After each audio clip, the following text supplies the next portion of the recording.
Chapter 1. My life was never marked by any special or bright moments. Everything in it was like everyone else's, gray and ordinary. And, let's be honest, I wasn't really trying to change that.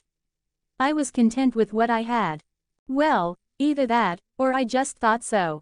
Because if I had looked into my own future, I would have realized how wrong I was.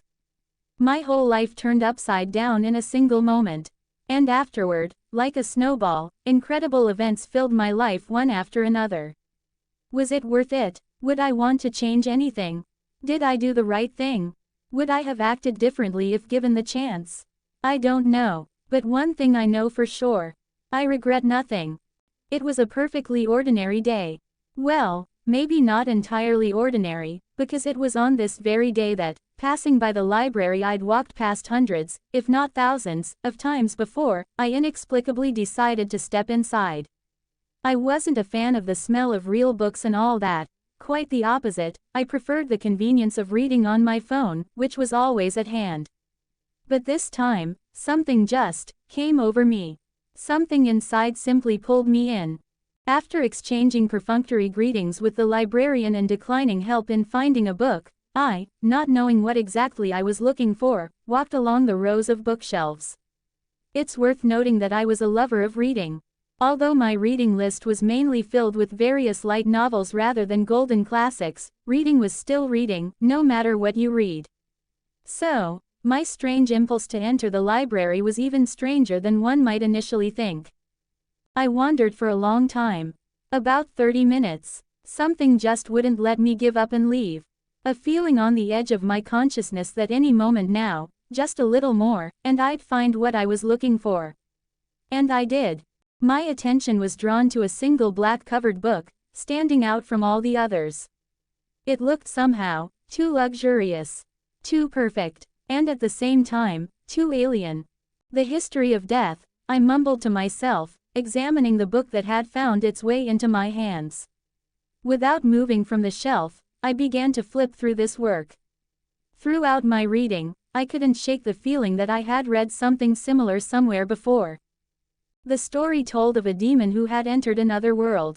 Along his path, he encountered new acquaintances, battles, friendship, and betrayal. Lots and lots of betrayal and disappointment. Sometimes I even wondered how one could be so incredibly foolish and naive. The end of his journey was quite tragic. Or rather, it wasn't quite the end. His journey in the world he was summoned to was finished, but it wasn't the end. But just as I was about to turn the page, I saw only a blank sheet. And behind it, another, and another, and another. Roughly half the book was simply blank. But just as I was about to express my disappointment, events suddenly took a completely absurd turn. The blank pages suddenly began to emit black mist, which I initially mistook for smoke. But a book in my hands couldn't just spontaneously burst into flames, right? I reflexively dropped the book. Only, that worked like throwing an old dusty mattress off a roof onto the ground. The mist simply exploded in thick clouds the moment the book hit the shelf. And the last thing I managed to see was utter darkness. It was incredible. The scene that unfolded before my eyes simply took my breath away. It took it away so completely that I didn't even think about the unreality of what was happening. The world was dying. That was the only thought that came to mind. Crimson tones covered everything as far as the eye could see. To the very horizon. Ruins, burning remnants of houses, explosions, but that wasn't the main thing. The world was literally crumbling. The sky cracked, revealing an endless blackness. The horizon seemed to tear apart. Space itself burned with bright flames that mercilessly devoured absolutely everything, piece by piece. And this entire scene was complemented by strange demon-like creatures flying through the sky and screams echoing here and there. So, we succeeded, a voice to my left echoed.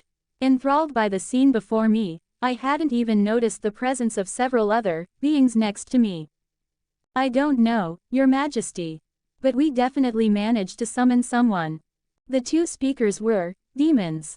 Real, honest-to-goodness demons, like those described in typical books about magic, dragons, and elves. The horned kind, with wings, black eyes, and pale skin. Do you understand us, human? Though, what, human, are you now, anyway? Yes, I answered automatically. And then the meaning of what one of the demons had said hit me, and I abruptly reached up to my head, only to discover the same brutal pair of horns there that my interlocutors had. There was no panic. What was happening still felt surreal. And even if it was all real, so what? Right now, all I could do was silently accept what was unfolding. Well, the being in front of me, the one dressed most majestically. Anyway, one of the demons thoughtfully examined me. His gaze lingered particularly on my right hand. It seems we truly succeeded. What a shame it's already too late. My gaze also shifted towards my hand and discovered an impressively sized scythe. A damn war scythe. Memories of the book I had just read sharply pricked my consciousness. At the end of that book, the world died. The demon failed his task and couldn't save it. He despaired, became disillusioned with everything, and lost. Such was the end of that story. We apologize for tearing you away from your world. The majestic demon bowed. Your Majesty. The second demon, who was apparently a servant, did not appreciate such a gesture from his king. It was not fitting for demon kings to bow to some otherworldly plebeians. Don't interfere, Marcus. We might have broken this youth's life due to foolish curiosity. Broken my life? I was still a bit out of it, and even the book I'd read hadn't shed much light. Yes. The king nodded. We lost, and so our world is dying. The victor gets everything, the loser gets nothing. Your summoning was a long-standing experiment of our people, but we never used its results. And now, when all is lost, we decided to test what we had worked on for so many years. I still don't understand how this is connected to my broken life. You can't send me back. Or will I perish with your world? Strange. All of this was damn strange. For some reason, the thought of my own death caused absolutely no reaction in me. No, you won't die with us. But you'll hardly ever be able to return to your own world either. To be honest, we ourselves don't know what will happen to you now. You've become part of a massive force, drawn into its game because of us. Because of our selfish curiosity. Again, I apologize for that. The demon bowed again. Seeing a constantly bowing demon was strange again. I see, so what now? That was all I could ultimately say. We have lost, but we are not defeated. The demon king's eyes filled with resolve. If our world is destined to perish, then we will take as many enemy lives with us as we can. This is not your battle, so I will not ask for your help. And so, the king, whose name I still didn't know, waved his hand. You no longer need to be here. And pushed me with a force I couldn't resist. Falling backward, I caught a glimpse of a red glow behind me. Just as I had time to think that, despite all the pompous speeches, they just wanted to get rid of me, the king spoke again. And, it might have been my imagination, but I could make out deep sorrow and weariness in his eyes. And along with them, some kind of relief. I hope that at least you can live your life without regrets. And I wish you good luck, guest from another world. And then, again, there was darkness. The rift, once I was fully inside it, immediately collapsed, leaving me in utter darkness. I didn't even notice when consciousness left me. Holy crap, once again, I was jolted awake. This time, far from as comfortable as I would have liked. I felt as if I'd been flung onto a cold stone floor, landing on my butt. Ooh, please, brave heroes. I beg of you, save this world. And then I heard it. Besides me, there were 4 others. Each of them, in turn, grumbled about what was happening. And then they even started demanding things from the people who had summoned us. Wait, summoned? Something tells me this has gone on too long for a dream or a hallucination. First that strange book, then the first summoning and the subsequent flurry of events, now another summoning, and all of this reminded me of something. Like the plot of a light novel I'd once read. Hold on, shouldn't there only be 4 heroes? Someone from the crowd asked. I looked around again. 4 young guys, and each of them had some kind of weird thing on their hand. Sword, spear, bow, shield. I replayed that thought in my head. Sword, spear, bow, shield. Oh my pasta god, I involuntarily blurted out, I landed in a damn light novel. The very man who had asked us to help their world looked at me thoughtfully. In any case, the more heroes, the higher our chances of survival. Please, heroes, come with us to the king. He will listen to your wishes and answer your questions. And so it was settled. I just switched to autopilot mode and silently followed the crowd while my brain was busy processing what was happening. I had landed in a light novel. One of those typical stories about a protagonist transported to another world with magic and all that entails. Well, I wouldn't say entirely typical, but quite close to it. The Rising of the Shield Hero. How long ago did I read that light novel? Long enough to forget many details, but not enough to forget the main plot. And it wasn't exactly making me happy.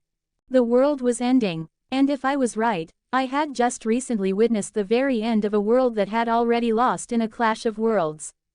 I don't know how I ended up in this game twice, but that wasn't important now.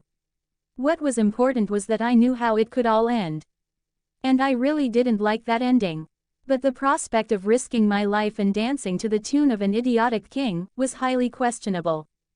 I am the king of this country, Alt-Cray Melromark 32. Brave ones, raise your heads. The king looked like a typical king. Old, gray-haired, with an arrogant gaze and a crown on his head.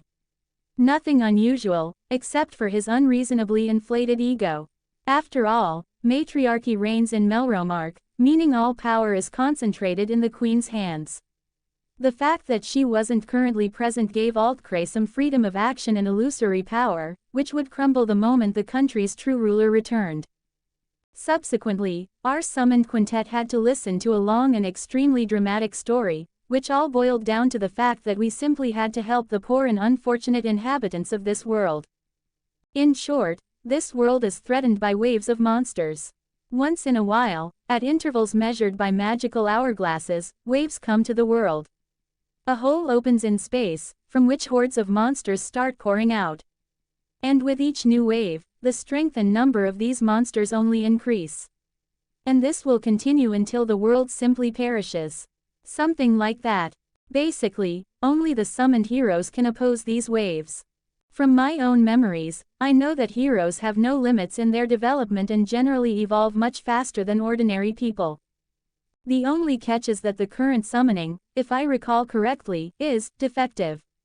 I still remember those moments from the light novel where poor, unfortunate Naofumi almost single-handedly repelled the waves, while the other three were useless to an almost complete degree. That's why I felt even more disappointed when I heard the next words from these pseudo-heroes.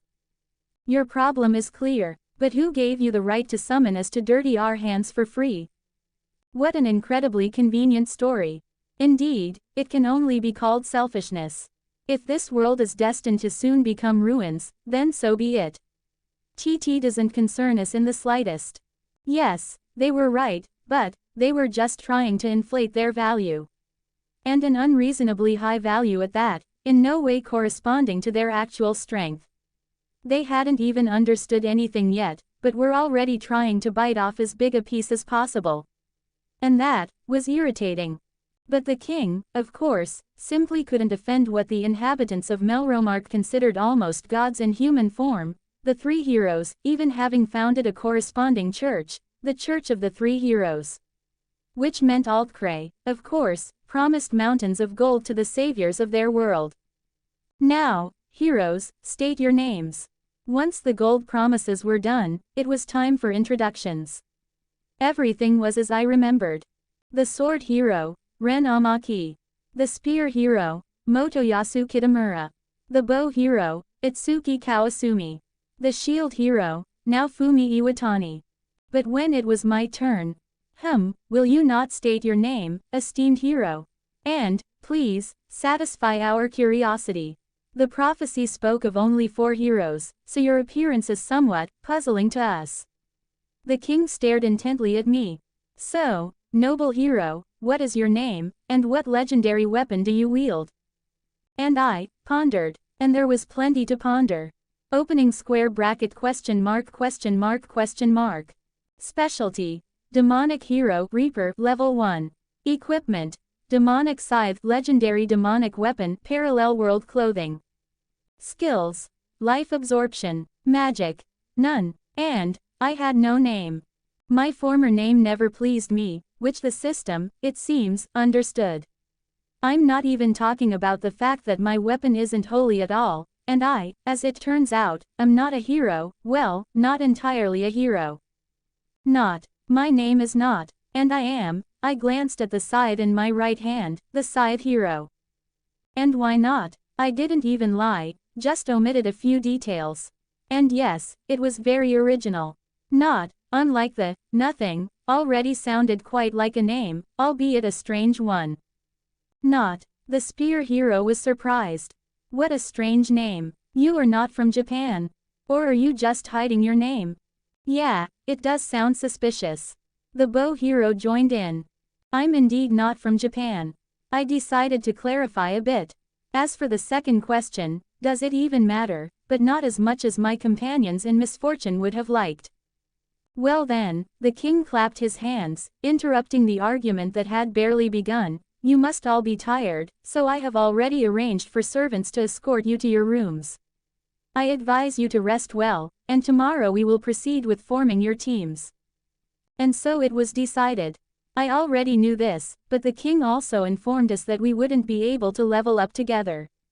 Legendary weapons simply block each other, preventing their owners from gaining experience in close proximity to one another.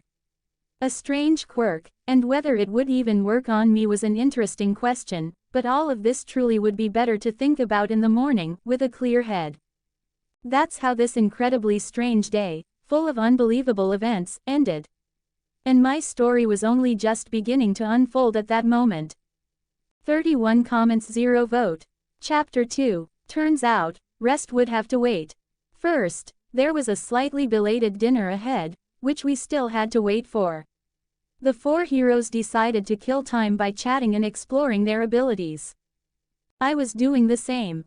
The only difference was that I didn't join their conversation, instead waiting for dinner in the room assigned to me, earning plenty of surprised and confused stares. What? It's not like I did anything wrong. I already knew what they were going to talk about, and honestly, I had zero interest in their petty bickering. It was already clear that we wouldn't come to any agreement, at least not with three of them, so why waste my nerves? Even though I already knew a lot about this world, reading about it just doesn't compare to actually experiencing it.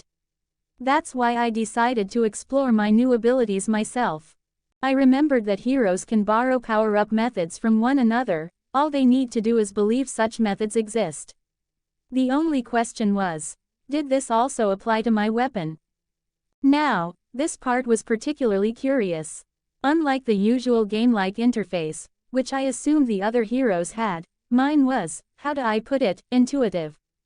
There was no standard dialogue window to click on.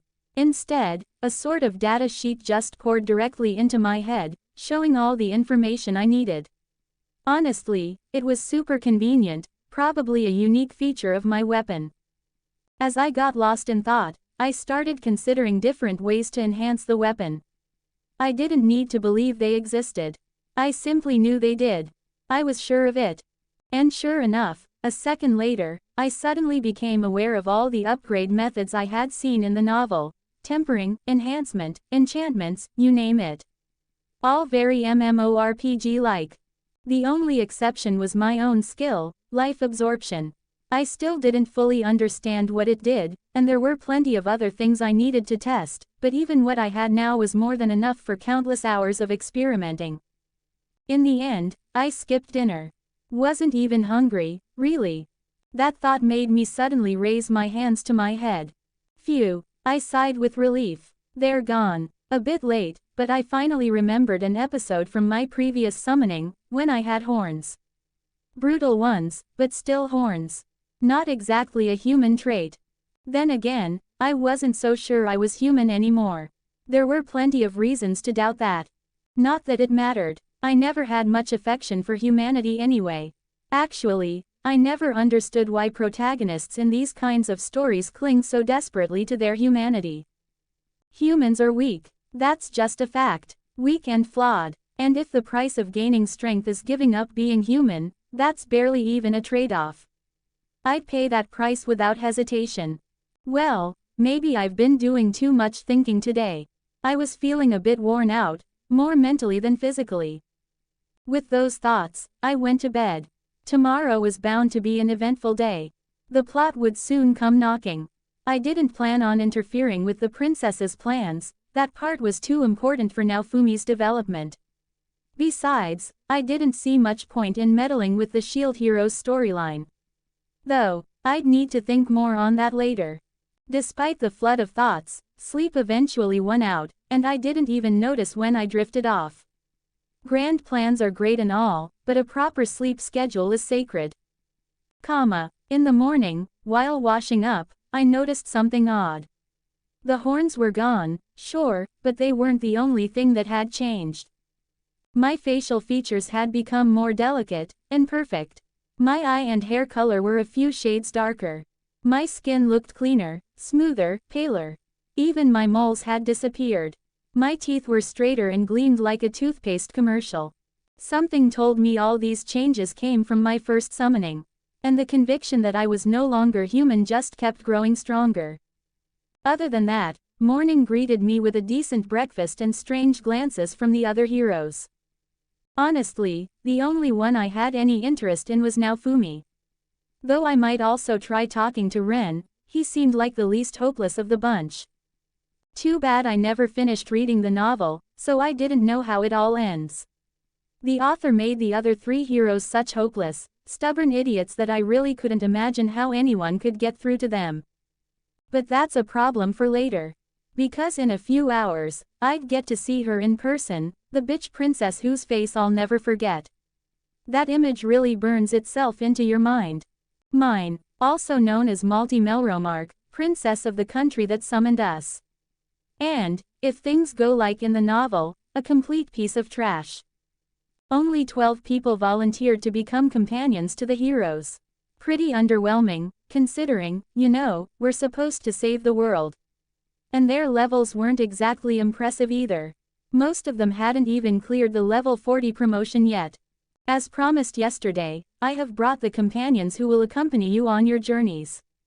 It seems everyone here has already chosen which hero they wish to follow, the king announced.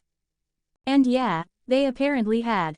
Unsurprisingly, no one stepped forward for the shield hero. What did surprise me was that two men started walking toward me. Leaning on my huge scythe, arms crossed on its hilt, I gave them a small half smile and shook my head while looking them straight in the eye.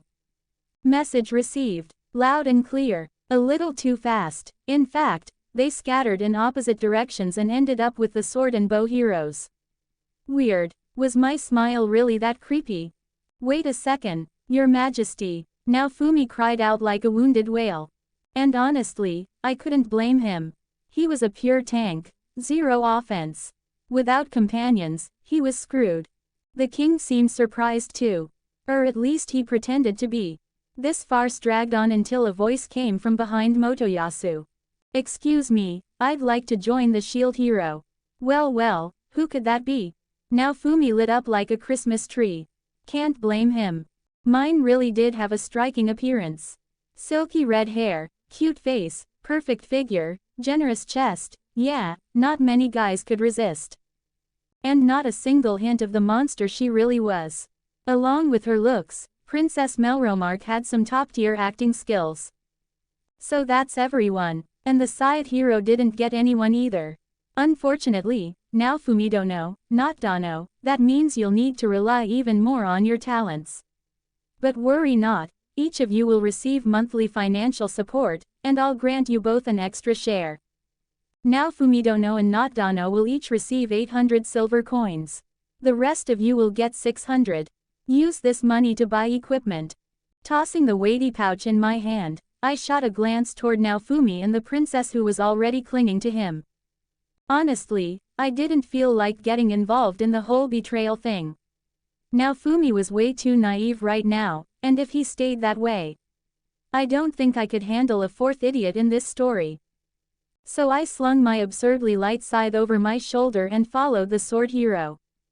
Did you want something, Notson? Ren, predictably, noticed me approaching. Yeah, I heard this world is a lot like the games you guys played. Ren nodded silently. Great, then I'd like you to point me toward good grinding spots. If it's not too much trouble. And smile. Always smile. Ren flinched. What's up with that? Well, I can help with that.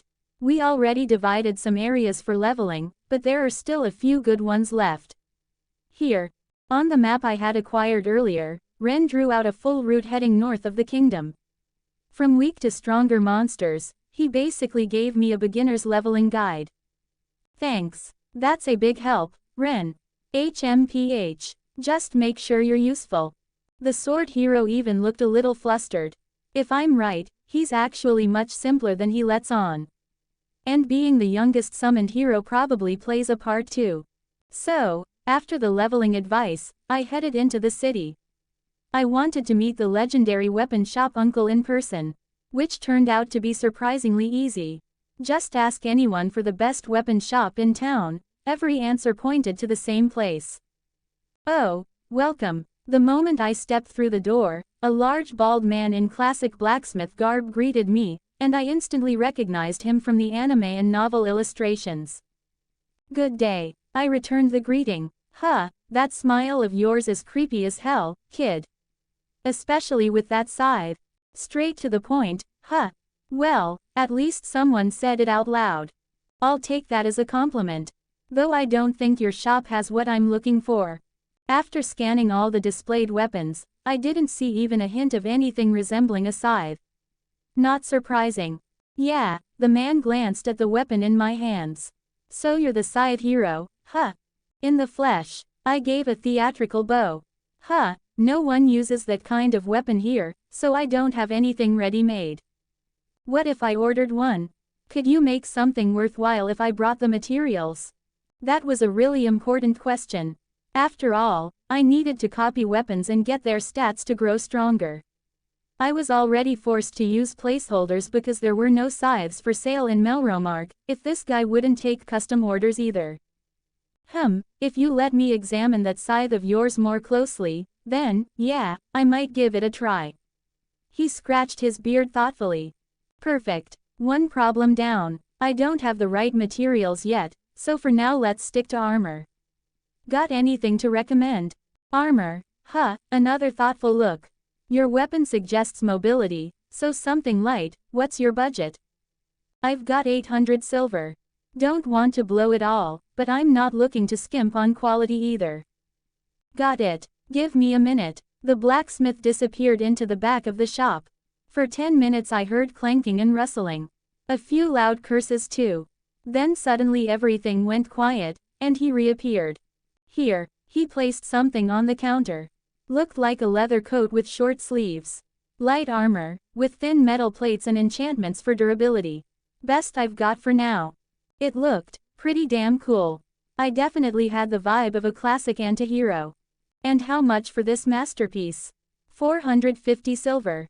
Have mercy, old man. I gasped dramatically. That's quite a hefty price. I'm not really familiar with the pricing here, so maybe I should come back later with my shield hero buddy. Eck, the blacksmith flinched. No need for that, kid. I don't want to go bankrupt here. 200 silver. That's the lowest I can go. Deal. I smiled and shook his hand. His smile now looked a bit forced. Oh yeah, I knew about the shield hero's haggling skills. I figured he'd already been here. Do I feel even a little guilty? Not at all. That's just the kind of bastard I am. I mean, I'm risking my life to save a world that isn't even mine. I deserve a good discount. Honestly, the idea of world saviors having to pay for their own gear is just absurd. But hey, what can you do? After securing some decent armor, I finally headed out in search of adventure. I planned to spend the rest of the day grinding, fully immersing myself in the fantasy world. I'd never actually held a real weapon before, and that's a problem I needed to fix. Fortunately, I already had a few ideas in mind. 8 comments 0 vote. Chapter 3. This is actually exciting. By some twist of fate, I'd recently witnessed the literal end of the world, which had its own haunting beauty, but what I was seeing now was also breathtaking.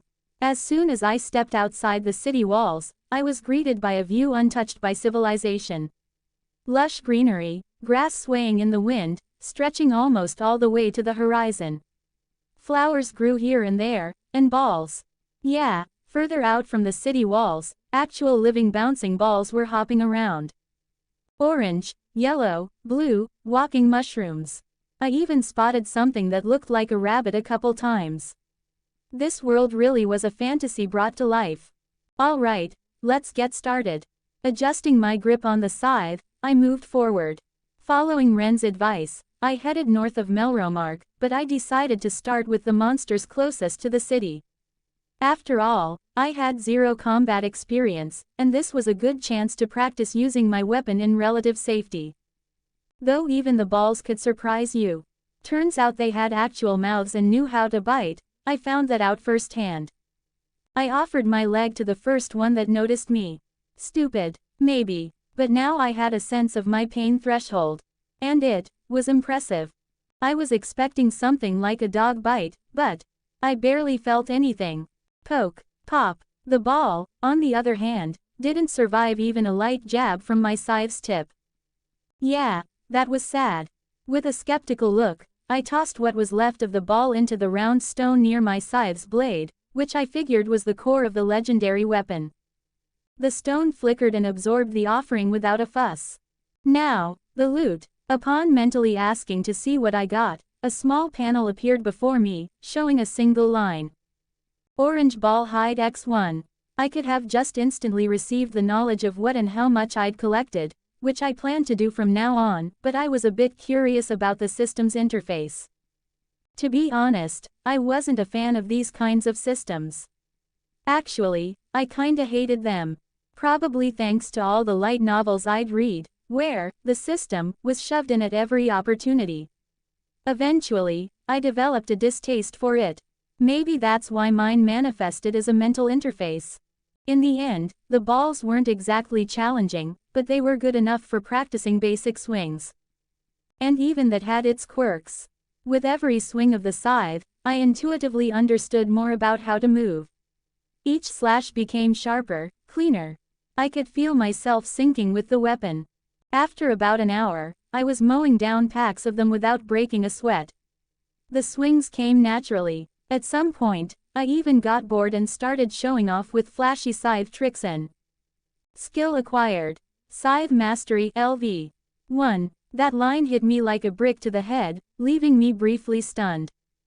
I didn't remember anything like this in the novel, which meant either the shield didn't have this feature, or I was the only one with such a weapon-based skill system. While grinding, I also spotted the shield hero with his temporary companion. And I got to witness Naofumi beating the crap out of balls with his bare hands while mine just stood there smiling. Yeah. Didn't spend too long watching. It was mildly amusing, but I'd clearly outgrown ball farming. Time to move on. So I finally headed north, just like I was supposed to.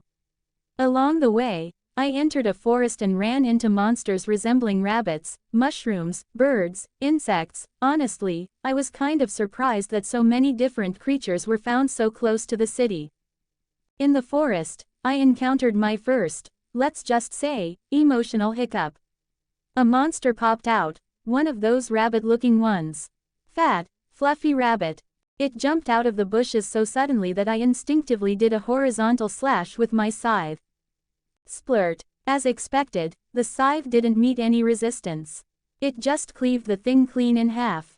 And since it had been mid-jump, a good chunk of its guts and blood landed right on my face.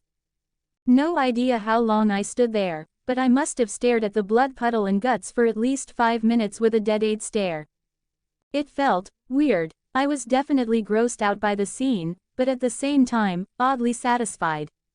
Especially when the following text popped into my head. Skill activated. Life absorption. Express. 12+3. At first I didn't get it. Then I still didn't get it. Then I focused on the skill and mentally asked for an explanation. Eventually, I got this. Life absorption. a skill that allows you to absorb the death emissions of living beings, gaining bonus experience. Now that was interesting. And kinda broken. What kind of experiments were those demons doing to create something this op? If they'd summoned someone like me from the start, there's no way they would have lost. I looked at the monster's blood again. And the longer I stared, the less disgusted I felt. Sure, it was still nasty, but, over time, I started seeing it as just part of the process. Something normal. Until now, I'd never seen real blood like this before. I'd never butchered an animal or anything. So it was pretty normal that the sight hit me hard. But just as suddenly as it hit me, it passed. Whether that was my own mental resilience or a trait of my race, I couldn't say. And did it even matter? I knew there were many more battles ahead, not all of them with monsters.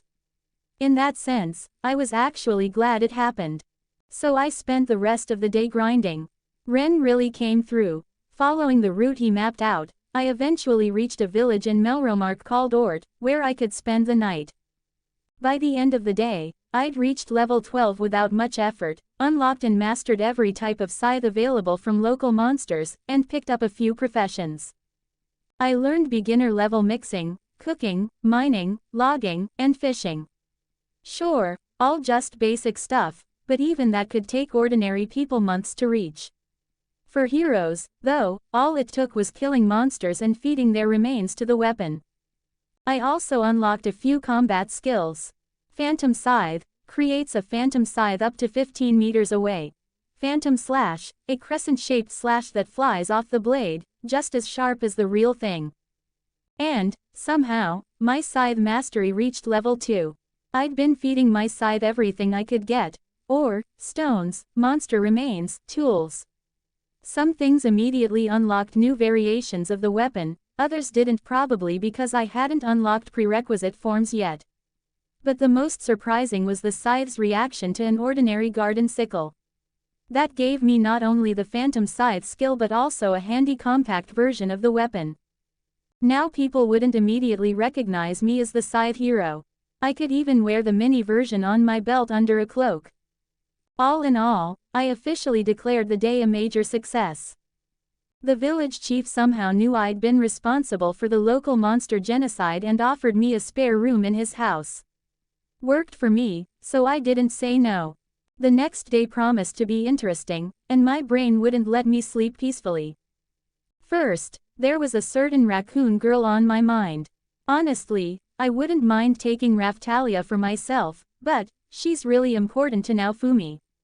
She's a core part of the story, and tampering with that was probably a bad idea. Still, I wasn't 100% sure. It's not like the world revolved around just one raccoon girl. Second, I wasn't sure how much I should support the shield hero. Or how often I should even interact with him.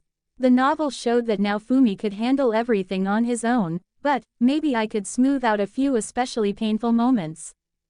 And third, I really had to hold myself back from killing mine too early. The bitch princess was the most unpredictable factor in any plan I could make. Who knows what ideas she might get into her head, or if she'd decide to backstab me for fun. She probably wouldn't succeed, but she'd definitely cost me a few brain cells. And we all know they don't grow back. Besides all that, I still had to keep leveling up, gaining combat experience, and eventually get into local magic. There was also something called chi in this world. I remembered very little about it, but it'd be nice to figure it out. Not to mention the various professions, I needed to pick a few core ones to focus on. Right now, I was leaning toward mixing and blacksmithing, with enchanting as a bonus. Seemed like a solid combo. But picturing myself working as a blacksmith, yeah, that was still tough. So, I was undecided. I still had time to figure things out. And depending on how tomorrow goes, my evil plans may just begin to take shape. 18 comments 0 vote. Chapter 4. Turns out I slept for about 3 hours that night, but strangely enough, it was more than enough. I was really starting to like my current body. First thing in the morning, I set off for Melromark. I wasn't sure when exactly the setup against the shield hero would happen, so I decided to head out early. No one knew how things would play out, so I wasn't about to pass up even one extra level. Levels are never useless, after all. So I took a longer route back to the city and managed to gain 2 more levels by wiping out monsters along the way. As it turned out, I was a little late. The city was already buzzing with whispers about some heinous crime committed by the Shield Hero, which had prompted the king to summon all the heroes. I was honestly amused to hear the theory repeated more than once that the 5th hero, the Scythe Hero, was also an accomplice and had fled the city without ever showing up at the palace. Hilarious. The new developments made me pick up the pace. Sorry, now Fumi, if I don't make it in time, but there are things far more important to me than trying to interfere with the inevitable. So instead of heading for the castle, I made my way to an elegant building that looked like a temple, home to the Dragon Hourglass. Yeah, I should have done this earlier, but I just straight up forgot. What can I say? I'm an idiot. Not that anyone cares. Oh, one of the nuns noticed me approaching. You, she frowned slightly. Scythe Hero, at your service. I gave her a mock theatrical bow. I see, the nun seemed a little surprised. What brings you to us, honored hero? I'd like to see the Dragon Hourglass. Also, I need some of its sand. The first is no issue, but your second request, the nun hesitated. It's necessary for my mission to save this world. I'm not asking for the impossible, am I? I will speak with the High Bishop. Well, that was better than being flat out denied.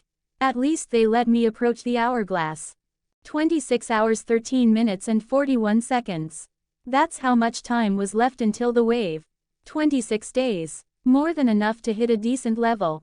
If I remembered correctly, glass didn't appear until the 3rd wave, and the second one was still almost a month away. Back then, the heroes were around level 50 and still couldn't do a thing against her, so I'd need to work hard if I didn't want to get embarrassed. So you're the Scythe Hero I've been hearing about. A man in his 30s, dressed like your typical priest, interrupted my thoughts. His face wore a frozen, kind smile, which I wasn't buying for a second. I vaguely remembered some story about a lunatic bishop, but I couldn't recall the details. Probably not this guy. Yep, that's me. I gave a casual nod and spun my scythe playfully, tapping the blade on the floor and resting my hands on the handle. Looked pretty cool, probably. I believe you. You're here for this, aren't you? The priest pulled out a tiny pouch from his robes. The other heroes have already come for sand, so we have some left in reserve. And you're just handing it over. A bit of skepticism crept into my voice. It is our duty, as servants of the church, to provide heroes with everything they need to protect our world. It doesn't matter which legendary weapon they possess. Oh, really? Let's see how long that attitude lasts. And hey, while we're at it, I admire your devotion to duty. A smile crept across my face, which made the priest's smile twitch slightly. Huh, in that case, would you mind giving me one more pouch? I'm sure one of my comrades didn't know about the sand and still hasn't received this vital resource. That is, his smile was looking real strained now. You mean the Shield Hero? Yep, I nodded cheerfully. Well, he's also fighting to protect your world and needs support. Surely he deserves a bit of help too, no? Yes, of course, honored hero. You are absolutely right, Marie. The priest turned to the nun who greeted me earlier. Bring more sand for our heroes. But she hesitated. Marie. The bishop's tone brooked no argument. Even I felt a little chill from his glare. Yikes. The nun left, and we spent the next few minutes silently smiling at each other like nothing had happened. Hick. When the nun returned and saw us, she hiccuped and handed me the second pouch with visibly shaking hands. My appraisal skill, picked up from a monster, confirmed the contents were real, not some fantasy world knockoff drug. Best of luck in your sacred task, honored hero. Yeah, you too. Don't catch a cold. Waving to the poor nun and still smiling bishop, I left that lovely place. Now it was time for today's main event. The guards at the castle gates froze when they saw me approaching. For a good 30 seconds, they just stared as I walked up. Then, seemingly remembering their job, they led me to the king. I was a bit surprised they didn't shackle me or drag me in like a criminal. What's gotten into them? Maybe the king hadn't lost his mind yet. But the moment I stepped into the throne room, hey, this is what you wanted, isn't it? I walked in on Naofumi, half naked and furious, hurling a now much lighter coin pouch at Spear Guy. What the hell are you doing, bastard? Motoyasu reflexively caught the pouch, stumbling a little from the impact. Not bad for a guy who can't attack, huh? Looks like I missed the good part. The Scythe Hero, the king gave me a condescending look. Decided to grace us with your presence. For a brief second, I imagined myself standing behind the throne, smiling as the bloody tip of my scythe jutted out of the king's gut. On the floor before him lay the decapitated corpse of his bitch daughter, and he stared down in stunned disbelief. I shook the vision away, but a strange, lingering feeling stayed with me. Yeah, I answered a bit slowly. I was busy and didn't catch what's going on. Why the gathering? With some effort, I composed myself and returned to my usual tone and expression. That scumbag Naofumi tried to assault his companion. Motoyasu, of course, never missed a chance to show off his IQ. Wow, that's quite the way to start your life in a new world. Wasting no time, huh, Naofumi? I raised my brows in fake admiration. Not, you too, I didn't do it. The shield hero didn't find the joke funny. Shame. Oh, alright then. I nodded calmly, face neutral now. Huh, Naofumi blinked, confused. You believe this scum, not? Oh, for the love of, Motoyasu, just disappear already. Well, yeah, if Naofumi says he didn't do it, then he didn't. Simple, isn't it? HMPH. I thought the Scythe Hero had more sense. Clearly, I was mistaken. Screw all of you. Naofumi stormed out of the castle. Still in his underwear. Ahem. My apologies. While Motoyasu was still processing, I casually walked up and took the pouch Naofumi had thrown. Well then, thanks for the show. I bowed to the king. I'll take my leave now. Hey, wait, I didn't bother turning around. Real heroes don't look back at explosions. Who said I was fleeing? I just wasn't going to waste more time here. Instead, I walked outside the castle and spotted Naofumi's retreating figure. Still in his underwear, it was kind of funny. I didn't see much point in going after him just yet. He'd manage on his own. For now, I had other priorities. First up, finding the magic shop run by that old lady from the novel. Took me a while. Most townsfolk didn't use magic, so they didn't care about magic shops.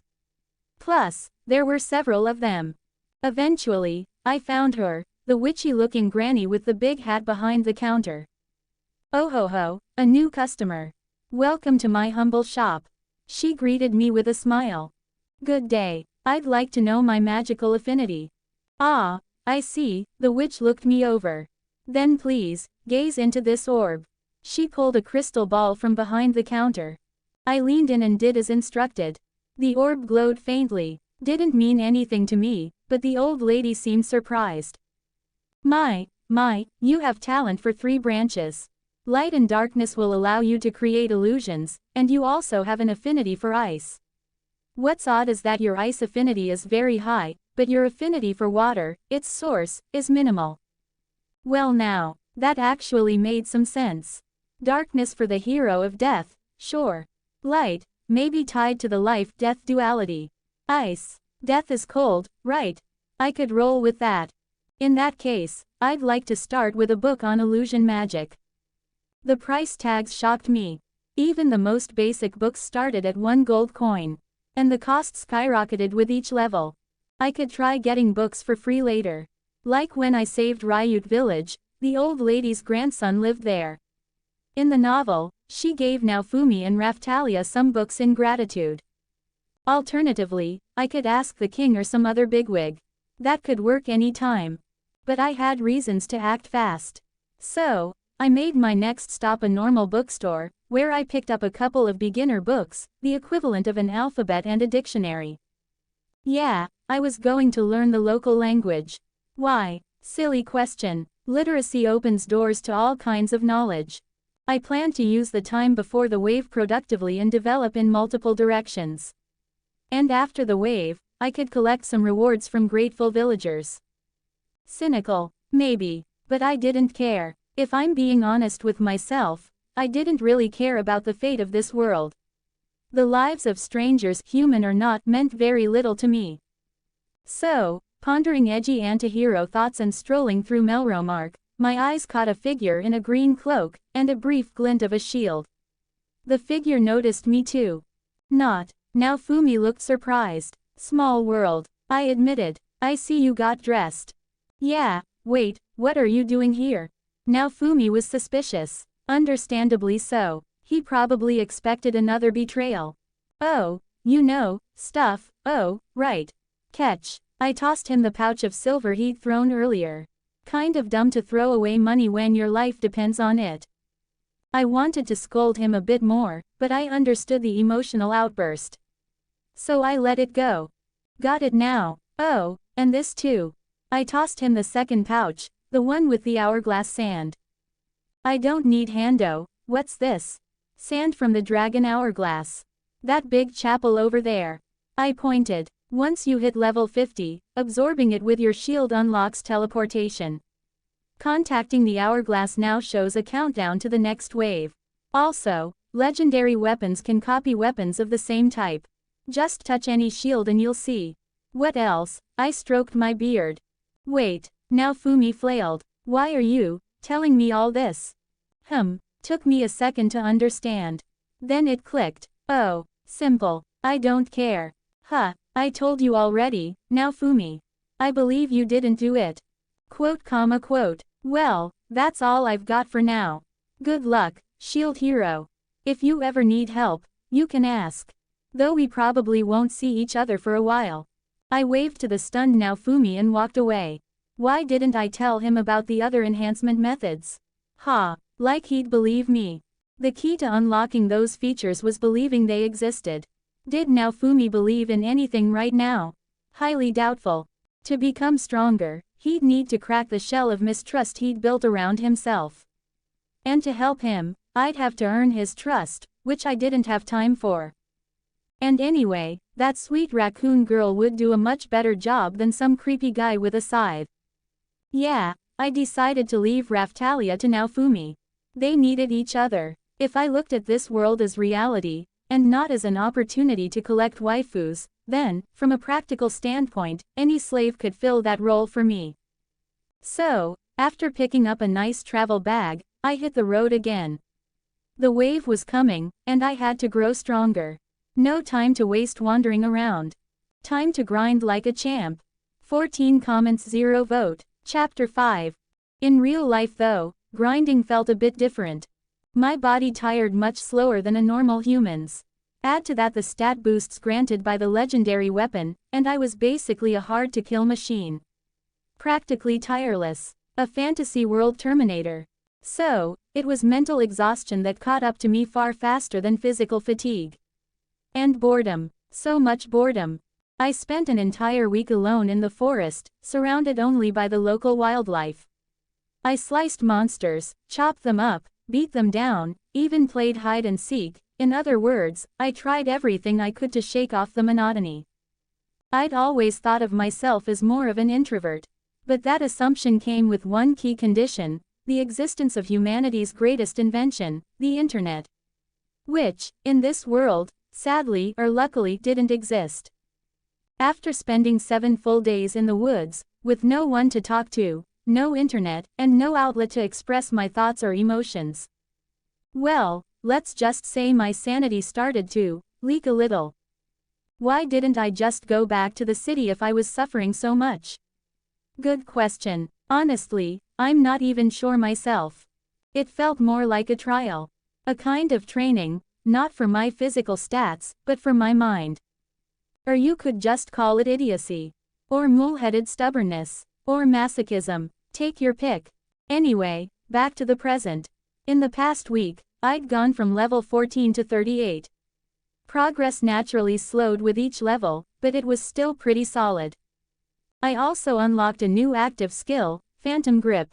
That one creates a zone around the target filled with phantom scythe blades.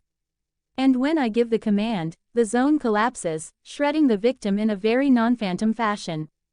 Its radius and versatility made it one of my best tools. There was also a slightly embarrassing incident that gave me another new skill. I got carried away doing scythe tricks in front of a mirror, which I still regret deeply, and broke it. While cleaning up the shards, my weapon reacted and I gained illusory double, a skill that creates a ghostly clone. It's intangible, so it can't deal damage, but it's perfect as a decoy. Most of my new skills were passives. Stat boosts, crafting bonuses, basic utility.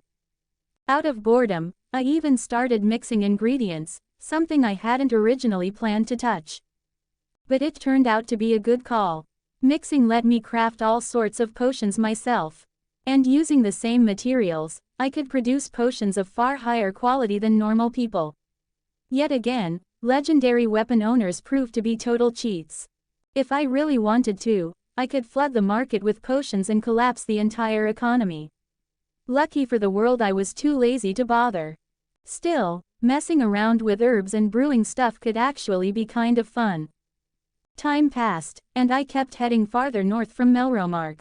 A day after that long week, I stumbled on another village. The local chief gave me a tip. Roughly a day's travel from the village lay an old dungeon. These places are usually cleared out from time to time to prevent monsters from spilling into the overworld, population control, basically. But this particular dungeon hadn't been touched in a while, and a scheduled sweep was coming up soon. Well, I'm a big fan of free loot, so why not make the lives of the cleanup crew a little easier? Work that finishes itself is a beautiful thing. Easier for them, and good XP for me. Thus, I gained a new goal and partially quenched my social starvation. The villagers gave me a few odd looks. Not with hostility, exactly, but there was definite distance between us, a sense of separation due to status.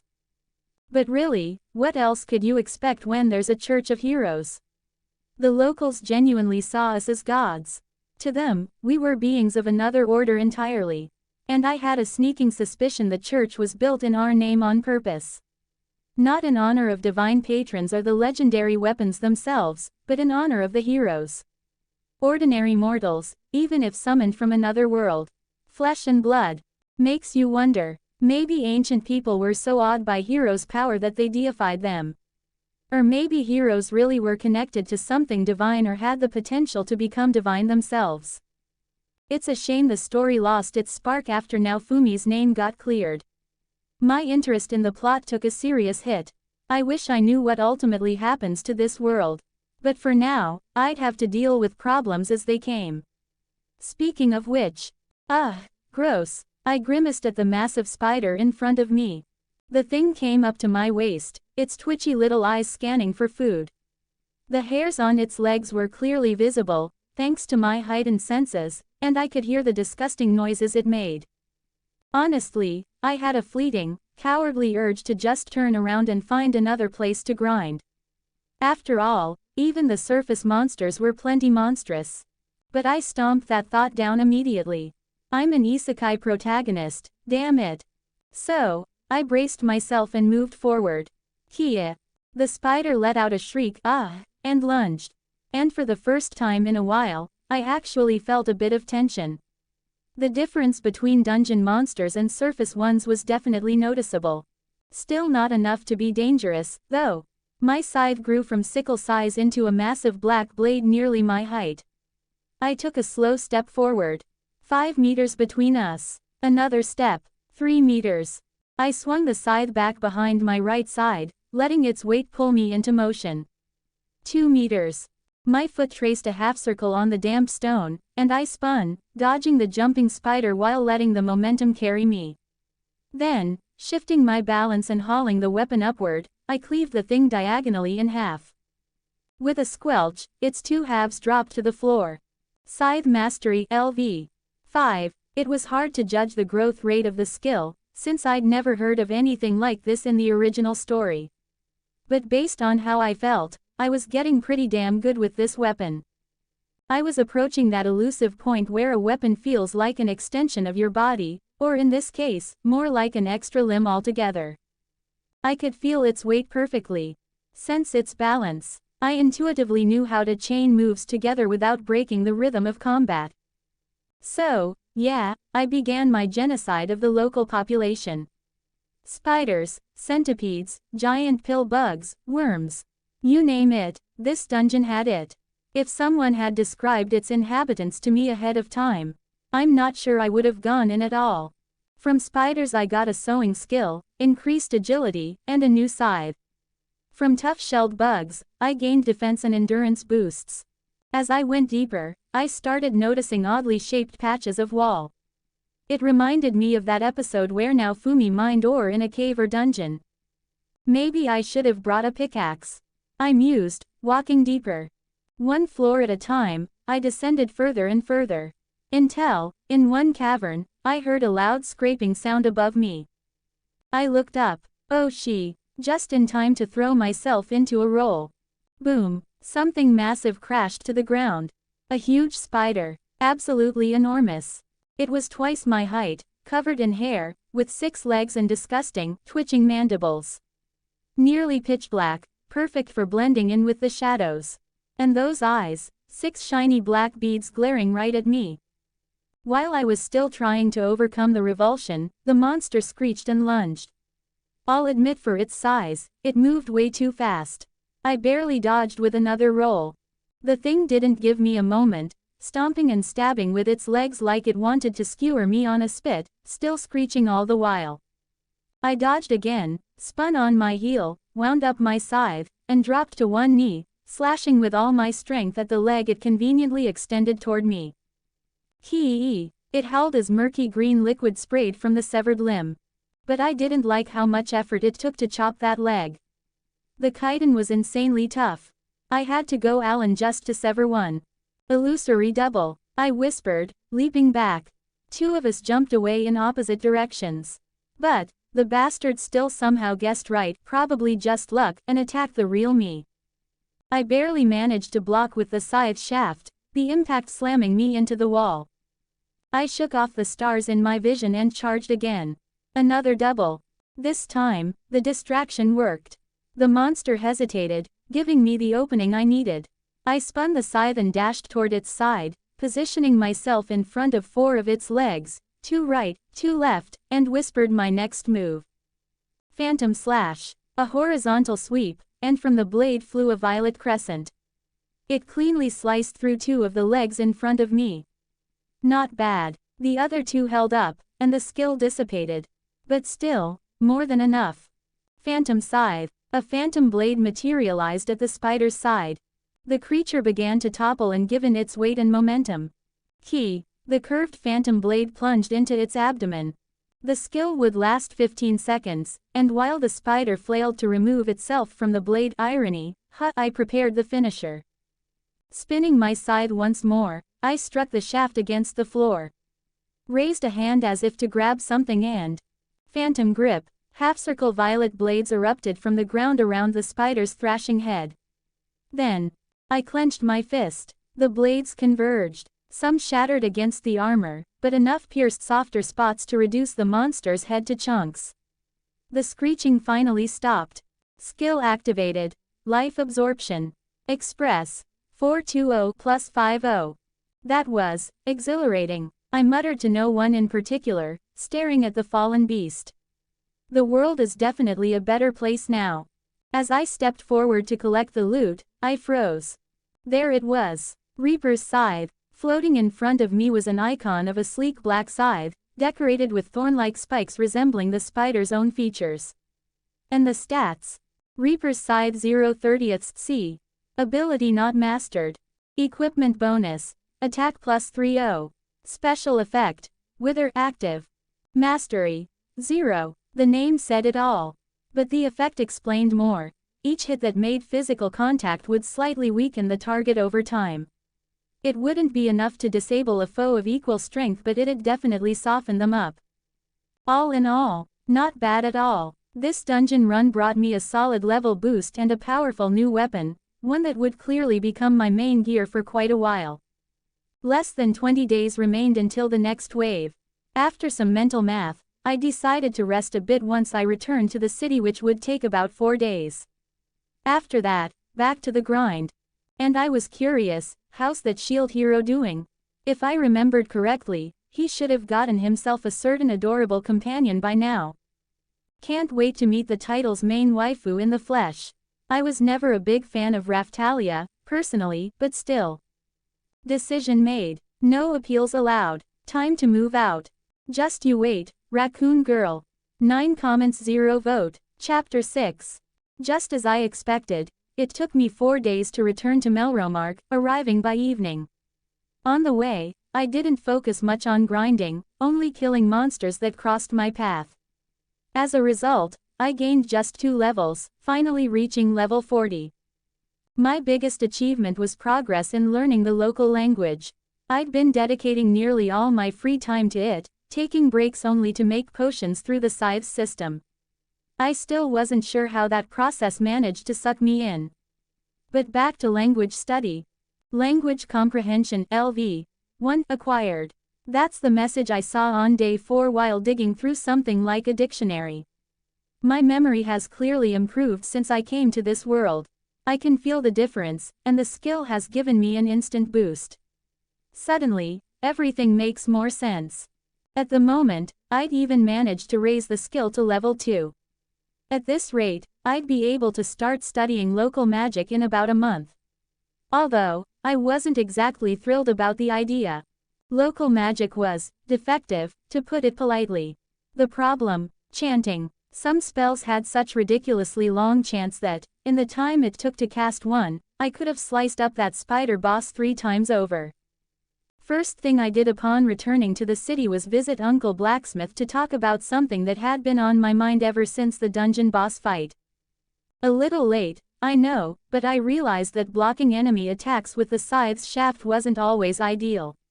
If that boss had been just a bit faster, I might have taken real damage. As it was, I got off with a few bruises. My defense stat wasn't bad either. For the record, my dominant stat was attack, followed by agility, and then endurance. Life in Melromark, well, it bustled, if you could call it that. People still whispered about the shield heroes, crime. Amusing, really, treating someone who fights for your world like that. Idiotic. I hate to say it, but for saving the world, something like a basic assault accusation is a pretty cheap price. In any other country, the government wouldn't even blink at a hero's indiscretion. But Altcray was a special kind of moron. Oh, if it isn't the Scythe kiddo. Uncle Blacksmith greeted me. Been a while since your first visit. Thought you'd vanished for good. What, and miss out on your bargain deals? I asked, mock offended. Ho ho, you and the shield brat are gonna bankrupt me at this rate. He chuckled. So, what brings you here? I'm hoping I've gathered enough materials for, well, something useful. Think you can make anything out of this? With that, I gave the scythe a mental command to unload most of its inventory. Spider chitin, feathers from bird monsters, reptile scales, animal pelts, metal ore, and all kinds of other junk poured out. Kiddo, the man actually looked stunned. What, you think it's not enough? I've got bones and tongues too, hang on. I started summoning another pile, but... No, stop. Uncle flailed his arms like a madman. So, it is enough. I have no idea, but seriously, did you wipe out the entire ecosystem? Well, I actually had to stop and think about that. His eyes widened even more, and he started coughing. No, probably not, though I may have trimmed the population a little. NNGH. Damn, compared to you, that shield kiddo's barely scraping by. Oh yeah, he's a hard worker. Turns out Naofumi had recently visited the shop and, surprise surprise, he wasn't alone. With him was a little raccoon girl. Which meant the canonical meeting had already happened, and I was officially too late to claim Raftalia for myself. Not that I'd really planned to. Our personalities were way too different, pointless arguments would have been inevitable. She'd definitely be more comfortable with her shield hero. That girl deserved a bit of happiness, honestly. If only Naofumi weren't such a blockhead. Still, credit where it's due, His approach wasn't bad. Jumping into a relationship this early, especially with someone who's mentally still a kid, would have been a mess. Peak puberty and all. Actually, now that I think about it, I'd probably do the same. Or the exact opposite. Either back off entirely or go full assertive and set clear boundaries. But yeah, the cautious approach felt more reasonable. Honestly, sex and relationships were weird topics. I definitely felt attraction to pretty girls, but it was muted. Distant. It didn't cloud my thinking or cloud my judgment. Most likely a perk of my altered race. Probably the only reason I hadn't sprinted after Raftalia the moment I saw her. Back to business, Uncle and I sat down and hashed out the design I had in mind. We crunched some ideas, weighed the pros and cons, and finally agreed on a single blueprint. The result was a sketch of armor that would serve me for a long time. We based it on my current gear, but shifted it from light to medium class. My stats were more than high enough to handle the extra weight without losing mobility. The highlight was a set of special alloy plates, mixed with chitin from the spider boss, built into the forearms. With that, I could block medium-level hits using my arms alone in an emergency. The gloves and boots had similar alloys. In the gloves, the metal was lighter and more flexible, ideal for close-quarters combat. In the boots, it was heavier, giving my kicks some serious punch. Hey. The cloak stayed the same, more or less. The fabric was a bit stronger and better quality now. I'd have to take it to a seamstress Uncle knew, but that was a minor detail. Overall, the armor's quality far surpassed what I had before, thanks mostly to the materials I'd dumped on him. We only had to buy a bit of extra metal, because I hadn't thought to bring a pickaxe. Not that I wanted to lug or around anyway. This might be the best thing I've worked on in years. Uncle said, looking at the plans and material list. So, how long will this masterpiece take? And how much do I owe you? Honestly, I'm excited to work on something like this. I can probably finish in 3 or 4 days. And it doesn't feel right to charge a guy who's risking his life to save our world. Man, what a good guy. Now I wouldn't feel right taking the armor for free. Yes, I do have a conscience. Granted, it's mutated into something strange and borderline unrecognizable, but hey, it's still a conscience. Alright, we'll figure out the details later. So, 4 days, I thought about whether it made sense to leave the city during that time. Turns out it didn't. There weren't any suitable monsters nearby for my level. The closest effective grinding area was 3 days away, same for the return trip. So, leaving town would be pointless. What to do with myself in the city for 4 days? I'd figure it out later. After finalizing things with Uncle, I headed to the herbalist next, to the shop that sold potions and herbs. On the way, I stopped by another merchant and sold off various hides, claws, and other leftovers that hadn't made it into the armor. And when I finally reached the herbalist, 3 voices of surprise, one after the other. The last one, though, was more confusion than surprise. Another unexpected encounter. You never cease to amaze me, now Fumi. I was the first to recover. And this time, I see you're not alone. When did you get a kid? Adorable. I smiled at the little girl with the animal ears hiding behind him. She's not my kid, now Fumi blurted out. Exactly what I was waiting for. My goodness, now Fumi, you stole a child. I covered my mouth in mock horror. What? No, that's not, he stammered. Unfortunately, I couldn't keep a straight face. My mask cracked. You did that on purpose, didn't you? Well, maybe a little. You're just too easy to mess with. You're charming, charismatic, witty. I cut him off gleefully, making up for nearly 2 weeks of social starvation. Annoying. You wound me. I clutched my chest. Anyway, you haven't introduced your precious companion. My gaze returned to Raftalia. Who else could it be? A scruffy 10-year-old girl, reddish-brown hair, matching raccoon-like ears, and wide, wary red eyes. You could tell she hadn't lived an easy life, a bit sickly, bags under her eyes, thin frame. But also clear signs that now Fumi was taking care of her. Her hair had been trimmed neatly, her clothes were suitable for travel and combat, and her face no longer looked like a broken slave's. She was clean, too, no grime, no mess. This is Raphtalia. Now Fumi reluctantly introduced her. She's my slave. You're going to twist everything, aren't you? Damn, you're catching on too fast. Boring guy. You could have played along, you know. I sighed dramatically, then addressed the girl directly. Nice to meet you, Raphtalia. I'm not. I crouched down in front of her. She didn't step out from behind the shield hero, eyeing me cautiously. But hey, she didn't flinch at my smile. Even now Fumi did, a little. Impressive. Pleased to meet you, Mr. Not. Now Fumasama. She then turned to Naofumi. Mr. Not is your friend. GKH. Now Fumi twitched hard. He's also a summoned hero. The fifth one. But aren't there only 4 heroes? Raphtalia tilted her head in confusion. Yep, that's how it was supposed to be. But something went wrong, and here I am, I answered before Naofumi could. And hey, the more heroes, the better, right?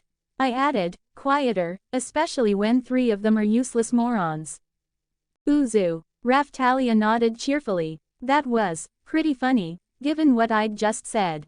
Naofumi, by the way, had heard me, and actually chuckled in agreement. I could hear the surprise in his voice.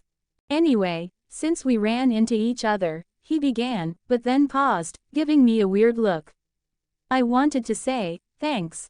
Huh, for what? You don't remember. He stared at me. What you told me. About copying weapons of the same type.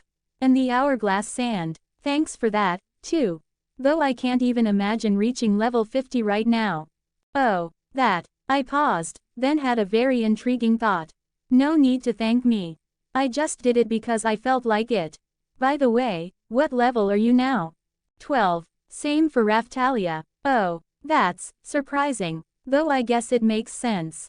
She joined you recently, right? So you only just started being able to deal damage. Right, but is that really so shocking? What's your level? Apparently, my reaction gave me away. 40. At first, Naofumi didn't react. Then he processed the number, and his eyes went so wide I actually felt a tiny bit of concern for him. Just a little. 40. Have you been living with monsters? Pretty much. Week and a half or so. I nodded casually. Anyway, I've got more stuff to tell you. What do you mean? Naofumi still looked a little dazed. And I started to realize how I'd be spending at least part of my 4 free days. It's time you learned the secrets of the universe, Naofumi, I said, striking a dramatic pose. I'm going to teach you how to upgrade your weapon beyond just absorbing materials or copying gear. The question is, are you willing to believe me? Because that's what determines whether it works. Naofumi stared in silence, long and hard. Raphtalia kept glancing between us, visibly nervous, not understanding what was going on. I was fine with either answer. If not now, then later, once we were on better terms. But I didn't have to wait. All right, I'll believe you, not. You've already helped me once. I'm not stupid enough to forget that. Good. I smiled. This time, neither of them flinched. Though my smile slowly stretched into a grin I couldn't quite contain. In that case, Naofumi, I suggest you make the most of my 4 days in the city. What? 5 comments 0 vote. Chapter 7. We chose to enlighten ourselves in a clearly and unanimously designated place, resolutely dubbed our meeting point. Namely. No, I get it, but why did you all gather in my shop? Elhart asked us with a tone of quiet resignation. By the way, did I ever ask his name? Naofumi genuinely pondered that. It's the only place I know where we won't get kicked out, unless you prefer the slave trader's tent. The blacksmith glanced at little Raphtalia. You know what, kiddo? Just stay here. I don't get many customers anyway. I won't be offering tea though, I've got enough work thanks to a certain someone. Followed by a very pointed look in my direction. Not accusatory, though. Hey, I even stayed in town for 4 whole days just for this. I'm really counting on that order, old man. Order. Naofumi blinked, glancing between me and the blacksmith. Order. I nodded. A very specific one. I asked him to make me armor with certain traits suited to my combat style. I watched Elhart's back disappear into the forge, then turned to the shield hero. Custom-made armor, Naofumi muttered thoughtfully. I heard that's pretty expensive. I provided most of the materials. Elhart just charged me for the work and a few things from his own stock. And, well, I've got a little trick for getting discounts. I gave a modest smile. And what might that be, if you don't mind me asking? Seeing his confused face, I added. I overheard how you bargained with him once. So when I met him, I told him I'd rather check with you about the price first. Since then, I've been getting stuff just a bit above production cost. I mean, I don't want to completely devalue the work of a true craftsman. Seriously, that's your trick? I honestly couldn't say what emotion he was trying to express. He probably didn't know himself. The sigh came out on its own. You see, Naofumi, I'm just that kind of person. Or not quite a person. What kind of? That. Well, I could threaten, blackmail, extort, but I'm just not built for bargaining or begging for discounts. I shrugged. Quote. Naofumi just stared at me with an unreadable expression. Things were getting tense. Even Raftalia pinned her ears back, shooting us confused looks. Right, let's begin. Now then, Naofumi, listen closely and absorb the truths of this world. His face shifted from confused to laser-focused almost instantly. I wasn't planning to disappoint him. The truth is, my dear friend. Lawless are the best. What? Naofumi blinked, baffled. Allow me to explain. Seeing his confusion, I decided to clarify my stance. You see, Naofumi, the concept actually splits into two branches. Wait. The first and most common branch is the depiction of children. Underage little girls. Pure, innocent, naive. That's the classic perception of the archetype. But I believe that's fundamentally wrong. I put on my most serious expression. Can't even describe Naofumi's face at that point. Because that's just kids. Actual kids. But a loli is a woman with a petite build. An adult, developed personality in the form of a small, fragile girl you want to hug and protect. Lawless are multifaceted. They can be Soon, Deer, Heim, Dan, Cooter, you name it. Their charm lies not just in their appearance, but in the fact that they have actual character. And they only break their trope when you reach their heart. Just stop. Psycho. Naofumi flailed and, half-panicked, moved Raftalia behind his back as if shielding her from me. Gods, uncultured, Naofumi. I made my stance clear right away. I glanced at the girl. Raftalia is a sweet kiddo, sure, but that's it. She doesn't move me at all. You brought me here for this. Geez, this guy is exhausting. Fine. I rolled my eyes. If you're not in the mood for serious talk, let's go simple. Legendary weapons can be enhanced through reinforcement, enchantments, mastery progression, class upgrades. Wait. I stopped and gave him a sharp look as he flailed again. Now you're interrupting me. What's your deal, Naofumi? He looked too stunned to even form words, opening and closing his mouth like a goldfish. My deal. What about yours? And then he rudely jabbed a finger at me. Lord Naofumi. Even Raftalia looked at him in confusion. But nothing could stop the shield hero now. First, you go on a heartfelt rant about how lawless are amazing. Please note I put genuine soul and emotion into that speech. He completely ignored me. Then you casually start explaining how to enhance legendary weapons. And what about before? Do you just enjoy messing with people? Well, yeah, I nodded with a perfectly straight face, silently asking, you're only realizing that now. I give up. Naofumi sighed deeply and raked a hand through his hair. Lord Naofumi, don't worry, Raftalia, your master's just having a minor cultural meltdown. It happens. I reassured the girl. Let's forget it. What were you saying about enchantments and the rest? I've never seen anything like that in the system. So he chose to ignore everything. Sensible. Ineffective, but sensible. Explaining all the upgrade methods took a while. I even told him about my own tricks, skill acquisition and development. I decided not to mention life absorption, at least because it'd be useless for him, once I finished. Weird, I haven't seen a single one of those options. Even now, the help menu doesn't show anything. Well, that's a very interesting point, my dear companion. And also, a very slippery one. He kept frowning at me. Sigh, the thing is, now Fumi, all those options do exist. Even if they're not in your system menu. You just need to believe. Believe, in what? In their existence, of course. Are you kidding me? My companion was clearly starting to get irritated. I could practically see the disappointment spreading across his face. No, strangely enough, I'm being serious right now.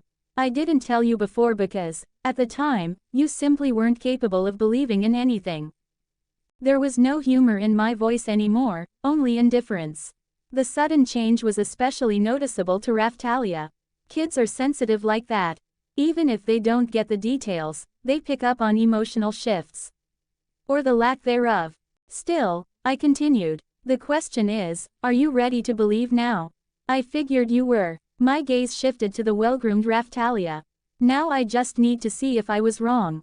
So you weren't joking, I didn't respond. Decide, now Fumi, are you ready to rethink your worldview to become stronger? Or would you rather cling to your petty hatred? That last part clearly struck a nerve. His face twisted as the words sank in. Petty, petty, those bastards framed me. That scumbag king, that slut Malty, even the other heroes who were summoned just like me to a foreign world. They didn't even try to believe me. And you want me to just forget it all? Clearly, you still don't get it. I shook my head. I'm not asking you to forget, now Fumi. What? He faltered, losing steam. On the contrary, never forget it. Always remember that every joy has a dark side. And with that, the conversation faded out. I'd said enough, and now Fumi had a lot to think about. And he did. He sat there thinking for a good long while, staring between me and some invisible point in space. Probably poking around in his system window, closing his eyes, opening them, repeat. Over and over for like 20 minutes, until quote comma exclamation mark quote. His eyes shot wide open. It worked, he whispered in disbelief. Then he excitedly began jabbing at a screen only he could see.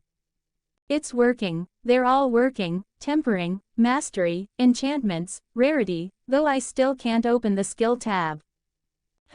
Maybe my weapon falls outside the usual framework of the 4 legendary weapons. Still, it's incredible. Weapon power that depends on belief, even the concept sounds absurd. But now I've got another question. Now Fumi looked at me. How did you find all this out? Oh, that was a bit of an awkward question. But I'd gotten what I wanted, so I figured I could mess with him a little. Let's just say, I've got my secrets. I smiled. I've told you plenty. Gotta keep something to myself, right? Besides, that info won't give you anything but a satisfied curiosity. Fair enough. You've already helped me a lot. I still don't get why you're helping me, though. Well, there's no special reason. We're both heroes, even if neither of us wanted to be. I'm not exactly hero material, either. Now Fumi snorted. Let's just say it's for our shared craft. After all, we'll have to fight the waves together. I'd feel a lot better knowing I had a top-tier tank by my side. Fair point. After that, seemingly accepting my motives, now Fumi tested all the enhancement methods he'd unlocked. He dumped most of his resources into his strongest shield. He tried to go Alan, but I stopped him. Too early. None of his current shields were strong enough to justify that kind of investment. He accepted my logic, though I could tell he was itching to dump more into upgrades. As I watched him, my eyes wandered to Raftalia. The girl was visibly bored, with nothing to do. Since I was already helping them grow stronger, why not go a step further? I had nothing better to do anyway. Once the idea took shape, I moved to put it into action. Why did you bring us here again? Now Fumi asked, skeptically eyeing the clearing around us. Honestly, it's more about Raftalia. The girl's ears twitched in surprise. Adorable. You're not. Oh, come on. I rolled my eyes. I made my stance clear. I meant her combat skills. Combat skills? You're gonna teach her how to fight? His look turned even more skeptical. Look, right now, I could kill both of you without breaking a sweat. Even with your new upgrades. And it's not just the level gap. Quote. Now Fumi didn't argue, just got a lot more serious. Truth be told, I couldn't teach her much. My skill was literally called Scythe Mastery. But my words weren't empty. The trick was in how the skill system actually worked. I didn't just magically gain the ability to wield a weapon, especially one as niche as a scythe. Each skill came with a sort of intuitive knowledge pack. I felt when I made mistakes. I sensed how to adjust my movements for better efficiency. A skill was like a download of reflexes and instincts straight into my body and brain. Sounds absurd. And it is. But it works. Because of that, I had a solid understanding of how weapon handling worked in general. Center of gravity, movement efficiency, even breathing and mental state. All of it affected combat. So, I started training Raftalia while Naofumi fiddled with his shield and brewed his usual suspicious potions, which, let's be honest, I did too. Eventually, he joined in. It's good practice for him to fight something more human-like. That went on until evening. Would have gone on for all 4 days, probably, but at some point, a totally ordinary orange ball bounced into the clearing. Raftalia, excited to test her new skills, charged right in, and then it happened. Now Fumi's eyes went so wide it actually unnerved me. What happened? Did my training blow your mind with how much she improved? What? Now Fumi barely registered my words. No, that's not it. Then what? Who the hell are you, not? All that surprise came from a single line that appeared in front of him. A line that made me stop and think about a lot of things. About what I really was to this world. The line said, Express, +1, 4 comments 0 vote, Chapter 8. Not. Level 40, Specialization, Demonic Hero Reaper. Equipment, Demonic Scythe Legendary Demonic Weapon Light Armor. Skills, Life Absorption, Scythe Mastery LV. 6 Phantom Scythe, Phantom Slash, Phantom Grip, Illusory Double, Language Comprehension LV. 3. Magic. None. That was how my status window looked at the moment. After what happened in the clearing, I couldn't stop thinking about how my class differed from Naofumi's and the rest of the hero gang. Naofumi's status identified him as the shield hero.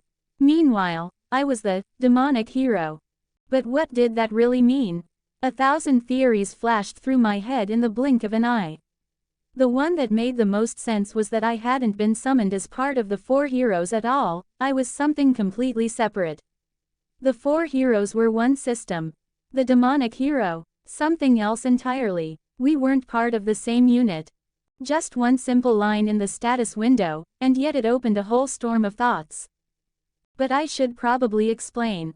The thing is, legendary weapons are, how to put it, incompatible. Once another wielder of a legendary weapon enters a certain radius, both users stop gaining XP from monsters. Worse yet, they can't learn any new skills. The system itself calls it a rejection reaction. I didn't really get it. Maybe someone was trying to enforce a balance, or just wanted to mess with the heroes. But now Fumi was still gaining XP, even though he was just a few steps away from me. Quote. Who are you, not? That question caught me completely off guard. What was I supposed to say to that? And should I even answer? What would happen if I told him about my class? Did anyone in this world need to know I wasn't their typical hero? I'm not sure. Not sure about what? About whether I should be spilling everything about myself like this, I admitted honestly. All I can say is that I'm a bit different from you guys. Though, I mean, that much should be obvious from the fact I'm some never-before-seen 5th hero. But I was summoned with the rest of you. And I think the reason I was brought here still lines up with yours. I shrugged. The conversation was awkward, to say the least. But in the end, we agreed to meet up again tomorrow at the same spot. So yeah, that's how my weird little weekend went. Raphtalia and Naofumi kept taking turns attacking me, sometimes both at once. I fended them off easily, careful not to accidentally slice off a limb. I also did a bit of power ferrying, helping them level up to 24. It wasn't hard for me, we didn't have to go far, and it was good for them.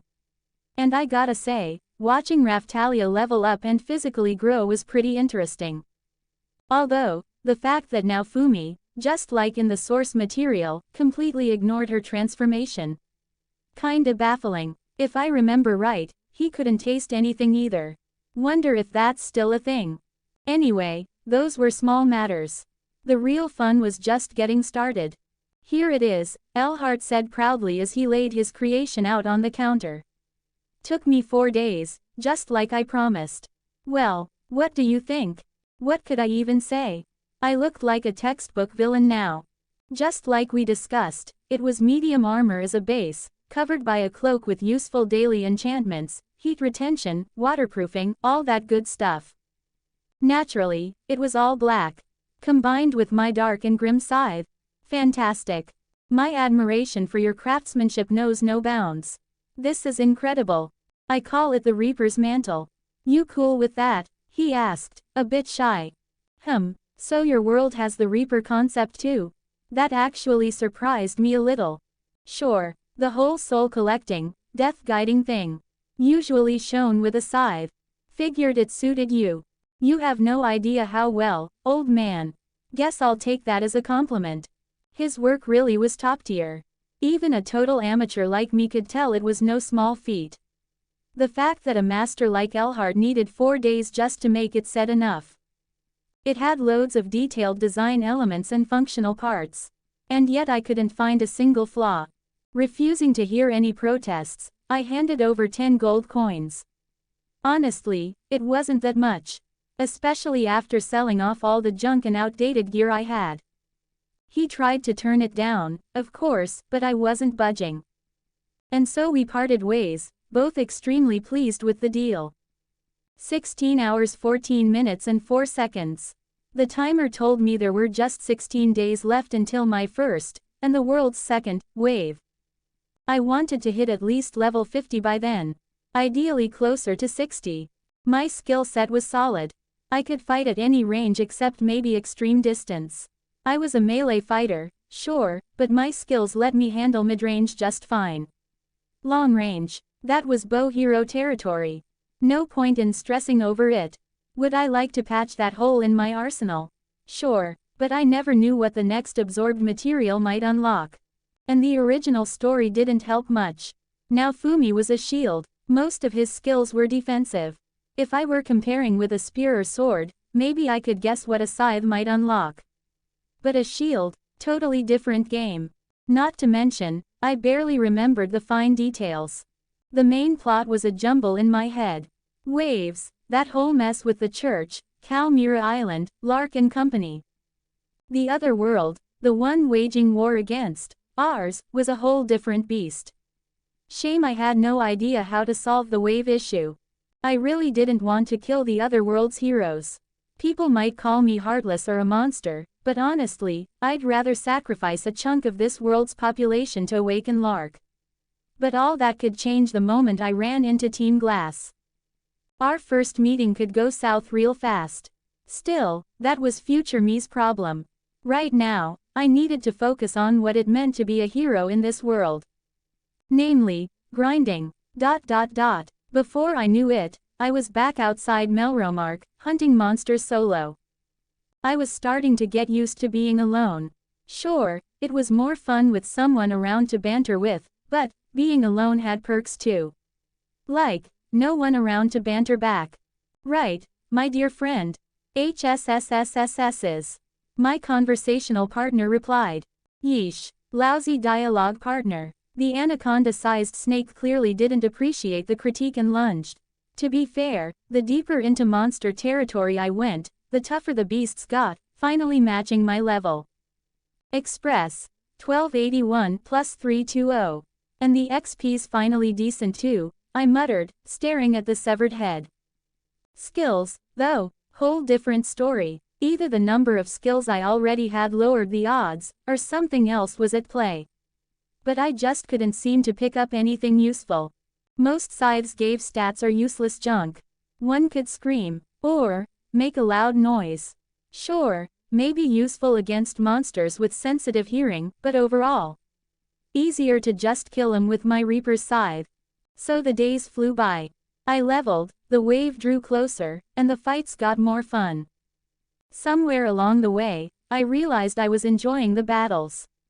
Didn't matter if they were even, one-sided, or suicidal. I liked fighting. I liked the rush of dominating. The thrill of an even match.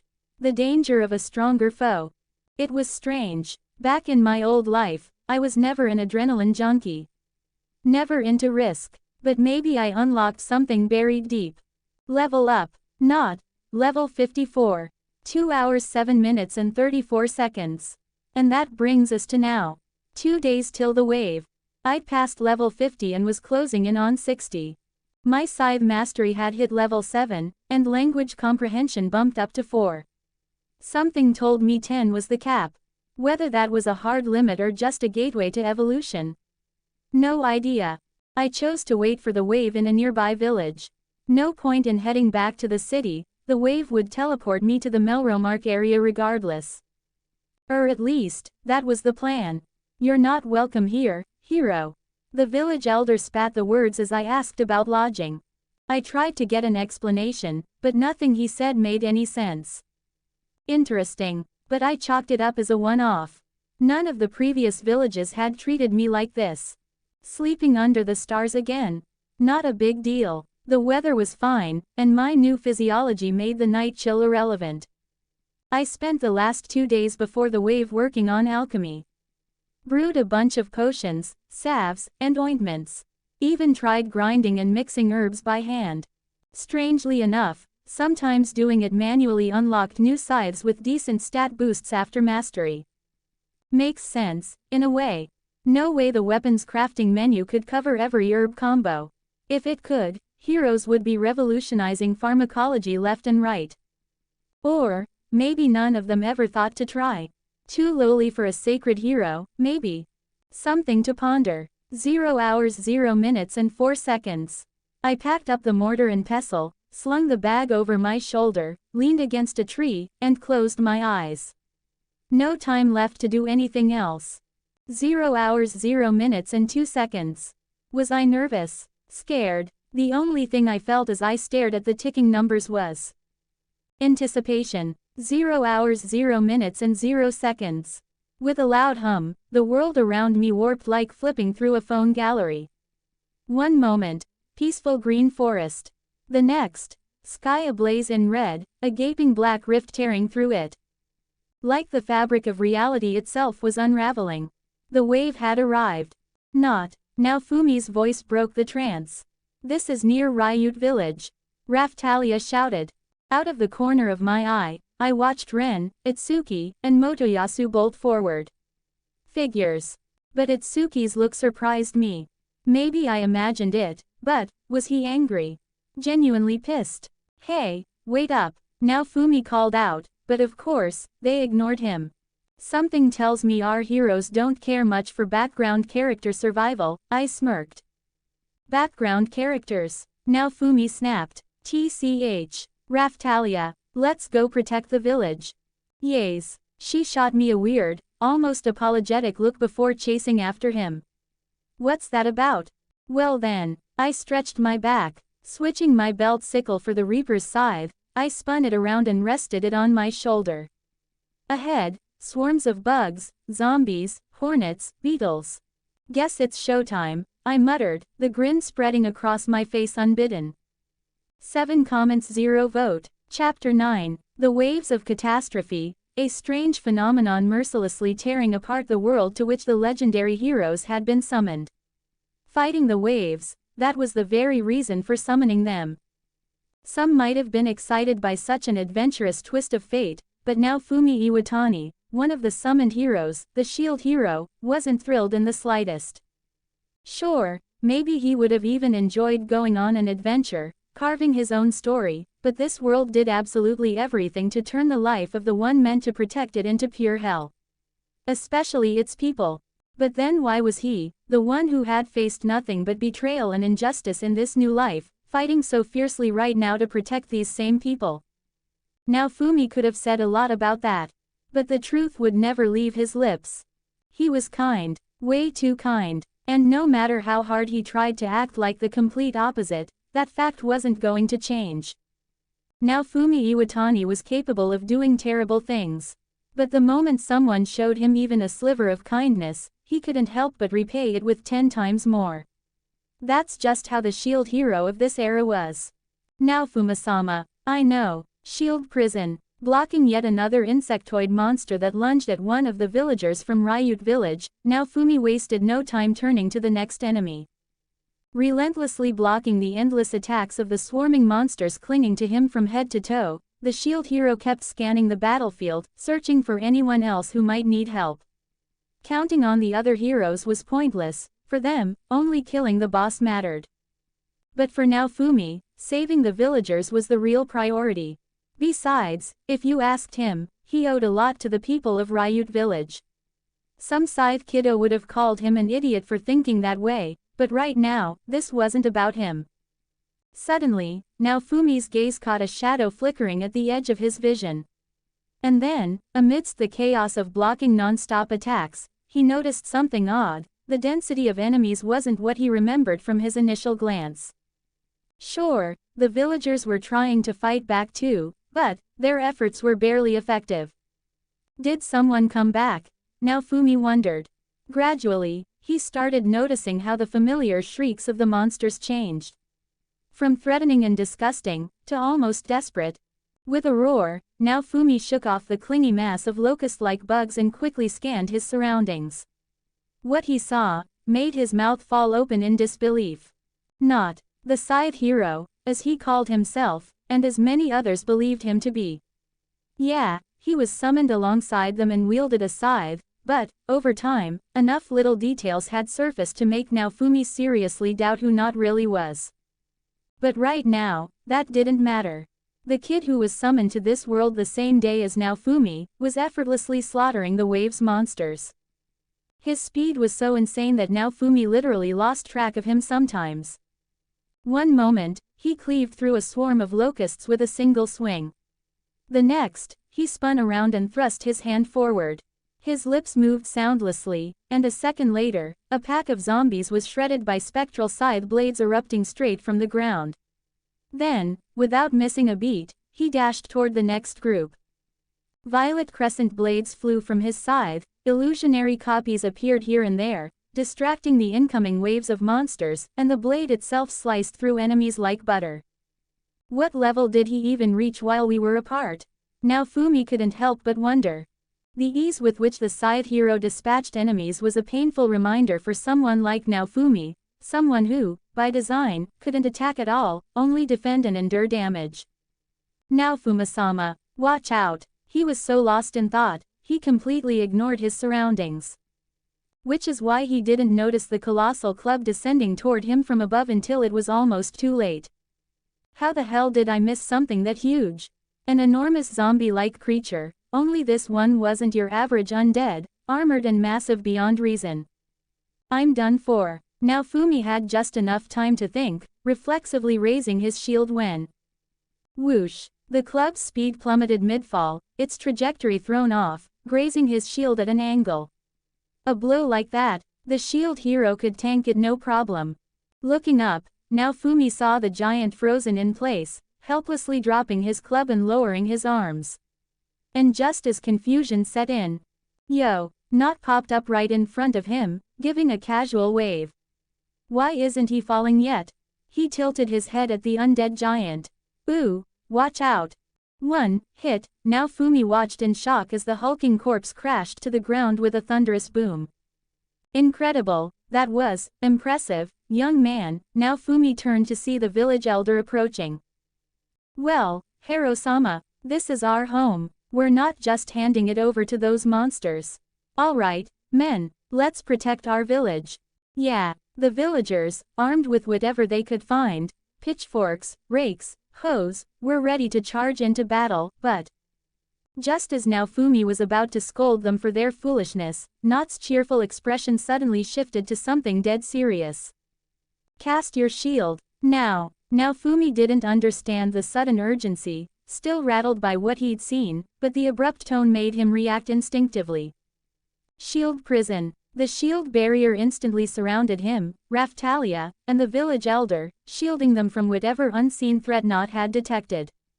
They were close enough to huddle together. The rest were still approaching. A few seconds later, something slammed into the shield's surface with a metallic clang. "How long can that shield hold, Naofumi?" To his surprise, Not asked the question with unsettling calmness. So calm, Naofumi felt a chill crawl down his spine. 15 seconds. The shield hero managed to answer. "But I can lower it sooner if..." "No, don't. The threat's still here." "But the attack's already over." Naofumi frowned, confused. "The threat isn't for us. Just hold the shield, Naofumi." Not took a deep breath. And exhaled, like he was calming himself down. Is he angry? If only Naofumi knew, or saw, the expression on Not's face right now, he would have understood everything without words. He wasn't angry, not irritated, either. He was furious. Not didn't remember every detail of the original storyline. It had been a long time, and there were way too many minor events to keep track of. Besides, back then, it didn't even seem necessary. You only remember the interesting or impactful moments. And only now, after the attack, did Not recall this incident. As their shield prison began to dissolve, Not had managed to suppress most of his boiling emotions in those 15 seconds. But not all of them. So that's the shield hero, huh? As the shield disappeared, a squad of soldiers approached. And look at that, the fifth hero's here too. Hiding in the back while the brave three heroes are fighting with all they've got. How typical.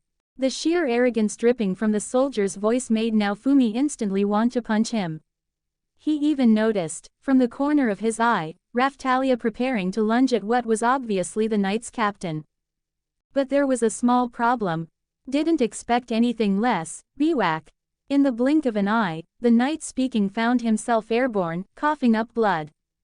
And standing where he had just been, was Not, calmly lowering his foot back to the ground. "Captain, you bastard." The remaining soldiers rushed him, and Naofumi was about to intervene when he realized there was absolutely no need.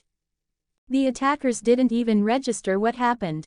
The arm swinging a sword at the Scythe Hero bent at an unnatural angle. A scream of pain followed, the first of many over the next few minutes. Soldiers were flung aside like ragdolls, powerless before the overwhelming force of someone the world called a legendary hero. Effortlessly twisting the next attacker's arm, Not yanked him forward, making him stumble, then drove his knee into the guy's stomach. Even from where he stood, Naofumi heard the faint crack of bones.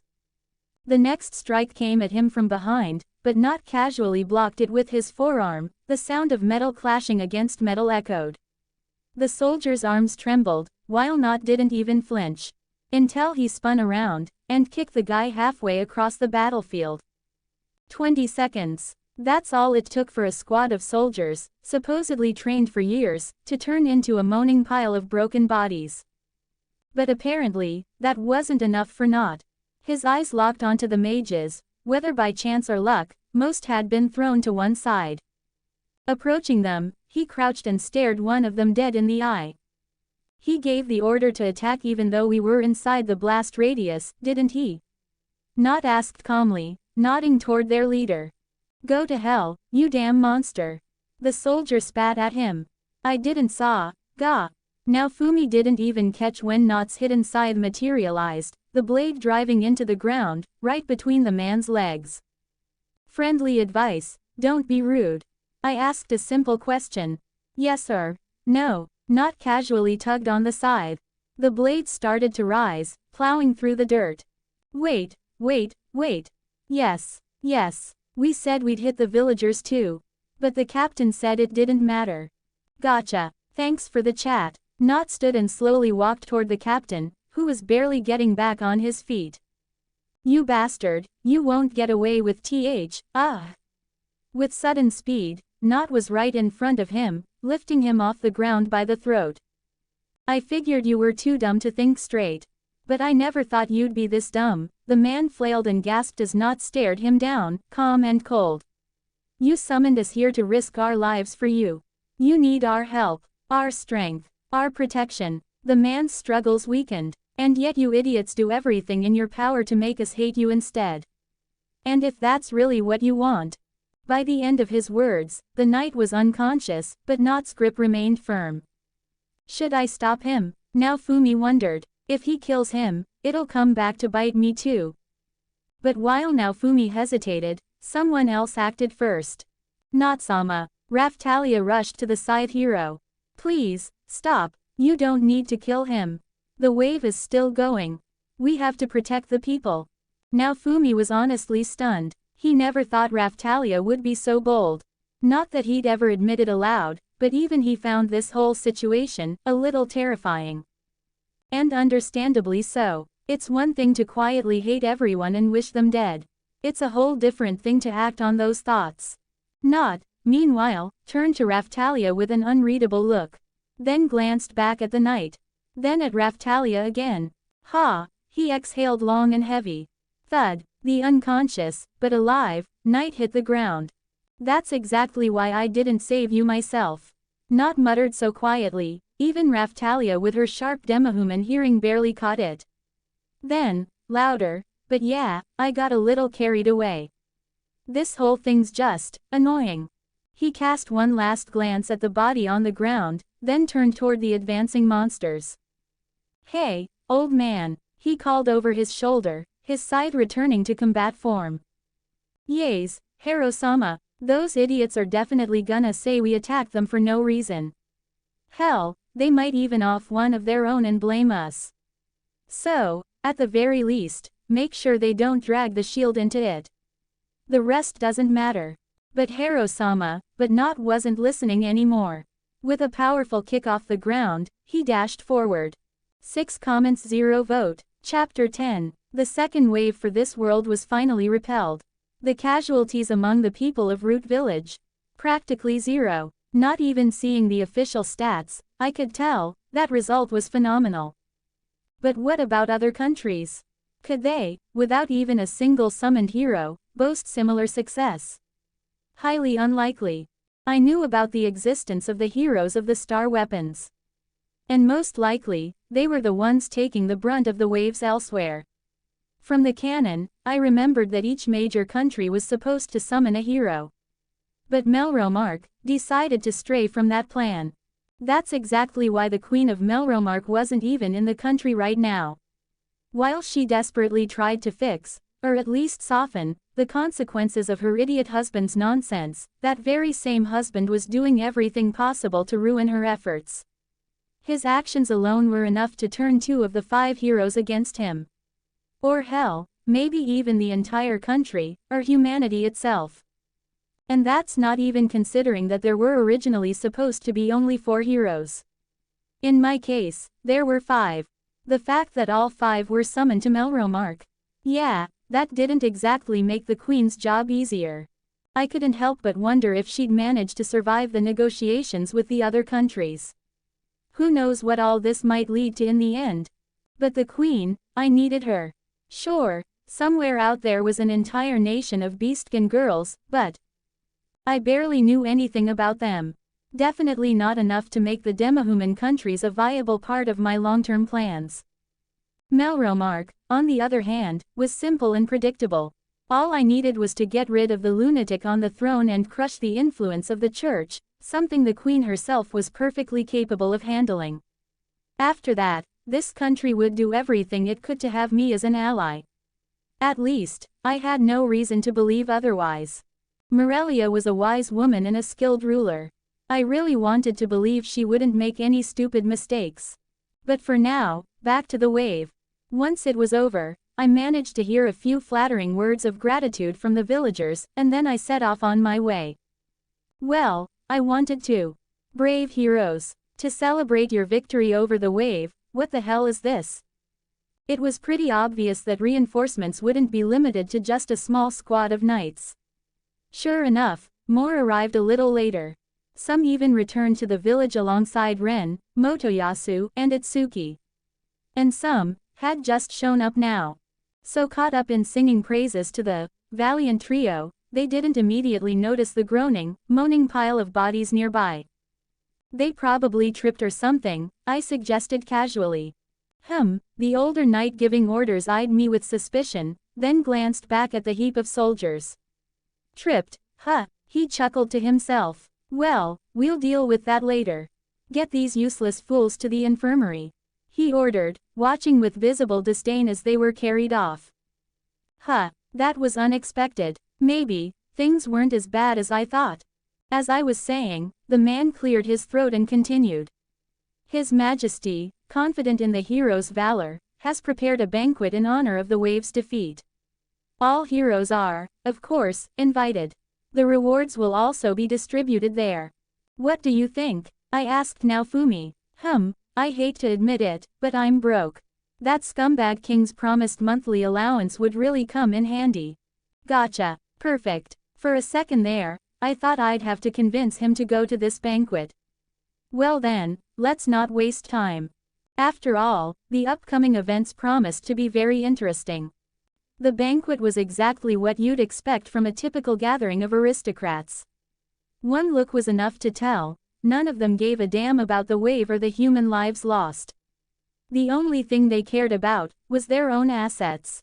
A bunch of people desperate to boost their influence, and what better way to do that than getting cozy with one of the heroes? Whoa, Naofumi-sama, the food here's amazing. Raphtalia, whose mind was barely older than a teenager's, wasn't the least bit bothered by such thoughts. Naofumi and Not both could have envied her for that. Yeah, eat all you want. We don't often get the chance to eat anything that isn't cooked over a campfire. Right, the girl nodded eagerly, but then, her face suddenly darkened. But, if I eat too much, I'll gain weight. That's nothing you need to worry about, my dear. A man's voice sounded right behind Raphtalia, catching her completely off guard. Kya, the startled Tanuki girl let out a squeaky yelp, hopping in place. Where the hell have you been? Naofumi asked, unimpressed. Oh, you know, things, stuff. You'd be surprised what you can overhear when you know where to look. Not, who else could it be? Smiled that unsettling smile again, sending shivers down the shield hero's spine. If Naofumi had to describe it, it was like staring into the eyes of a snake, already licking its lips in anticipation of its meal. Not-sama, what do you mean? Raphtalia butted in curiously. Oh, right, you, Raphtalia, really don't need to worry about gaining weight. Not only is your body still developing, but with your lifestyle as a fighter, you'd have to seriously try to put on anything at all. His words made the girl stare at the dessert table with visible hesitation. Seeing her doubt, Not decided to nail the final blow to her resistance. And besides, he leaned in close, whispering devilishly into her ear. A little extra in certain places never hurts, right? Especially, the kind that draws every man's eyes, he said, casually glancing toward Naofumi, who was currently debating whether to sneak a snack or two into his cloak. Raphtalia's eyes widened, her face turning crimson at lightning speed. She couldn't even tell what shocked her more, the intimate proximity, or the heavy implications behind his words. Yes, you're absolutely right, Natsama. Beaming, her tail wagging like crazy, the Tanuki girl decisively began annihilating the banquet's food supplies. Not almost melted into a puddle from how cute that sight was. I can't pet someone else's slave even if I really want to. I can't pet someone else's slave even if I really want to. Not even a head pat. He clenched his mental defenses tight, though it was taking every ounce of restraint. But he had to. The real fun was still ahead. And it didn't take long to arrive. Naofumi. A loud, confident voice echoed through the crowd. What now? Motoyasu, the spear hero, was storming toward Naofumi with a determined scowl. And no matter how much Naofumi rolled his eyes to the heavens, he wasn't escaping this. I challenge you to a duel. Motoyasu dramatically pulled off his glove and threw it at the stunned shield hero. What? Naofumi muttered under his breath. What the hell for? Have you completely lost it? Was the boss tougher than I thought? And Motoyasu took a blow to the head. Looking around for backup, Naofumi realized with frustration that Not had vanished again. Why was I even hoping? His feelings toward Not were still mixed. On one hand, the guy helped him, believed in his innocence. But on the other, Naofumi couldn't understand his motives. Hell, he couldn't understand him at all. The fifth hero was just too unpredictable. Seriously, this is about Raphtalia, huh? The girl in question, currently stuffing her face with another pastry, froze mid-bite. Her ears twitched at the sound of her name, and she looked up with wide, confused eyes. Somewhere in the crowd, muffled groans and the sound of heads meeting tables echoed. And, Motoyasu's temper boiled over at Naofumi's casual, utterly confused response. Seriously, you bought a slave, Naofumi. Aren't you, as someone from the modern world, disgusted by even the thought of that? But we're not in our world. Here, buying a slave is no big deal, and slavery's legal. So why can't I do whatever I want with my slave? Whatever he wants. The spoon fell from Raphtalia's lips as she closed her eyes dreamily. But no one paid attention to her. Except one single guest, watching the scene unfold. You bastard! Motoyasu, completely failing to process basic logic, raised his spear at the shield hero. Fight me. If I win, you'll set Raphtalia free. And if you lose? Naofumi asked, deadpan. Then, you can do whatever you want with her. Whatever he wants, Raphtalia whispered again, practically glowing. So, either way, I win. Seriously, I refuse. KGH, Motoyasu was at a loss. Not wouldn't have been surprised if that idiot just attacked right there in the crowd. And Motoyasu probably would have done just that, if not for an unexpected interruption. I've heard Motoyasu Dono's concerns. King Altcray of Melromark entered the conversation. Even though you're a hero, using a slave, I've only heard rumors of such a thing. But if it's true, then the shield hero really is a criminal. The king shook his head theatrically. If it matters so much to Motoyasu Dono, I'll allow this duel. I don't care about your approval. Just give me my promised reward, and I'll be on my way. But they weren't going to let him off that easy. With a wave of the king's hand, knights surrounded both the shield and spear heroes. Naofumi-sama. Naofumi turned to see Raphtalia restrained, unable to reach him. KGH. That bastard, can't he stop screwing me over for 1 second? While you remain in this country, my word is law. I have the right to confiscate the shield hero's slave if necessary. So fight, and earn your right to keep her, if that slave means that much to you. They're not giving me a choice, I've invested way too much in that slave to lose her now. I hereby declare, the duel will take place in the palace garden. The king smirked, seeing the resignation on Naofumi's face. What he didn't notice, was the pair of cold, violet eyes watching his every move and word from the shadows. This duel had no point from the start. A man who couldn't attack, and a man built for nothing but attack. Shield versus spear. A ridiculous, one-sided show with a foregone conclusion. At least, that's what everyone thought. How is that even possible? The crowd buzzed with excitement, whispering as they watched the scene unfold. And there was plenty to see. At first, Motoyasu's advantage was clear. But over time, thanks to some sneaky tricks, the shield hero managed to bring his opponent to his knees. With Not's help, information, power leveling, you name it, Naofumi wasn't that far behind the others in strength anymore.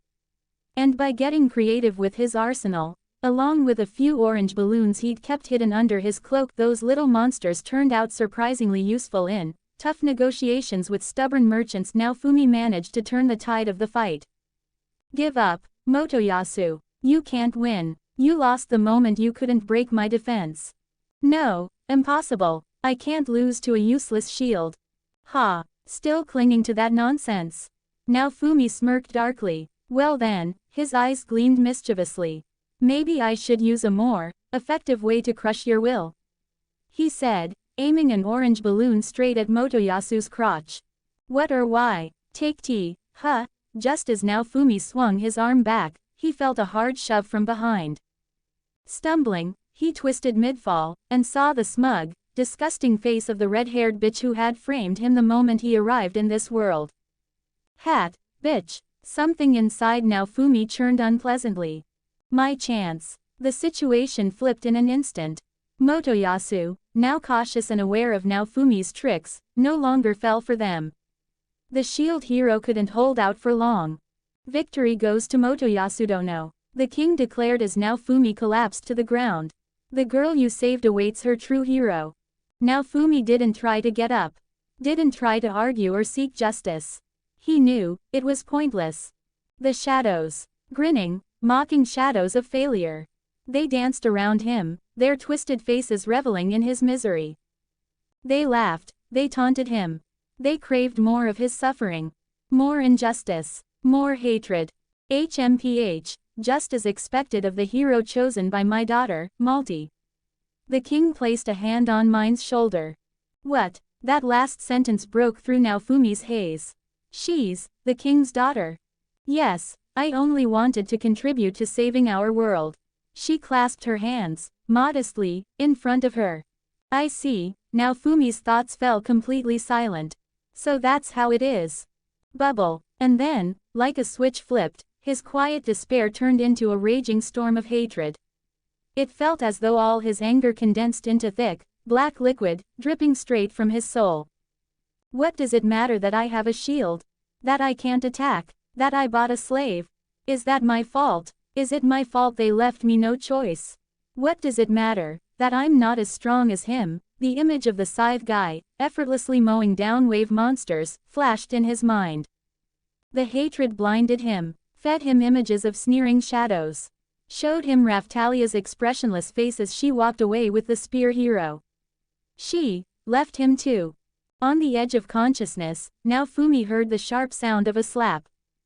Coward. But it didn't matter. He didn't want to hear their laughter anymore. Didn't want to see their disgust. Didn't want to feel the pain of betrayal again. Cursed series. Shield requirements, fulfilled. A system window popped up in front of Naofumi. And then, through the lingering fog of hatred, another image appeared, a familiar silhouette. It was Raphtalia. Naofumi-sama. She dropped to her knees, grabbing his hand. Her touch burned like boiling hatred. He yanked his hand away violently.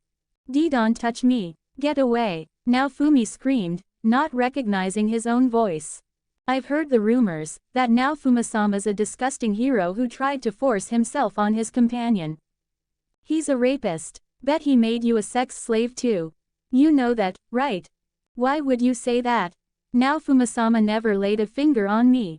I didn't do it. Naofumi-sama. Raphtalia's eyes softened with concern. Without thinking, she did what her heart told her. What? Naofumi gasped as he felt her embrace him. I know how to earn your trust back, Naofumi-sama. She whispered gently. You only trust slaves who can't refuse you. Then take me back to where we met, and brand me again. You're lying. You're just saying that to trick me. But, her voice didn't fuel more hatred. On the contrary, it cleared away the dark clouds. No matter what happens, I'll always believe in you, Naofumi-sama. I don't believe you forced yourself on anyone, no matter what they say. You're not that kind of person. The words he'd needed, since his very first day in this world. The words he desperately longed for. I believe in you, Naofumi-sama. And Natsama believes in you too, I'm sure of it. And one day, others will too. So please, let's go back and renew the mark. The shadows were gone. Looking around, Naofumi saw no sneering faces. Most of the crowd had dispersed. Only the other heroes, a dazed Motoyasu, the king, Malti, and Not, appearing out of nowhere, remained. You, who are you? Naofumi, confused, stared at the girl embracing him. I'm Raphtalia, Naofumi-sama. What do you mean? No. Raphtalia's a little girl. Oh, Naofumi-sama, still seeing me as a child. Raphtalia, now he was sure it was her, pouted. That voice, that attitude, unmistakably hers. Maybe I should start taking Natsama's teasing more seriously. Please, trust me, she pressed on. I know now Fumisama did nothing wrong. You're the shield hero who saved my life, gave me medicine, taught me how to survive and fight. I'm your sword, and I'll follow you, no matter what hardships lie ahead. Now Fumi had no strength left to resist. For the first time, his defenses crumbled. Drip, drip, tears fell onto the cold floor, uncontrollable and relentless. Now Fumi fought back the storm of emotions, but kept losing. Finally, surrendering completely, the shield hero broke down, sobbing in the arms of the only person who truly accepted him in this world. Perhaps, that really was the best ending this story could have had. 12 comments 0 vote. Chapter 11. As expected, the scene between Naofumi and Raphtalia turned out to be pretty emotional. Hell, even I was touched by it. That was one of the reasons why I personally didn't save the girl, leaving it to Naofumi instead. They needed each other. Don't worry, Naofumi, I muttered, watching the shield hero holding the now dozing Raphtalia on his lap. The real fun's still ahead. No matter how hard I tried, I couldn't suppress the grin crawling onto my face. Now, you shall receive your rewards for defeating the wave, as well as your monthly allowance. The king declared pompously, looking at the 5 of us. As expected, Motoyasu got the most 4,000 coins. Then Ren 3,800 coins, Itsuki, also 3,800 coins, and finally, Naofumi and I got 500 each. The shield hero clearly needs to try harder. And the Scythe Hero should finally stop ignoring guild requests.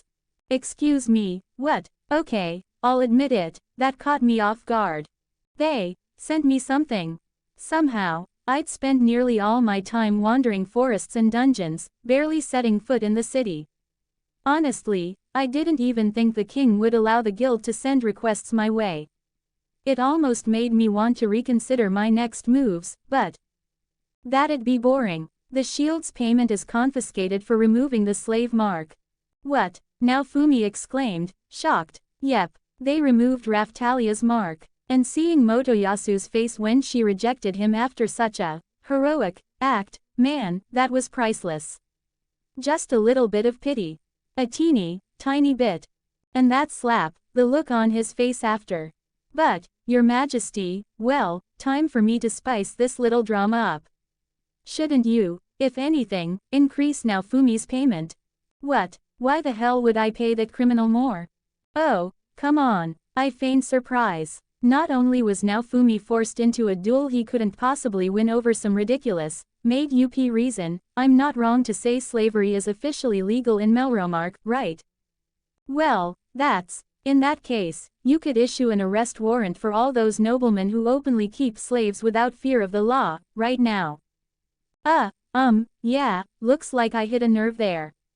On top of that, even that ridiculous, one-sided duel got rigged, and nobody's saying a damn thing. Pretty sure rigging a fight against the shield hero is way too obvious. Yeah, I saw Motoyasu's companion using magic too. Itsuki chimed in. Same. Ren nodded right after him. You're wrong, honorable heroes. The shield hero. So, what say you, Your Majesty? I completely ignored that red-haired B*teacher's voice like she wasn't even there. Her cute little face twisted with frustration. I'd hate for the crown's honor to get tarnished, after all. You little. But, I suddenly raised a finger. I believe there's one universal method in all our worlds for determining who's right and clearing one's name. You're not suggesting, Itsuki seemed to catch on to where I was going. A duel, I declared proudly. A duel, not, you want, to fight the old man. Ren spoke up. That's kinda rude, I muttered thoughtfully, but I like it. Shame you're wrong though. No need to fight personally, you can just have someone do it for you. I glanced at Motoyasu. Why all this? Oh, trust me, I had my reasons beyond just wanting to have fun or vent my frustration from reading the novel and constantly facepalming. Though, honestly, that alone was a damn good reason. So many witnesses saw that obvious rigging, I looked around at the nobles present for the reward ceremony. Good thing no official event could happen without at least a few of them around. What must they, loyal subjects of the kingdom, be thinking? If the king so easily plays with the fate of a legendary hero, what does that mean for ordinary people? Ooh, you should have seen those noble faces. I could practically watch their thought process playing out. And the way Altcray's eyes darted around nervously. But everything can be settled with one simple duel. Ahem. Motoyasu dono, the king cleared his throat, shooting a businesslike glance at the spear hero.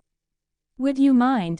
What, me? Well, who else but the princess's chosen one? You're not going to defend your father-in-law's honor. Cough cough. KGH. The king and the princess both coughed in sync, while Motoyasu went pale. Well, I guess I have no choice but to make you take your words back and clear the king's name.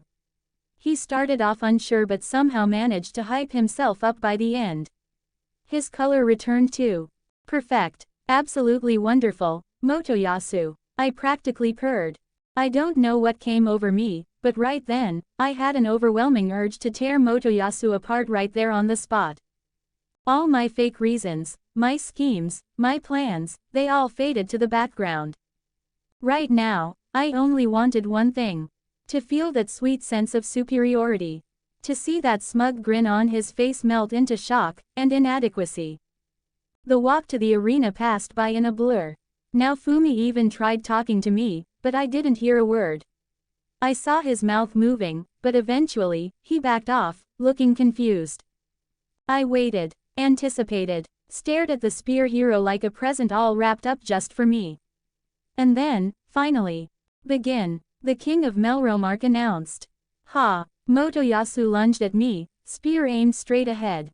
Seriously, it was so dumb. He just charged at me, like he was trying to ram me. One step forward, I changed my scythe's form, spinning it reflexively. Another step and a pivot. The scythe hooked onto the tip of Motoyasu's spear, right where the shaft met the blade. A quick tug lifted the spear, throwing him off balance. I completed the spin, delivering a roundhouse kick straight into his solar plexus. Skill leveled up. Scythe Mastery, LV. 8, cough cough. Motoyasu hit the ground like a train wreck. Even I was surprised by the impact. Come on, Motoyasu. You're not done already, are you? It can't end that fast. I saw him struggling to breathe. But, clenching his teeth, he forced himself back up. Now, it was personal. You're celebrating too early. Chaotic thrust. The spear hero charged again, this time his spear splitting into multiple afterimages, striking from all directions. But, how disappointing. His technique was garbage. Shining spear. Suddenly, a glowing, radiant spear shot toward me. Not bad for a ranged attack. Pretty decent speed too. I blocked with my scythe, the impact sliding me back slightly. Better. What the hell, what's your level? Motoyasu shouted, eyes wide with shock. Everyone's got their secrets. I smirked, charging in again. A downward strike with the blunt side of my scythe. Motoyasu hastily blocked with his spear's shaft. Growling, he jumped back to a distance awkward for spear fighting. You, seriously, what exactly are you planning to do now? Obviously, beat you. Deadly combo. Motoyasu attacked again, this time a series of 5 strikes. The first was a straight thrust, the second aimed at my legs to trip me, and the last 3, clearly designed to skewer a fallen opponent. Yeah, things didn't go his way. I deflected the first strike, throwing him off balance again. He barely recovered enough to launch the second, but I deflected that too. On the third, I caught his spear, yanking him toward me, and jammed the scythe's handle into his stomach, lifting him off the ground. KGH. Don't take it personally, but that's for being a hopeless idiot, and for all the brain cells I lost watching your stupidity. I slammed his spear down, sending the spear hero crashing to the ground. But before he could even hit the floor, I crouched and delivered another spinning kick. His unconscious body rolled across the arena, finally coming to a stop 10 meters away. The arena fell into stunned silence. I suppose this counts as my victory. I asked casually, scanning the crowd. No way, that easy. Ren muttered under his breath. What hacks did you use? Itsuki asked. I used the greatest advantage there is, Itsuki. I used my brain. I highly recommend it.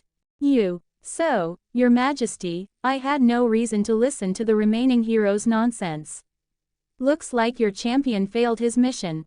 Such a shame. I glanced at Motoyasu's limp body, grimacing slightly. Now, ready to discuss compensation for the shield hero. You dare demand anything from me? Seems the king lost his temper. How careless. Do I dare demand anything? Me, the one you summoned to this world, the one you asked to protect it. Hard to say. That criminal deserves nothing from our world. He jabbed a finger at Naofumi. But fine, I'll allow the minimum payout. With a wave of his hand, a servant quickly handed Naofumi a coin pouch. I see, I sighed dramatically. You're absolutely sure about that decision, Your Majesty. Naofumi, like me, is a legendary hero protecting your world from the waves. Who knows how this could turn out? Are you threatening me, Scythe? A vein bulged on Altkray's forehead. What's his problem? Well, maybe, just a tiny bit. I gestured with my fingers, showing a minuscule gap between them. I knew it, you're just like him. I didn't want to believe the rumors, but it's clear now, you're a criminal too. What? Okay, credit where it's due, that actually caught me off guard. Did they seriously come up with some nonsense while I was wandering the forests? Rumors. What rumors? Ren and Itsuki exchanged confused glances. I've received reports that in villages along the Scythe Hero's path, people mysteriously disappeared. Later, they were found, beheaded. Always in places where the Scythe Hero passed through. What? Is that true, Natsun? Itsuki stared at me in shock. If you're seriously asking, no. First I've heard of these rumors. But damn, they sound badass. Suddenly, it all made sense. That cold reception I got at the last village, if rumors were already spreading back then, that explained a lot. But I hadn't given the king or the church any real reason to want me gone, or maybe, my existence alone was enough. After all, the church only worshipped 3 heroes, and I wasn't one of them. My appearance could easily be twisted into heresy. But their motive still felt off. You're only free because there's no solid evidence. The king sneered. Take your money, and never set foot here again. Melromark doesn't welcome criminals. That works too. I nodded to myself, pocketing the pouch from another servant. Can never have too much cash. Let's go, not. There's nothing left for us here. Naofumi was ready to leave, but I wasn't done. Couldn't resist one last jab. While everyone was lost in thought, I shot toward the king at full speed. Before anyone could react, I stood beside him, leaning close to his ear. Nice move, Your Majesty. But don't overestimate the church's protection. Keep that in mind when you come up with your next, brilliant, idea. I immediately returned to my spot. Now, come on, Naofumi. There's still so much fun ahead, I can't wait to get started. And with that, we left the royal castle, leaving everyone around us scrambling to process what just happened. I was extremely pleased with myself. 5 comments 0 vote. Chapter 12. Leaving the castle, each of us was silent in our own way. Naofumi was deep in thought, occasionally glancing at me. Sometimes, he looked at Raftalia too, and in those moments, his face would relax, taking on some peaceful, almost serene expression. But the second his eyes landed on me again, that expression turned sour. Fascinating little metamorphosis. Was that really necessary? He suddenly asked me. What exactly? What you pulled off back there? Don't get me wrong, I loved the way you wrecked that idiot with the spear, but still, I doubt we'll be welcome in the palace now. It wasn't hard to see the storm of mixed emotions Naofumi was wrestling with. On one hand, his enemies got publicly humiliated. On the other hand, I stirred up a conflict we could have easily avoided. Truth is, the king hadn't really given me any reason to act against him yet. You could even say, I started this whole thing for no reason at all. But as it turned out, the king and the church had already made their move. I just hadn't known about it, until today. You see, Naofumi, I had several reasons for doing what I did. Hands clasped behind my back, I switched my walking pace into full-on, wise old sage, mode. First of all, it was painfully obvious the king favors the spear, sword, and bow heroes. Especially the spear hero. That kind of attitude towards people they themselves summon to save their world, says a lot about his wisdom as a ruler. I paused for a moment, giving Naofumi time to digest the info, then continued. Second, based on that, I decided to poke around and get a feel for the king's overall stance. There's a thing in this world, Naofumi, called the Church of the Three Heroes. Catch my drift? 3 heroes? Yep, and guess what? The shield and the scythe aren't on that list. Later, I found a few more reasons to act the way I did. But in the end, the final trigger was that rigged duel. That's why I decided to strike first. With my words alone, I've already planted doubt among the king's little entourage. The nobles will start thinking. The duel with Motoyasu showed there's no absolute advantage on Alt-Kray's side. Just Motoyasu alone isn't enough to tip the scales, and Ren and Itsuki, they clearly aren't eager to play along with the king's games. Plus, I showed that I'm stronger than Motoyasu himself. Though, the ease with which I beat him worked out even better than I planned. Odds are, the other heroes aren't much stronger than the spear. Naofumi remained silent. He simply stared at me with wide eyes, as if I were not a person, but some kind of deity. A snake deity, I would guess. That small spark of fear in his eyes. The way people look at slippery things. That's impressive, and kinda logical, maybe. In truth, all of this was secondary. Sure, making sneaky plans and weaving schemes could be useful, even fun. But I honestly didn't care much. Almost everything I did for myself. For my own entertainment and amusement. I barely thought about consequences. Well, if it isn't the shield and the Scythe heroes. What brings you to me today? Eventually, we arrived at our destination, the slave trader's tent. Raphtalia flat out refused to stay by Naofumi's side without the slave mark. She even declared, "I want to be your slave, Naofumi-sama." Damn, if someone ever said that to me, I wouldn't be responsible for what happened next.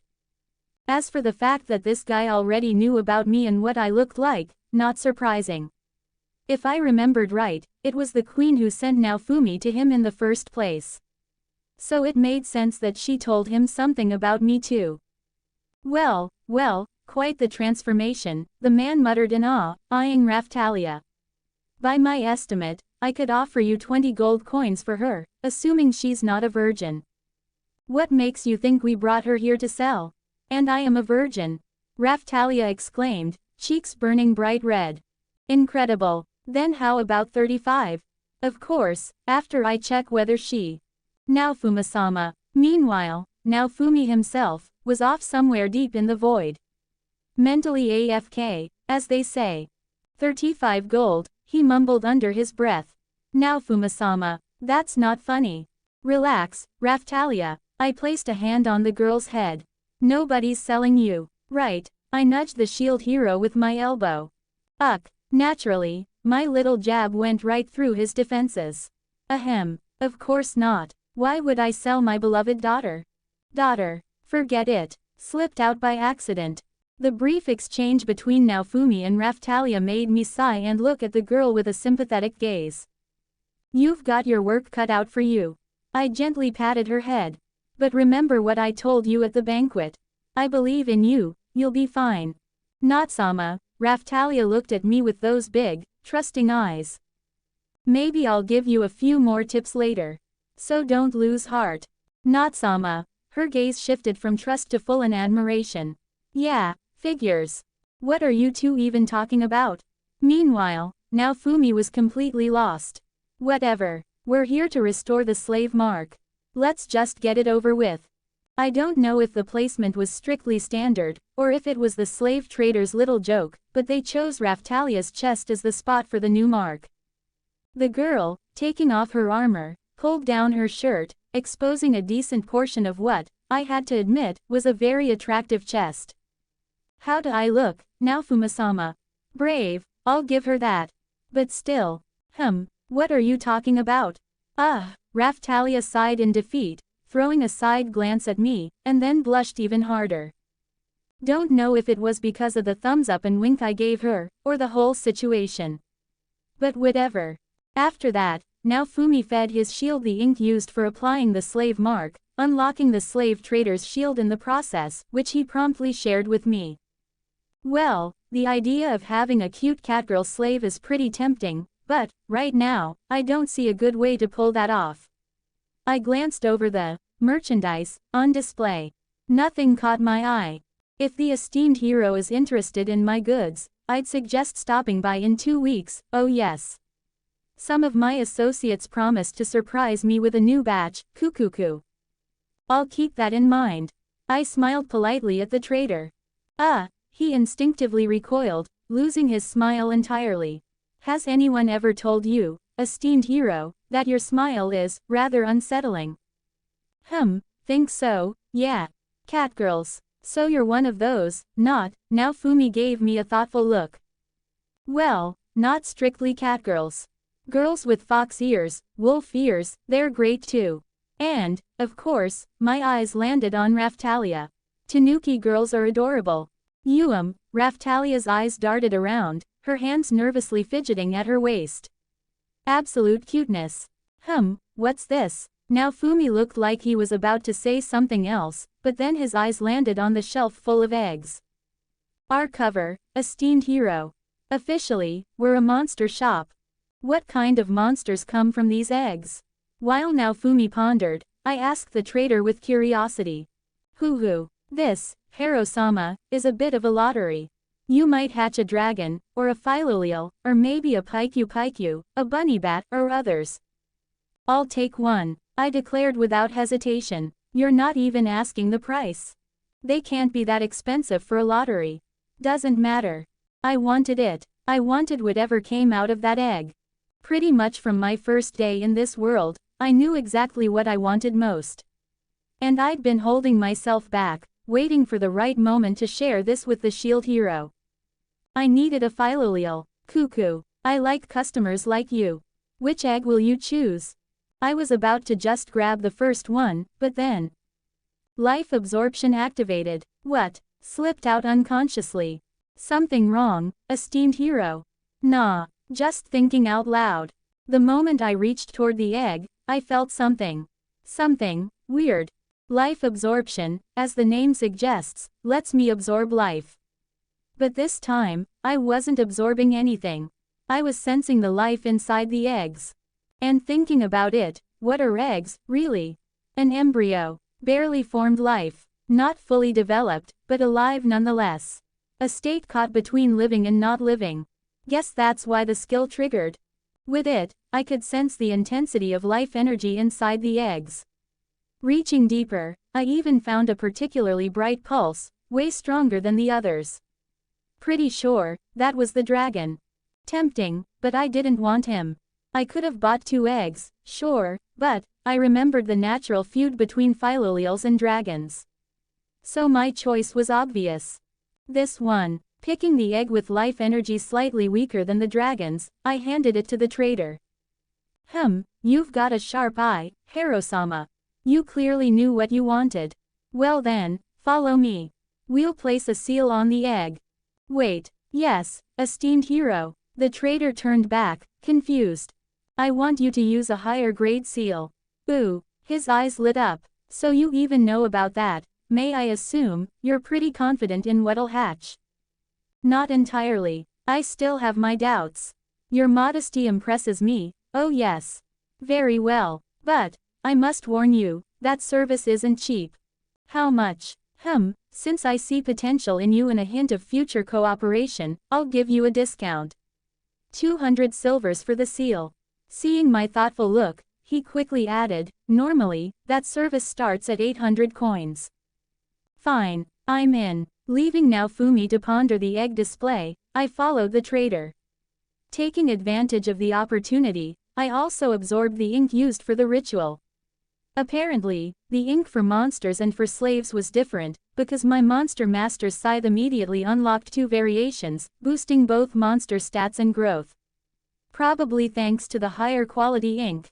Same for this one, just a basic seal. Now Fumi showed up behind me, egg in hand. Cuckoo. Wise choice, Hero-sama. After the purchase, the eggs were placed in a disposable portable incubator, which the buyer could take home.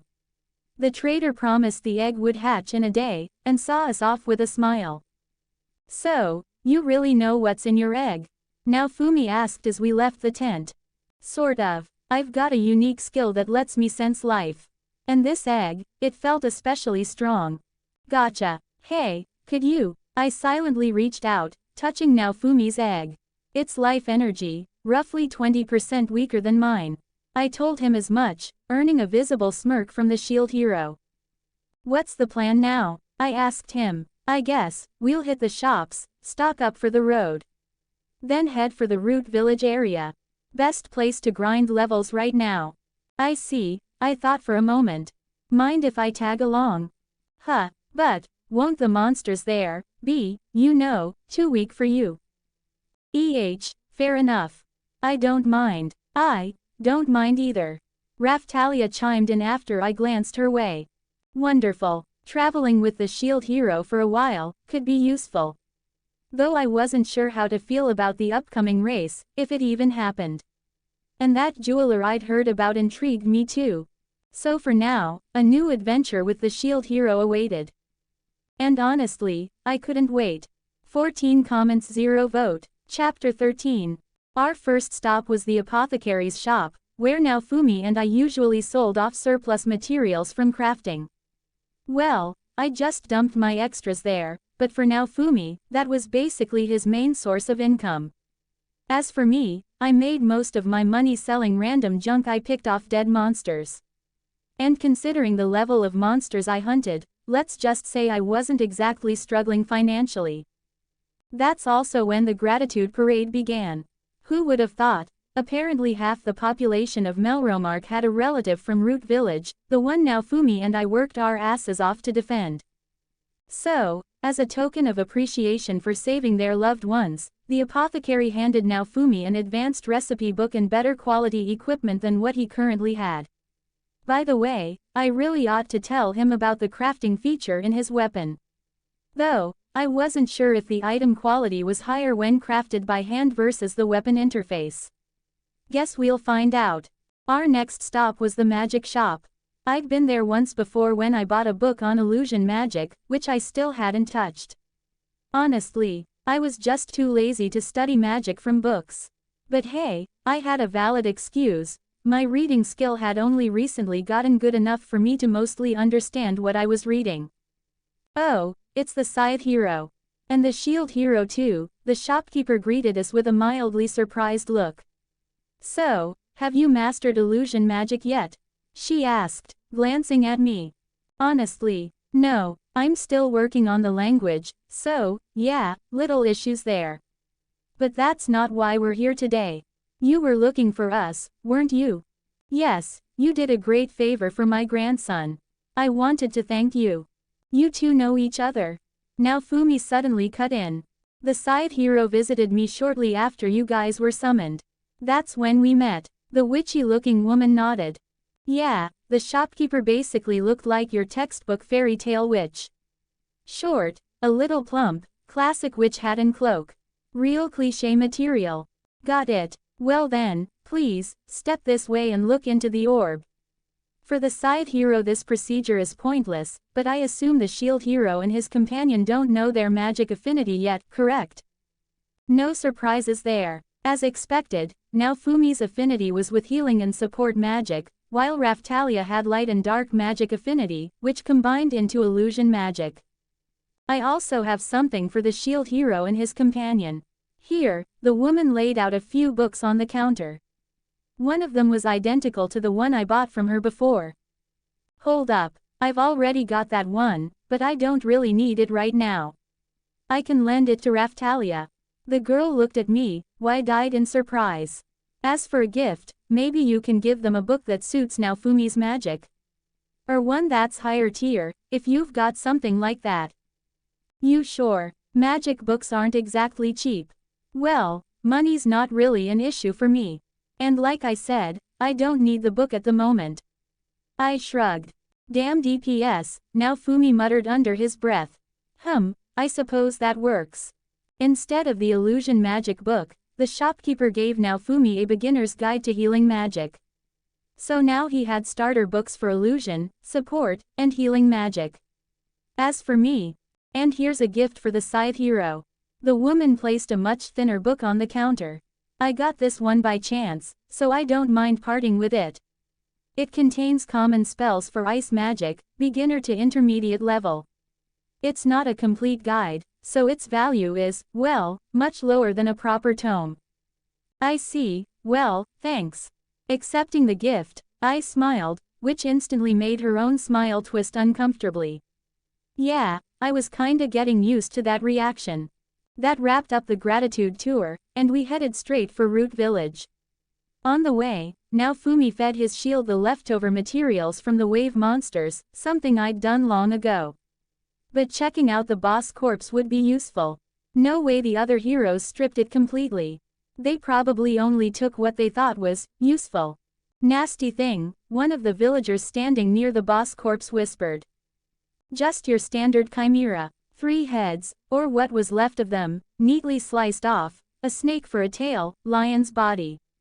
Sure, to regular people that probably looked horrifying. Personally, I found Twimitor spiders way creepier, we've seen worse. Mind if we take some?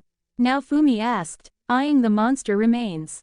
Of course. Please, take as much as you want. We honestly don't know what to do with all of it. We'll take everything, if you don't mind. I cut in before Naofumi could ruin this for us. Sure, but, if you don't mind me asking, why do you need so much of it? That is a secret. I smiled, glancing at the incubator strapped to my back. Speaking of which, I really needed to find something bigger than my current bag. Who knows, maybe this world had some kind of item enlargement magic. Oh, well, in that case, I've got nothing to say. We don't need it anyway. The villager shook his head and walked off. Hey, not, I was still examining the chimera. We don't need that much either. They could sell the materials for experiments and use the money to rebuild the village. Raftalia agreed with him. Sigh, Naofumi, I sighed dramatically. Thanks to us, the village already suffered minimal damage. But what about your financial situation? But, how are you planning to protect this world when you can barely afford pants? World's protector. Hilarious. I actually chuckled, thinking about how broke the supposed legendary hero was. Please, Naofumi, think about yourself a little more. After my little lecture, both the shield hero and the raccoon girl went quiet. We sliced up the chimera, feeding the remains to our legendary weapons. Naofumi unlocked a new shield, which, according to him, would now be his main one. As for me, none of the new scythes were stronger than my Reaper's scythe. But absorbing the passive stat boosts from each. Worth it. You can never have too many stat buffs. After stripping the chimera, we finally made it to the village. There, I found a helpful villager who agreed to transport the meat and other materials for us. I also casually dropped the info bomb on Naofumi that he could craft via the system interface. And crafted items went straight to the system inventory. I even realized I'd forgotten to tell him about monster loot drops, oops. Happens. So Naofumi, now armed with fresh knowledge, dove into figuring it all out, occasionally switching to study the alphabet we'd been teaching him. I could already read decently, but our dear shield hero, completely illiterate. Guess I was getting a little too invested in helping this duo. But it felt good to take a break from endless monster grinding and just mess around like this. Still, couldn't slack off too much. Naofumi kindly shared some ingredients I didn't have, so I could unlock more crafting recipes. We ended up both zoning out, buried in our legendary weapons, unlocking new options. Must have looked funny from the outside. But night eventually claimed the village, which meant rest. At least for those not blessed with demon blood and double isekai status. So, everyone but me. Stretching, I headed to the storage room where we'd stashed the chimera corpse. Using a scythe to butcher meat wasn't ideal, but honestly, what's sharper than a legendary weapon? You sacrifice a little convenience, sure. Soon, I'd have one very hungry little monster on my hands. And chimera meat, according to canon, was a pretty solid food source for them. Though, I'd probably end up with 2 hungry monsters. Hogging the whole corpse for myself would be a dick move, but even the leftovers would save us a ton of cash on feed. I was mid-butcher when I suddenly heard a weird sound coming from the room the village chief had let us use. It sounded like knocking or cracking, and there was a faint chirp. Climbing upstairs, I slipped quietly into the room and immediately looked at the incubators. Now Fumi's still showed 5 hours until hatching. But mine. Crack, peep. The little creature broke through the shell and flopped forward awkwardly. Bits of eggshell scattered as the tiny bird emerged into the world, or rather, into the darkness, since it was the dead of night. It was almost impossible to see with the naked eye. Especially lying there, spread out. Its feathers were the color of the night itself. Deep, inky black, without a hint of other colors. Although, on closer inspection, I noticed a few lighter colored feathers on its head. It looked more like a miniature chick than anything else. Peep, it chirped again, wobbling to its feet. And what are you? I whispered, staring at the little wonder. As I reached for it, I got a grumpy look. Then, ow, feisty little thing, I got pecked. Or nipped, really. You should be careful, little bird. I'm not exactly a good person. Technically, not even human. At that moment, looking into the chick's eyes, I felt a weird burning sensation in my own. Reaching out again, life absorption activated, the burning intensified. The chick, still staring into my eyes like it was mesmerized, froze. Then, it relaxed, the grumpy look faded, and, submitted. That's the first thought that hit me. And honestly, it felt like that was exactly what happened. The little bird simply bowed its head. Despite my concerns, the chick was totally fine. Life absorption hadn't hurt it. Or, her. Hard to say. What the hell was that? The burning faded from my eyes like it never happened. The chick lay there peacefully, letting me pet her without complaint. She barely moved. Occasionally, she'd nuzzle into my hands as I stroked her. Adorable. Now, what do I call you? The little bird tilted her head. She lay on my cupped palms as I gently scratched her head with my thumbs. Born at night, practically invisible in the dark with that black plumage. Night, that's your name. As if understanding me, Night lifted her head, gave me a look, then flopped back down onto my palms, seemingly accepting it. From now on, I guess I won't be alone anymore. Hey. DPS, damage per second. That is, a character class entirely focused on dealing damage. Just in case someone's not familiar with the term. 4 comments 0 vote. Chapter 14. So that's a philoleel. Now Fumi asked, staring at the chick quietly sitting in my hands. Then his eyes shifted to his own bird. By morning, almost right after Raftalia and now Fumi woke up, now Fumi's eggs started to hatch. And, as expected, another philoleel chick popped out. This one had soft yellow and pink feathers. And, well, this little guy was seriously hyperactive. Since the moment it hatched, the chick had been hopping all over now Fumi, first his head, then his arm, his shoulder, just running around the whole room. I glanced down at my own chick, still lying flat in my hands. She had been like that for nearly 2 hours now. Why such a difference? The shield kiddo frowned at my chick. Who, by the way, was already bigger. Mine hatched at night. I had nothing better to do, so I went for a little stroll with her through the woods. By now, Night was already level 14. The most dangerous monsters come out at night, but even they couldn't touch me anymore. And with my vision, I could navigate in the dark just fine. That's what you call a little stroll?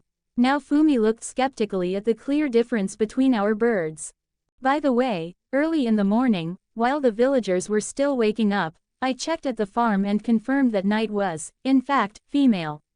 And definitely a philolele. You never know. After all, I also grabbed some feed and dumped it in one of the farmer's empty stables. Thanks to our reputation, I didn't even have to pay rent. Sweet deal. You forget about the monster owner bonuses. This world really is amazing, to speed up the process that normally takes at least a month to just one night. It really was impressive. From a chick to a full-sized chicken, Night grew up in less than one night. Even less, considering I didn't start right at the beginning of the night. I fed the Scythe her eggshells right after she hatched, along with her feathers. After that, I tried to give the Scythe one feather every time Night changed even a little. Or during her natural molting. Surprisingly, she wasn't even annoyed by me plucking her feathers now and then. I swear, her little face looked like, oh well, if you really have to, take it. Her intelligence was honestly scary. And the way she seemed to actually understand what I was saying. Insane, especially at such a young age, she had barely been born. But all of that felt like minor details, considering she was eventually supposed to transform into a human. Compared to that, nothing else mattered. After the morning chaos, our journey continued. Well, my journey with Night. Now Fumi and Raftalia flat out refused to come with us and be dead weight. Fair enough. I already gave them a head start, they could figure out the rest on their own. Honestly, I wasn't dying to travel with them anymore either. Better to share express with my chick, who'd be by my side always, or so I hoped. We agreed to meet back at the village chief's house in the evening. And, to my surprise, Raftalia very shyly asked me to continue our training sessions. I definitely had better ways to spend my time, like focusing on Night, but, turning down now Fumi and Raftalia completely would be dumb. And, truth be told, it was kinda nice to spend time with the raccoon girl. Especially since Raftalia had grown into a really beautiful young woman, with all the right curves in all the right places. And you're probably destined to stay in lowly form, huh? I muttered, crouching in front of my chick. She tilted her head lazily. I veered off from now Fumi's route, heading to higher level areas. The farther I went, the more this world impressed me with its biome diversity. Just recently, I was in a normal village, and now, after walking a bit farther, I basically stumbled into the Amazon rainforest. Now Fumi, if I understood right, headed toward the swamp area. Who would have guessed that not far from there the entire terrain would shift into full-on Amazonian marshes? The wildlife matched. Giant snakes, frogs, insects. God, I hate insects. The snakes, I called them anacondas, dropped scythes that either boosted defense if you fed them scales, or boosted attack if you fed them fangs. A nasty surprise was a small snake that could blend into the surroundings. Only my freakishly good reflexes and high level saved me from that ambush. But the reward, totally worth it. New skill acquired. Camouflage level 1. Just like that, I got myself a cool little invisibility skill. Guess I'm a proper assassin now. It also reminded me, I should explore lower level zones too. I still had no clue what triggered new scythe unlocks. Who knows what kind of useful scythe might drop from lobby monsters. All skills used up some kind of spirit energy. But my pool was so ridiculous that I could spam basic skills for ages. Even the energy drain from maintaining camouflage at level 1 was basically negligible. Keeping camouflage up the whole day, with short breaks, got it to level 4. At that point, the energy drain became noticeable. I could probably walk around invisible for 3 hours straight, but during combat, it burned through energy like crazy. A few minutes, and I was drained. Although my total spirit energy increased with my level, so some balance was maintained. By the end of the day, I'd reached level 56. I actually leveled from 54 to 55 during the wave. Night reached level 29. Her growth rate was way slower than mine, but that wasn't surprising. She didn't have life absorption like I did. It's still hard to believe the difference is this huge. Now Fumi commented, eyeing the bird beside me. By evening, Night had plumped up like a round chicken and gotten taller. Her main feather color hadn't changed, though a few grayish feathers on her head had turned completely white. Not many, but still noticeable.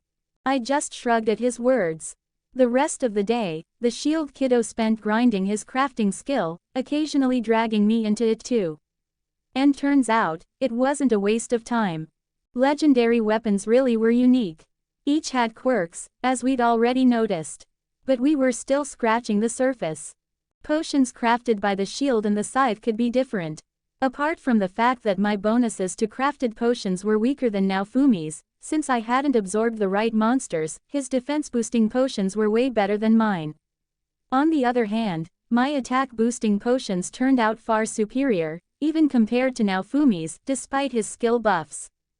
Healing potions. About the same. Poisons and antidotes. Much better on my end. Miscellaneous stuff like speed boosts, detection potions, etc. About equal. So, we agreed to craft what each of us did best for the other. Honestly, I really should spend more time studying my weapon. Especially why it was called demonic, and what that meant for me as its wielder. Something told me there was way more going on with it. I dedicated most of my free time to practicing scythe techniques, with Raphtalia helping me out. Her sword skills were improving visibly every day. Then again, I wasn't slacking off either, more like the opposite. My own weapon basically guided me. It corrected my stance, nudged my swings when I did something totally wrong. That, combined with a bit of talent and imagination, let me improve crazy fast. With each level, I felt closer to something greater. Something special, if that makes sense. And my gut told me the real evolution of my skill awaited me at level 10. Natsama, Raphtalia suddenly called out to me. Sorry, spaced out. You've really improved. Good job. I smiled at her. Thank you. Raphtalia blushed lightly. Probably the only person, or not quite person, who reacts like that to my smile. But I'm still nowhere near your level. Don't stress about it. You're progressing fast purely thanks to your own talent. I have my weapon's help. But you're from a completely different world, Natsama. And from what Naofuma-sama told me, people in your world don't even use weapons like that anymore. That's what surprises me. I just shrugged. Guess I did have at least a bit of natural talent. Who'd have thought my total lack of skills back in my old world would come in handy now? Even after Raphtalia and Naofumi went to bed, I kept training. It was way too early for me to sleep, and honestly, I was dying to see what awaited me at level 10. By now, my skill set was shaping into a clear style. I knew how to redirect attacks, how to use my weapon's weird balance to my advantage, which angles worked best for striking, and which swings to avoid entirely. I even figured out certain stances that let me attack, defend, or parry most efficiently, always flowing back to them as my default position. Night was already asleep, probably wiped out from our day's adventures. She definitely needed all her resources to fuel that ridiculous growth spurt. So, I spent the next few hours improving my language skills and, finally, cracking open the book on illusion magic. Tomorrow promised to be another eventful day, so I'd better get some rest and recharge. 4 comments 0 vote. Chapter 15. The next morning, nothing really changed. Well, aside from Night's size and appearance. Overnight, the little bird went through another stage of evolution and now looked like an ostrich. Round body over 2 meters tall, short legs, tiny wings. Our chimera meat reserves also dropped significantly. Rapid growth, what can you do? Feeling like spoiling myself a bit, I even had breakfast that morning. I didn't need much food or sleep, so I rarely bothered with things like that. You look pleased. Naofumi noticed as we finished eating. Doesn't happen often, getting to eat like this. Especially in peace and quiet. Yeah, fair enough. Naofumi nodded, seemingly satisfied with my answer. But good things don't last forever, so after breakfast came more grinding for Night. I also decided to check in with the old man, supposedly the village chief. A short chat revealed nothing interesting nearby. But not long ago, a friend of his dropped by with some curious news. Something about a miracle the Scythe Hero brought to a starving village. Apparently, they now had so much food they didn't know what to do with it. Another buddy from a different village mentioned creepy vines and other weird stuff. Connecting the dots with what I already knew, I refreshed my memory about the miracle seed, the result of some ancient experiment. And, of course, our brave spear hero dug it out of a sealed chest. Because obviously, what could possibly go wrong with a sealed relic from some ancient scientists? Nothing, right? So, the legendary spear hero Motoyasu unsealed the seed and handed it over to the villagers. Sure, they weren't starving anymore, and soon enough, the vines would be eating them instead. After thinking it over, I decided to deal with the issue personally. You never know when reputation might come in handy. Plus, getting my hands on that artifact seed sounded interesting. With proper use, it could actually be useful. I figured I'd wait a day or two before setting off. Sorry, Naofumi, but I'm stealing your future heroic moment. Meanwhile, good old grinding, during which Knight reached level 35. I kept studying the illusion magic book in the local language too. Since I'd decided to travel separately from Naofumi for a while, I needed to hurry up with reading. I was planning to leave the book with Raftalia. By the source of power, I command, decipher the laws of the world and cloak me in haze. Hide mirage. I felt some kind of energy ripple through my body, slowly wrapping around me. I suspected I could feel magic this keenly thanks to my non-human nature. People from my world, and Naofumi's, weren't exactly close to magic, which made it harder to learn. But demons are naturally magical. At least, in my understanding. This is definitely interesting, but, I muttered, and the invisibility immediately faded. Totally inefficient. With my current camouflage skill, I could do way better. The advantage of Mirage was that it used mana instead of spirit points like skills did. That was handy if you wanted to save spirit for something more effective. Like splitting abilities into offensive and support, spirit for one, mana for the other. With enough practice, I could even cast spells mid-fight. The question was whether I could reach that level. Still, there's definitely room to dig deeper into the whole magic thing down the line. My newfound magical sensitivity opened up some space for growth there. For now, I wanted to focus on Knight. So, when are you finally gonna turn human? I asked, staring at my bird. Coo, she tilted her head with a questioning chirp. I hope you turn out to be a cute, black-haired girl. Otherwise, this'll be kinda disappointing. I turned and headed deeper into the Amazon-like forest. As it turned out, this place had the biggest variety of monsters. See you, I heard another sound behind me. You're unusually chatty today, Knight. I commented without turning. Cute, a thoughtful voice said behind me. Hold up, I'm no expert, but that didn't sound much like a bird. Huh, cute, a girl's voice said, right behind me. Completely naked girl, I should point out. No way, Knight, yes, master. She tilted her head, touching her lip with her finger innocently. Oh, holy hell, it happened. I've got my own legal loli now. Wait, hold on, is she even legal? Mentally, she probably counts as a kid. Physically, she shouldn't even have grown yet. The real question is, how long will it take her to mature mentally? She looked way better than I expected, by the way. Literally too. She barely reached my collarbone.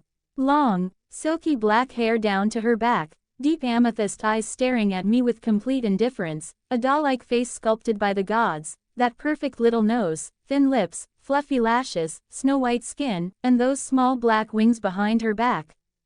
Someone hold me, I'm about to melt. And she had boobs. Do you get it? Boobs on a loli. Okay, not huge, but definitely something to grab. Peak loli evolution right here. Master. Knight called me again while I was still in space somewhere. By the way, her calling me, Master, didn't stir anything in me. Weird detail, but not worth dwelling on. Yeah, first thing, we need to find you some clothes. I snapped out of it and got moving. Do you like how I look? Clearly wanting an accurate answer, Knight spun slowly, spreading her arms, still with that completely indifferent face. Yeah, obviously, yes, couldn't have turned out better, I assured my new companion. Good, and there it was, clear satisfaction in her nod. You managed to influence your human appearance somehow? I asked, surprised. I wanted to fulfill all Master's wishes. After that, it just happened. I see, by the way, aren't you cold? I was genuinely curious how much climate affected her. No, not at all. Night shook her head. That's good. But still, you shouldn't be walking around naked, no matter how much I like it. We need to find you clothes. If Master likes it, I can stay like this, she said flatly, looking me in the eyes.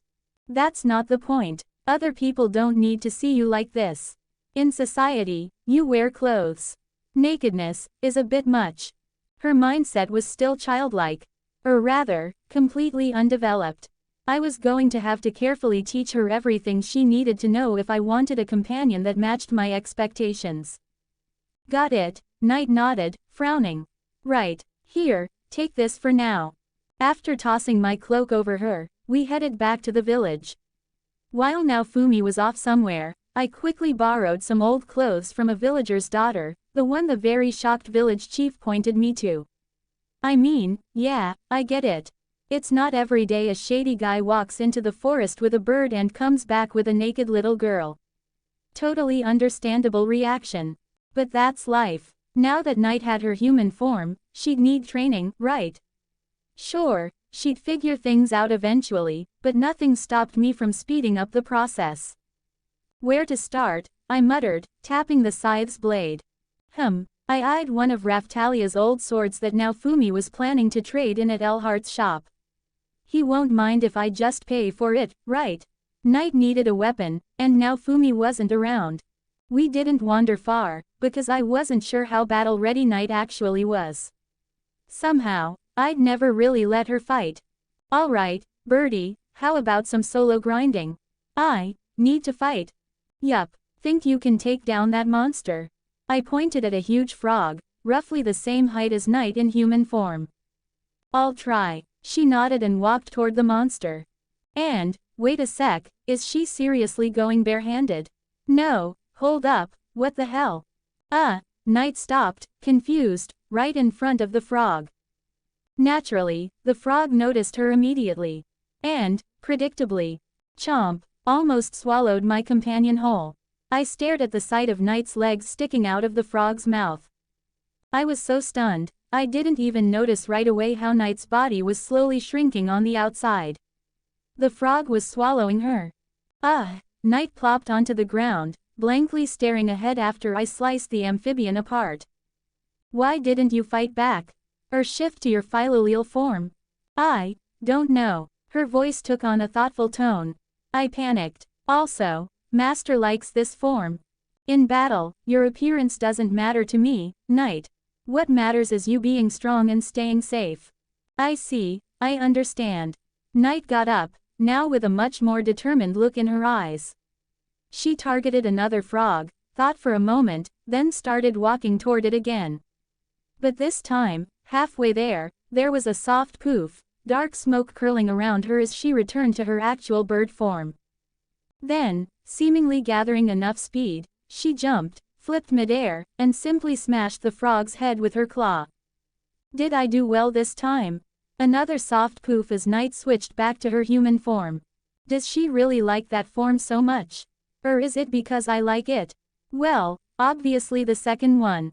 Yeah, obviously. I nodded with satisfaction. Night switched forms without any visible effort.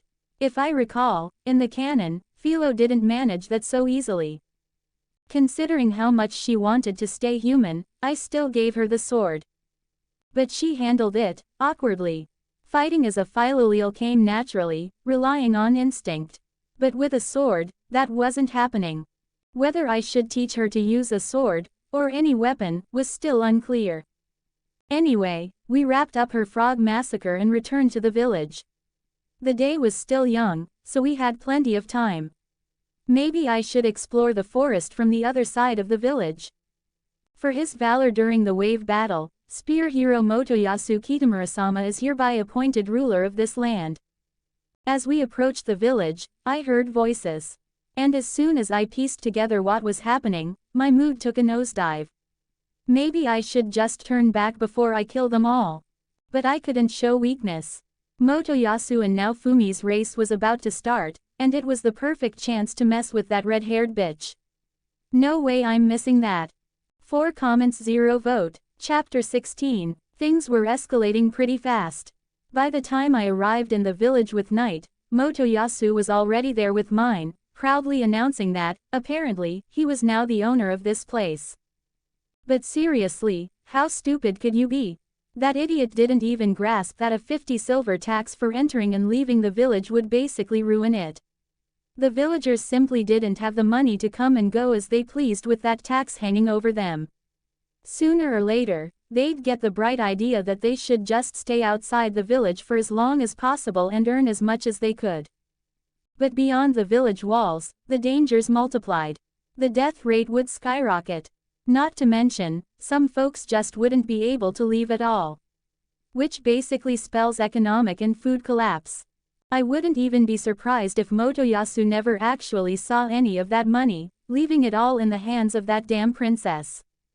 While the self-important princess was making her grand speech, Motoyasu, glancing around, suddenly spotted a familiar face in the crowd. Huh, Naofumi, what are you doing here? The spear guy asked in surprise. And oh man, the look on Naofumi's face when he got spotted, yeah. Pure talent. It's kinda my base, the shield guy replied with little enthusiasm. Your base? Still, wow, I figured the shield was lagging behind, but I didn't think it was this bad. Mine covered her mouth with her hand in mock surprise. Right. Now that was some damn good acting, or maybe my perception had just improved enough to spot how fake she was. Honestly, I should really start thinking about how to quietly remove such a wildcard from the story without getting my hands dirty. Mine was dangerous. No, worse, she could stir up a whole mountain of trouble out of nothing. For some messed up reason, people just had this nasty habit of believing her. And her princess status only amplified the effect. Several scenarios for dealing with her flickered through my mind. All I needed was the right moment. And the fact that I was casually planning someone's murder, yeah, it didn't make me feel anything at all. It didn't feel wrong or scary.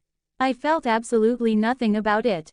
But who knows, maybe when the moment comes, my hand will betray me and hesitate. You can never be sure until it's time. While all that was running through my head, events kept rolling fast. Out of the corner of my eye, I noticed the villagers grumbling in protest, and mine's smug little predatory smile in response. Then came her loud proclamation about defying the king's decree and ordering her knights to deal with the troublesome villagers. The brave little soldiers were just about to act when suddenly, a figure dressed entirely in black appeared behind mine, looking every bit like a stereotypical ninja. I'm sure you know who we are, so I'll skip the introductions, the newcomer spoke flatly. We've got a message for you. As she read the letter, mine's face contorted and turned pale by the second. Beautiful. A race, she suddenly screeched. The shield guy must race for the right to control this village. Against our dragon, otherwise, I'm not handing it over. HRK. Someone in the crowd snorted. Loudly. Yeah, that was me. I mean, seriously, a race. That's the best they could come up with. A bloody race on mounts. Dear gods. Not. You're here too. Motoyasu's eyes snapped to me now. His surprise quickly twisted into hostility, and a hint of fear. Didn't expect you to waltz around villages so casually after your vile deeds. I honestly didn't follow. Still hadn't quite recovered from my snort fit. Vile deeds. Sure, I got a little wild in that duel. So what? Don't play dumb. Motoyasu jabbed a finger at me. You attacked the knights who came to help the villagers. And those rumors, the villages you've harmed. How could you? You've got to be kidding me. Seriously, pardon me for the obvious question, but did you personally witness all that? Now it was his turn to look dumbfounded. You're accusing me of all these crimes, based on first-hand evidence, right? You saw the aftermath of my so-called vile deeds yourself, didn't you? You wouldn't just spout baseless crap without checking, right? Even I could hear the hopeful note in my voice. I really wanted him to say yes. Motoyasu made an impressively dumb face that, unfortunately, left me with zero hope. My trusted companions told me all about it. Why wouldn't I believe them? I see, sorry, Motoyasu. Shouldn't have doubted you. It never made sense from the start. Yeah, deep down, I still clung to the hope that we could build some sort of rapport. Even if it took time, even if it took a dozen lectures. The spear hero was hopeless. He officially earned a big red X in my book. Now Fumi, mind wrapping this circus up? They're waiting for you. I turned from Motoyasu to the shield guy. Why should I even bother with this? I don't see the reason. Please, hero, hear me out. The village elder suddenly cut in. The winner gets a generous reward and control of the village. There's no punishment for losing. So, could you help us? Now Fumi hesitated. Come on, don't you wanna see Motoyasu's face when he loses? Especially when his dragon gets smoked by a bird. That lit him right up. Clearly, the idea of humiliating Motoyasu appealed to him way more than any prize. Fine, I'll do it, but hey, why don't you do it yourself? Your Philolele's older than mine. Yeah, about that. I shot a quick glance to my left, where I'd subtly shoved Knight out of sight so Motoyasu wouldn't spot her. Last thing I needed was his creepy angel fetish nonsense causing drama. The girl stood exactly where I'd left her, looking utterly unbothered, lazily glancing between the people around us. Man, I wish I had her level of chill. Now Fumi raised an eyebrow but shrugged. Not my problem. I just smiled faintly as I watched him proudly striding off to participate in a race between a bird and a dragon. PFF'd. Wait, what? Motoyasu's eyes landed on Philo, now Fumi's Philolele. And when now Fumi mounted her, bahahaha. You're gonna race on that thing? Yeah, why? It's a bird, now Fumi. I've got a dragon. That thing's pathetic. Yeah, I mean, to be fair, compared to a dragon, Philolele's weren't exactly intimidating. Though to be honest, the local dragons didn't look all that impressive either. Now Fumi missed the joke entirely, simply sighing and preparing for the race with a deadpan face. Out of the corner of my eye, I spotted mine whispering to some knights. Yeah, not happening. A sly grin tugged at my lips. 3 laps around the village, the elder announced. Begin. Both racers bolted, and within seconds, it was glaringly obvious now Fumi had the advantage. No way, how's that bird so damn fast? The villagers exclaimed. By the source of power, I command, my ears caught the hushed chant from Motoyasu's entourage. One of the knights had slipped behind a wagon, muttering a spell, decipher the laws of the world and, Too late, he felt my back press against his, cold steel kissing his throat. Not the best time to open your mouth, sweetheart, I whispered in his ear. One clumsy move, and who knows how sharp this blade really is. But hey, feel free to test it. My scythe hovered against his neck, my back pressed to his. I could see the other 2 knights staring in panic. You boys might wanna stay still too. I've been kinda jumpy lately, wouldn't want my hand to slip. The knight gulped audibly. Then came a small hiss of pain as I smelled fresh blood. The scythe wasn't exactly gentle. See, I warned you. Now let's just enjoy the show. I straightened, turning to face the same way as him. His face was ghostly pale, a thin trickle of blood running down his neck. Perfect timing too, the race was wrapping up. Look at that, he pulled it off. Persistent, isn't he? I quipped, glancing back at the 2 knights. The winner, the shield hero. The elder declared. TCH. Mine hissed like an angry cat. Useless trash. What the hell have you been doing? She stormed toward the now completely white-faced knight, who couldn't even speak.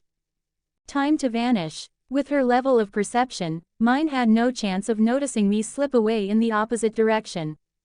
The soldiers, fate, not my problem. Congrats. You did good. I greeted now Fumi as he dismounted Philo. Thanks, he accepted awkwardly. Though it's weird how smoothly that went. Well, I rolled my eyes. Maybe you've got a fairy godmother with a scythe. I refuse to comment on that. Hey, his psychological defenses were getting sturdier by the day.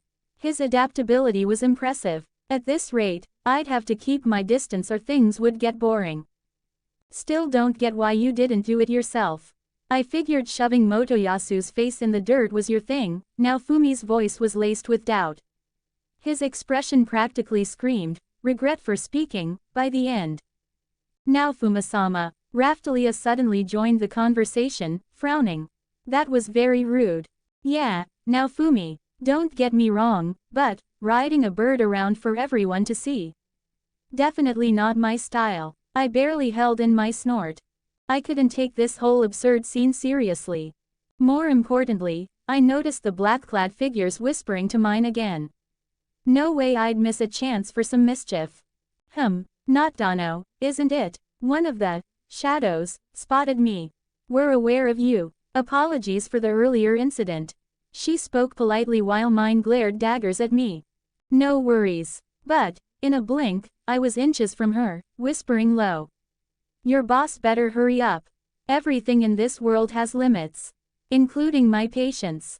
Smiling at the stunned girl, and yep, definitely a girl, I casually strolled back to my spot. Heroes never look back at explosions. What did you say to her? Now Fumi asked suspiciously.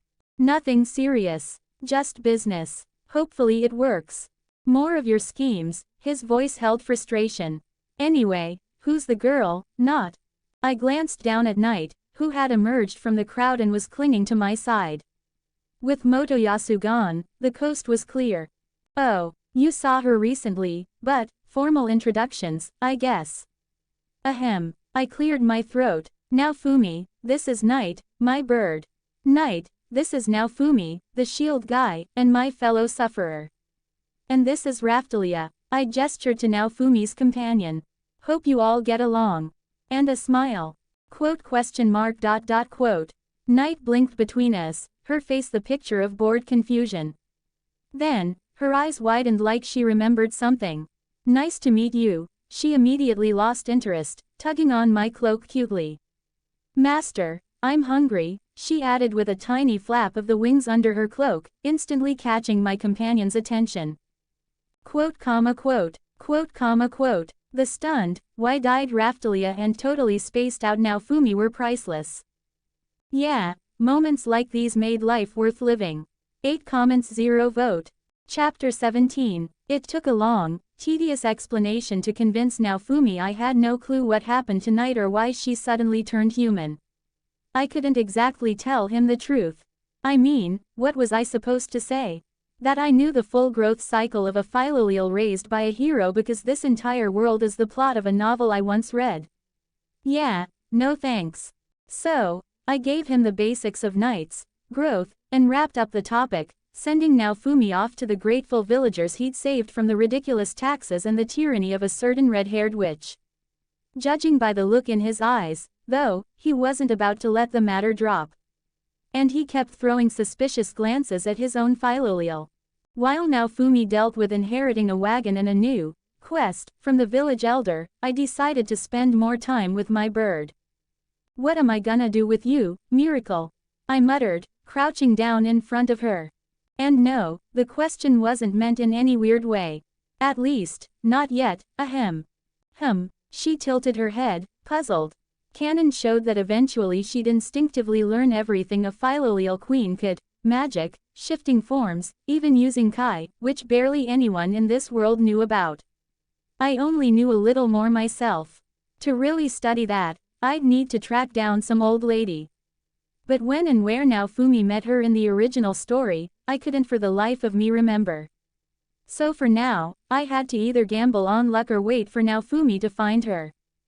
Back to Knight. Sure, she could learn everything on her own eventually, but if I could speed up that process.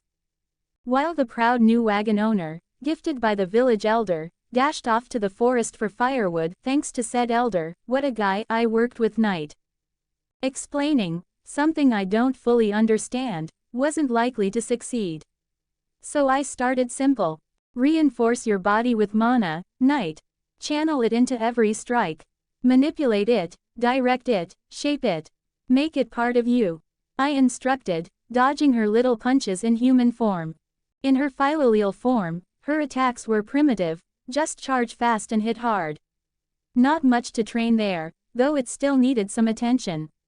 But her human form, that deserved serious effort, and not for other reasons. Also, she really needed proper clothes. Wearing my cloak constantly wasn't practical. That could wait, though. What deserved my full focus was my philolial. The speed at which Night learned was insane. Just a few hours of sparring with me, and she'd grasped the basics. After that, it was all practice and experience.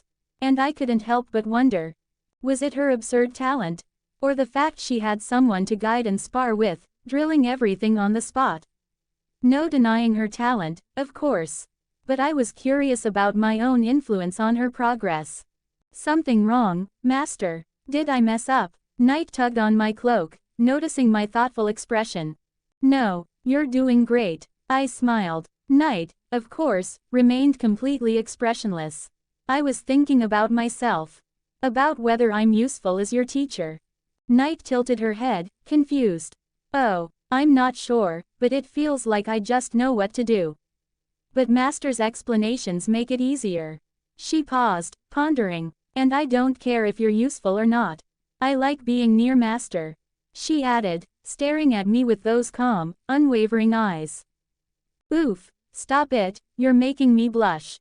But thanks. For the first time since arriving in this world, I genuinely smiled. It's nice to hear things like that. It made me wonder, why were philolials raised by heroes so attached to them? Was it because we're the first beings they see? Did they instinctively see us as family? Or was it some hidden setting from the legendary weapon? Honestly, maybe it's better not to know. So that's how most of my day went. Training Night, chatting with her here and there. I still had to help shape her as a person, not just teach her to fight, but teach her morals, too. At least, the version of morality I believed in. She learned fast. Sometimes, we disagreed. But every time, Night listened to my perspective, calmly accepted it, and seemed to adopt it as her own. It was unsettling. The girl wasn't just loyal, she was completely devoted to me. Zero doubt that I could be wrong. It was flattering, but also a little concerning. By evening, Night had mastered her first spell, speed reducing. As the name implied, it slowed down whoever it hit. It belonged to the Darkness Magic School, focused on debuffs and negative effects. Fitting, honestly. But Night claimed that wasn't all. She felt like there was more she could do. Sure, we could have gone to that lady who helped me figure out my aptitudes, but why bother? Night would figure it out eventually. Maybe a bit later, but still. Her combat skills had also skyrocketed. By my estimate, they were around level 2 or 3 of my Scythe mastery. Except for Night, it was all hand-to-hand. And despite all my punching practice, I still didn't have a hand-to-hand skill. The only lingering issue, her weapon. The cannon claws used by Philo didn't appeal to me. Night didn't care what weapon she used. Dilemma, I even considered giving her a scythe. I mean, come on, a lowly with a scythe. Pretty badass, at least in my eyes. But I shelved the idea for now. Still had time to decide. That evening, Naofumi returned with a barely alive Raftalia. And no, she wasn't hurt. Turns out, she got horrifically motion sick from riding in Philo's wagon. Back in my old world, I'd dealt with motion sickness. The possibilities in this world could offer a cure. I just needed time to work on it. I liked Raftalia. Sweet, pure, hopelessly naive. Hard not to like that. But back to the group in general. Naofumi looked especially worried, and their third member, the bird named Philo, looked different from when they left. And I had a feeling that's exactly why the shield guy was so stressed. Not. Naofumi came straight to me when they returned. Philo changed again, and I'm starting to get worried. His eyes flicked to Night beside me. I'm not even sure we bought regular philolials. I need answers. And how do you plan to get them? Pretty sure not even the first 1,000 knows about birds that turn into humans. I smirked at him. Yeah, but the guy who sold us those eggs definitely knows. And I intend to find out. The direct way. Which is how our merry little group set off for Melromark. I'd considered just teleporting us straight to the Dragon Hourglass. I'd hit level 50 ages ago and fed the necessary sand to my scythe, unlocking teleport scythe, but now Fumi refused. No point leaving the wagon behind, apparently. After his trip to the capital, he wanted to hit the road immediately. The village elder gave Naofumi a merchant license, allowed him to trade freely and skip city entry taxes. There were other details, but I couldn't be bothered. I had zero interest in becoming a merchant. So, after a night in Ryut village, we headed for Melromark. Still about 40 days left till the next wave, so plenty of time.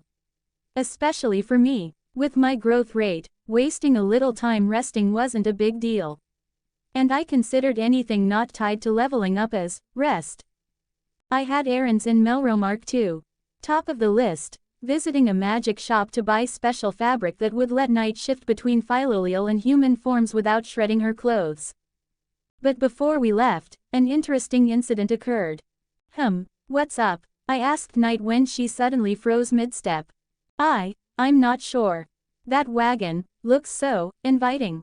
She paused constantly, struggling to find the words, staring strangely at the wagon Philo was already hitched to.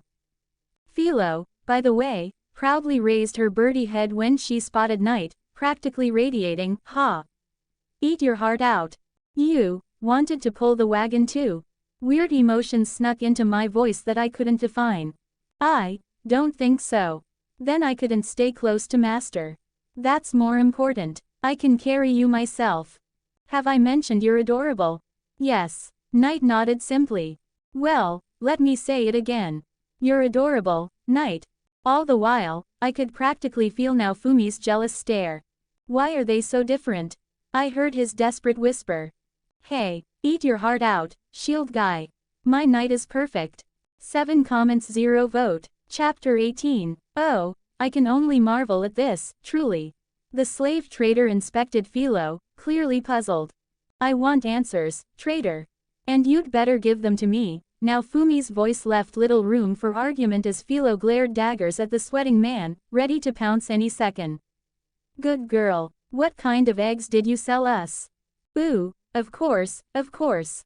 Just a moment. The man scurried into the depths of his tent, returning a few minutes later looking even more bewildered than before. According to all the paperwork, both of you got standard Philolial eggs, Hero-sama. You call that a Philolial? Now Fumi jabbed a finger at Philo. Growing that much in a few days is exactly what one would expect from Hero-sama. My compliments. The trader actually doffed his hat and bowed. Cut the flattery. I want real answers. What is that? Now Fumi jabbed his finger at Philo again. Well, Hero-sama, your case truly is unique. I'll need some time to figure out a possible explanation. By the way, I'd made Naofumi promise not to mention that Night turned human. No need to give the slave trader a heart attack. In the end, Naofumi and the trader agreed to leave Philo with him for observation. No harm would come to Philo, obviously, as the shield guy himself pointed out, he'd already invested a lot in her, and losing all that would suck. Hey, modest as ever. Sensing trouble, Philo started to get anxious. But with Naofumi nearby, she calmed enough to let them slip a restraining collar on and lock her in a cage. But when Naofumi started walking away, Philo lost her mind. She thrashed, chirped, slammed into the bars, totally pointless. Her beloved master was leaving, while Night, her most obvious role model, stayed with me. Guess that comparison triggered what happened next. What the hell? Voices rang out behind us as the noise from Philo's cage suddenly stopped. Stir, a soft voice came from the cage as we turned around. Master. And there, instead of a giant fluffy bird, sat a little blonde girl. Completely naked, by the way. Master, please, don't leave me. She reached her arms toward Naofumi. See, I can look like this too. Just like Sister Night. What the, is that? It was painful to look at Naofumi. You too, what the hell is going on here? Oh, The slave trader's eyes suddenly sparkled. You too. Then, may I assume, his gaze jumped to Night, standing practically glued to me. This girl next to you, dear Scythe Hero. Yeah, same deal. Incredible. The guy practically lit up. I don't understand what this is, but it's simply incredible. Master, please don't leave me. She's so clingy, said Night. Well, that's unexpected. Now Fumasama, I think we need to do something. Raphtalia turned to the shield guy. Meanwhile, now Fumi was still trying to process the fact that his mount suddenly turned into a loli. Yeah, probably. As soon as the cage with the loli suddenly popped open, the said loli immediately threw herself into her master's arms. Master, it was so scary. She looks cute, sure, but that way she drags out her words, God, I'm so glad Night is, well, Night. Good girl, little bird. I patted my personal lolliphalorial. In response, she only pressed herself tighter against my hand. Cuteness overload. After realizing a small naked girl was hugging him, now Fumi zoned out again. Though, this time they managed to bring him back to reality a lot faster. Hey, don't cling to now Fumasama like that. Raphtalia rushed to her master's rescue. Big sis Raphtalia. Philo tilted her head, confused. But I don't wanna. With some struggle, the raccoon girl still managed to pry the shameless bird off the poor Naofumi. And right after, once the guy finally came to his senses, several urgent decisions were made. First thing first, get some clothes for the naked birdie. Which, to be honest, turned out to be a bit of a problem considering it was already evening and the streets were packed with people. The reputation of our brave hero was already scraping the bottom of the barrel, and if folks started seeing him walking around with naked little girls, no. Though personally, I couldn't care less. Second, while the search for clothes for the naked loli was ongoing, the slave trader was tasked with digging up everything he could about the whole phenomenon of lollis turning into birds. Though, knowing him, I was pretty sure he'd be all over that even without Naofumi breathing down his neck. Occupational hazard, I guess. The whole time, I just followed the panicking shield guy. What exactly was freaking him out so badly? I already told him about the exact same thing happening with Night. You'd think that would have prepped him at least a little. As we wandered off to who knows where, Philo, wrapped in a ragged old cloak the slave trader tossed us, managed to go, poof, several times, flipping between a giant bird and a human girl. And naturally, the cloak got shredded every time. Thanks to that lovely little poof, we got noticed. The looks on the people's faces were priceless, and now Fumi's face. Even better. Kiddo. Oh, and Scythe Kiddo too, didn't expect to see you two so soon, huh? Poof. Elhart's expression was instantly added to my mental collection as he watched a little girl suddenly morph into a twimitor tall, round, fluffy bird right on the doorstep of his shop, busting the top of his doorframe in the process. Ouch, that hurts, the miracle of biology whined. Poof, and just like that, she was a loli again. I'm hungry. The old man was clearly buffering from the whole scene. I still have some lunch left, and he cast a weird glance at Naofumi's suffering face. You know what, I'll grab it, and then we'll figure this whole mess out. Elhart disappeared into the back of his shop and returned a few minutes later. Here, I'll go grab some bowls, he turned, ready to head back, but... Wait, yay, thanks for the food. Philo was already at the counter in the blink of an eye, grabbed the pot, and just devoured the entire thing in one go. It looked tastier than it actually was. Kid, you owe me lunch. Elhart's gaze flicked between the smiling Philo, handing him the empty pot, and Naofumi. The shield guy could only sigh in defeat. We need clothes for her. Ones that won't rip when she transforms. Got anything like that? You need a magic item for that, and that's outside my field. But I know someone who can help you. Master, don't even think about transforming. Naofumi jabbed a finger at Philo. I don't wanna. The girl clung to Naofumi's arm, and it was clear this circus was starting to fray his nerves. It's already pretty late anyway, so you won't find what you're looking for today. By morning, I'll ask around about your little problem. Yeah, thanks. Naofumi exhaled tiredly. No worries. You've got it rough, no doubt. Elhart glanced over Naofumi's shoulder, where Raftalia and Philo were still trying to settle the age-old debate of who exactly owns Naofumi. Yeah, and that girl, his gaze shifted to Night. Yeah, same thing. I smiled, answering the question before it even fully formed. Ha, why am I not surprised? The old guy shook his head. But you're not having those problems, I see. He shot another look at the ongoing Raftalia-Philo tug-of-war, with Philo stubbornly glued to Naofumi. Night's just perfect. I ruffled my bird's hair. She's my smart little one. Quote. Out of the corner of my eye, I caught Naofumi's half-crazed expression, radiating pure jealousy. Haha. The next morning, Naofumi declared in the most ultimatum-like tone that we were going to the slave dealer. His eyes somehow looked even crazier than before. A bit later, on the way there, I found out from Raftalia what triggered this sudden escalation. Apparently, Naofumi nearly died from heat and suffocation this morning, waking up completely buried in Philo's feathers. She had turned back into a Philolele in her sleep and practically swallowed the poor guy whole. Damn. I still can't believe this, but, you knew, didn't you? Naofumi suddenly asked. About what? You knew what was in the egg. You knew what would hatch from it. And what it would turn into in the end. Why would you think that? I asked, genuinely confused. The seal. I realized this morning, it doesn't work on Philo. Then I remembered how, back when you bought the egg, you immediately asked for a higher level seal. I can't see any reason why you'd spend that much coin just for precaution. You definitely know something, but you're hiding it. Well, damn, I'll admit, I didn't think of that. Honestly, I never expected to stick around with him this long. But I make decisions way too impulsively, and now I'm stuck dealing with the consequences.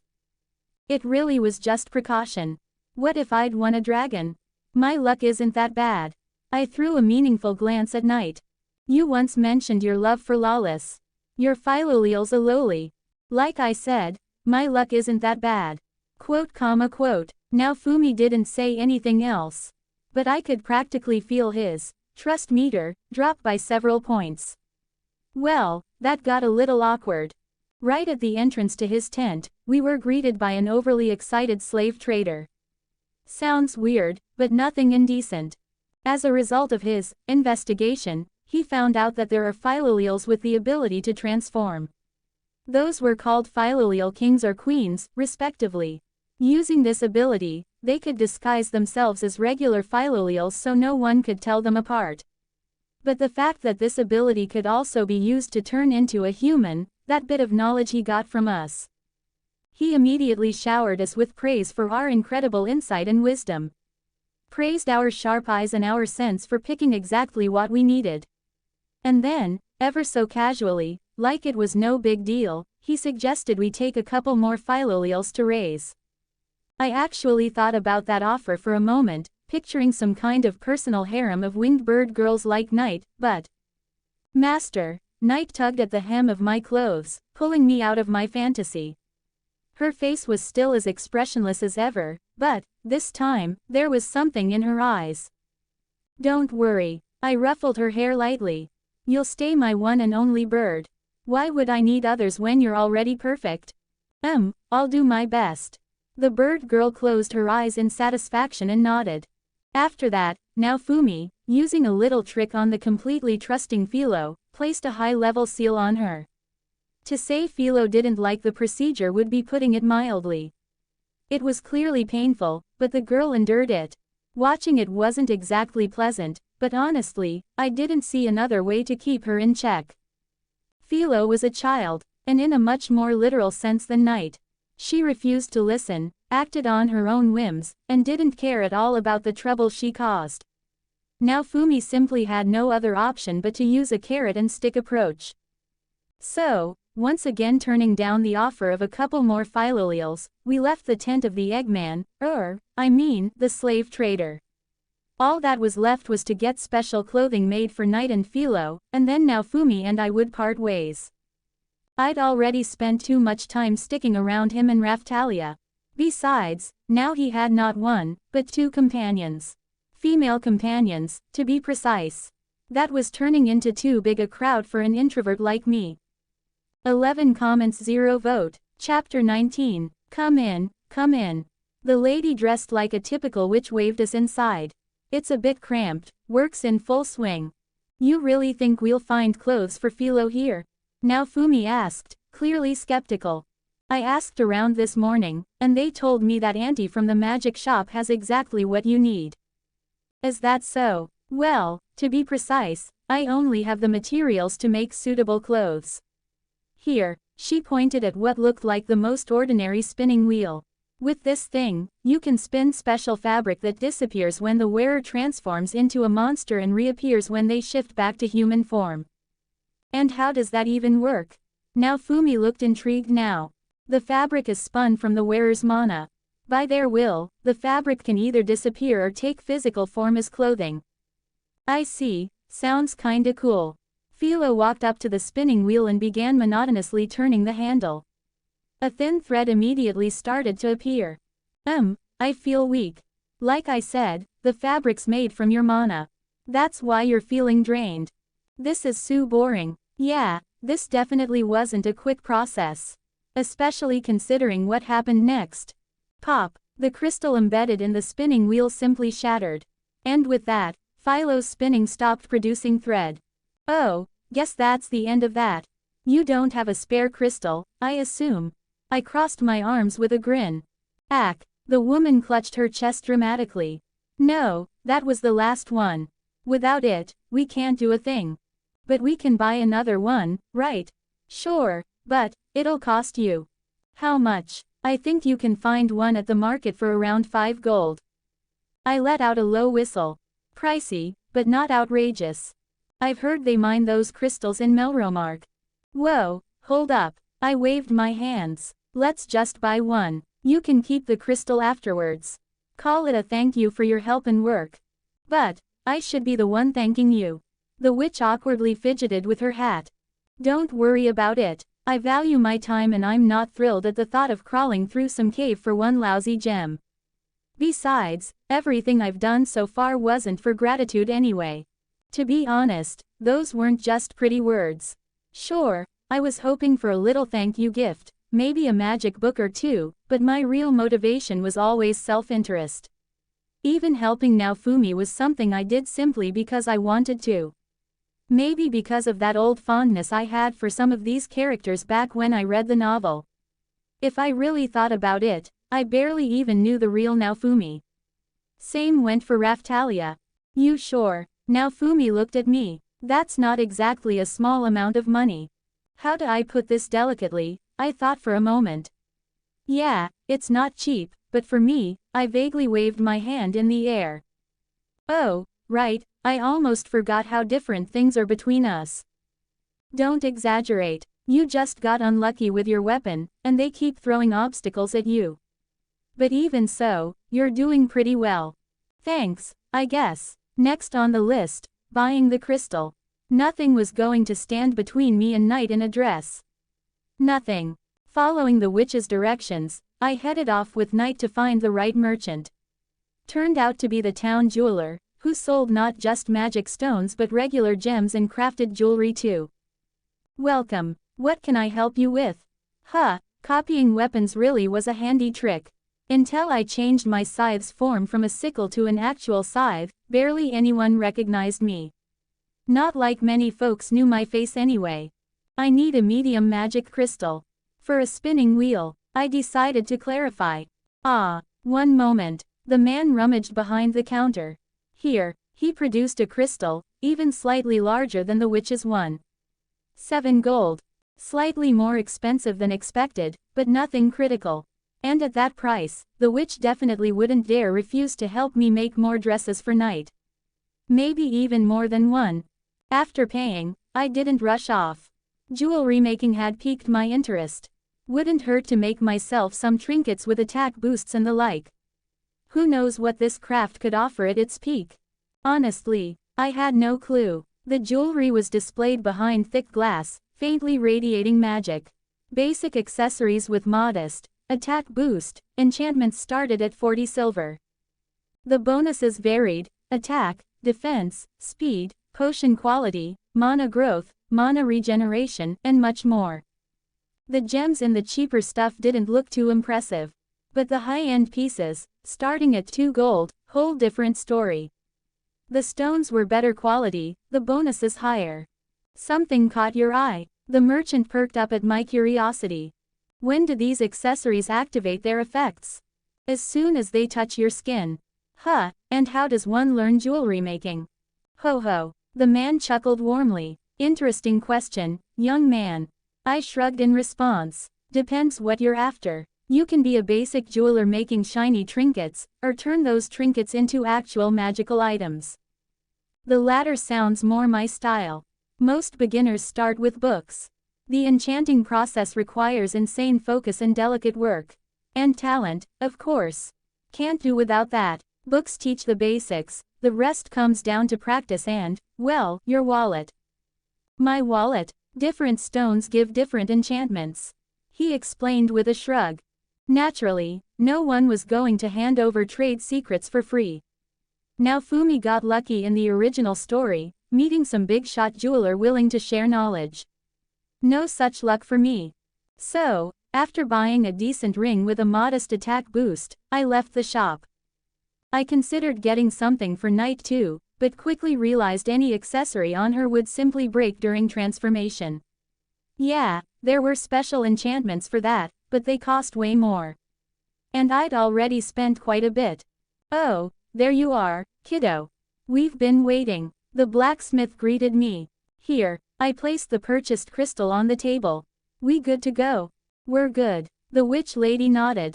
Go on, sweetheart, keep it. Philo let out a dramatic sigh but resumed spinning. So, what's your plan after this? I casually asked Naofumi to pass the time. After this, he paused and thought. I still think becoming a traveling merchant sounds good. So, riding around, trading, yeah, not a bad plan. But not for me. You going off on your own? Yep, once Philo and Knight have their clothes, I'm heading my own way. Got a few ideas. Naofumi looked thoughtful, glancing between the blacksmith and me. Then he seemed to decide something. You know, I'm kinda sick of all this madness lately. A day off sounds good. And I owe the blacksmith a meal anyway. And what exactly are you suggesting? A day earlier or later didn't make much difference. A little extra downtime never hurt. By that point, Philo finished spinning her thread and Night took over. Let's have a little picnic. Call it a farewell lunch. Who knows when we'll cross paths again. If ever. Now Fumasama, what's with the gloomy mood? Raftalia frowned at him. Now that's the kind of thinking I like. I clapped the shield guy on the back. That's life, different perspectives for everyone. In the end, Naofumi sent Raftalia to buy food, Elhart went to grab cooking supplies, and we headed to the tailor to get proper fabric made from the thread. After that, all that was left was to take measurements for our bird girls and finally relax. Oh my goodness, what are these adorable creatures? A girlish squeal echoed as soon as we stepped into the tailor's shop. The seamstress was a young woman, probably around 20, dressed in a stylish outfit with a scarf around her neck. Not surprising for someone running an atelier. We need to take measurements and make dresses for these two ladies. Dresses that disappear during transformation. I made sure to add the important detail. The material will be delivered later. We'd already worked things out with the weaver. The amount of work meant the fabric wouldn't be ready until evening, and then he'd bring it to the seamstress himself. Clothes for transformation, oh my, light and darkness themselves. The girl energetically spun circles around Night and Philo, admiring them with obvious excitement. Day and night, little angel and little demon, adorable. I need to see their other forms. She was suddenly nose-to-nose with me.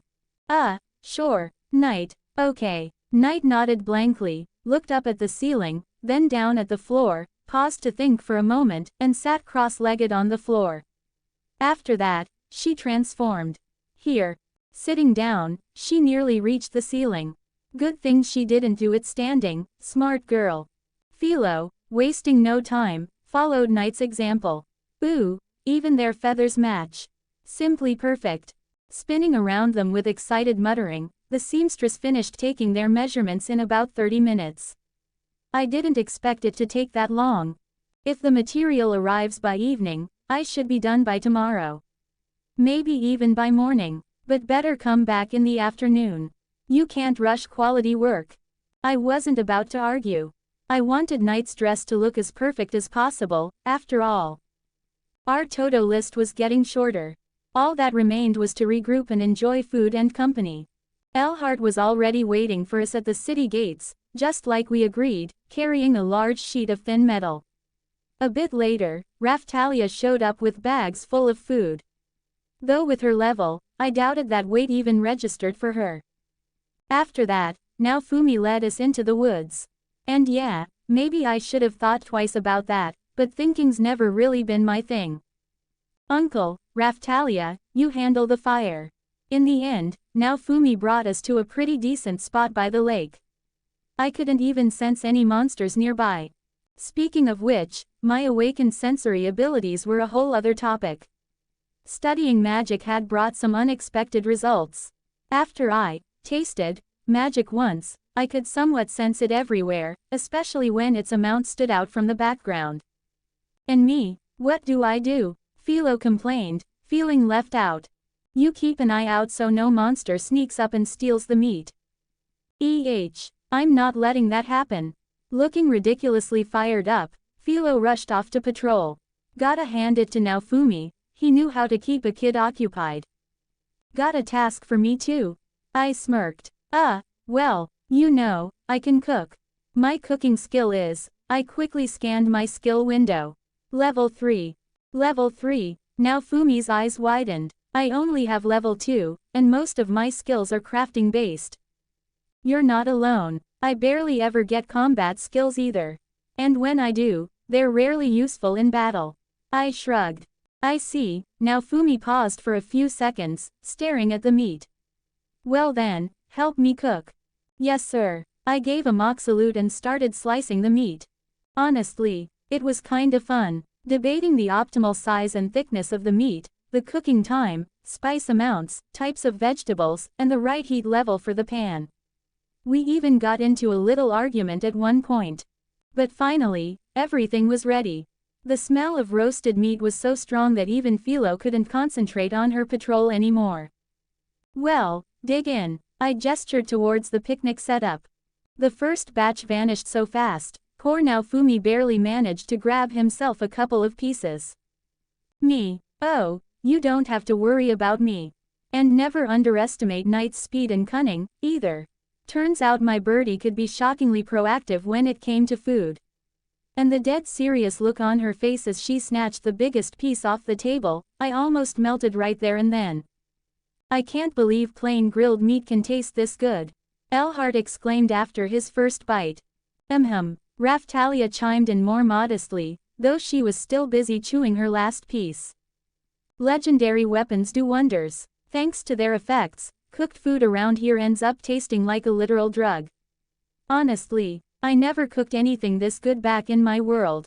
Yeah, shame my shield is still useless though. I didn't bother trying to change his mind. You could list the shield's pros and possibilities all day long, but objectively, it lagged way behind the other legendary weapons. And without party members, it really was useless. After finishing our portions, Naofumi and I got to work on the next batch while everyone else finished eating. Hey, the shield guy suddenly broke the silence. So, where are you from? You never really said anything the day we got summoned. You're clearly not from Japan. What's this? He feeling chatty all of a sudden. I thought for a second. Vodka, balalaikas, riding bears, ring any bells? You're Russian, Naofumi exclaimed. The one and only. So, that stereotype exists in your world too, huh? I chuckled. Didn't see that coming. He went quiet, absent-mindedly flipping the meat. Just ask already. I can see you've got more to say. Out of the corner of my eye, I noticed everyone listening in. Even Night perked up her ears. Well, you're not like those three idiots, but, he still hesitated, clearly unsure how to phrase it. But, you treat this world like a game too, don't you? What makes you think that? That genuinely threw me off. Your actions. You act like you don't care about your own life. During the wave, when you fought Motoyasu, you didn't hesitate for even a second. You never doubted yourself, not once. I froze, fork halfway to the meat. That is a complicated question, Naofumi. I set the utensils down, pausing to think about how to answer, whether I should answer at all. You know, Naofumi, I took a deep breath. My previous life, how do I even explain it? It had no meaning. He stayed silent. My mom abandoned me before I could even remember her. My dad couldn't care less. I've always been on my own. Silence. Even the quiet clinking of utensils stopped. I never knew what was right or wrong. There was no one to praise me. No one to scold me. Society raised me. Teachers, classmates, random strangers. What you see now, Naofumi, I looked him straight in the eyes, is society's product, but even they couldn't help me find a reason to live.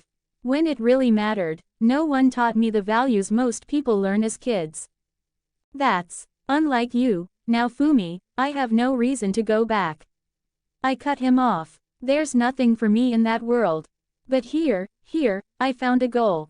A purpose. But even so, after all those years, my apathy toward my own life runs too deep to shake off completely. Right now, I realized my smile was crooked.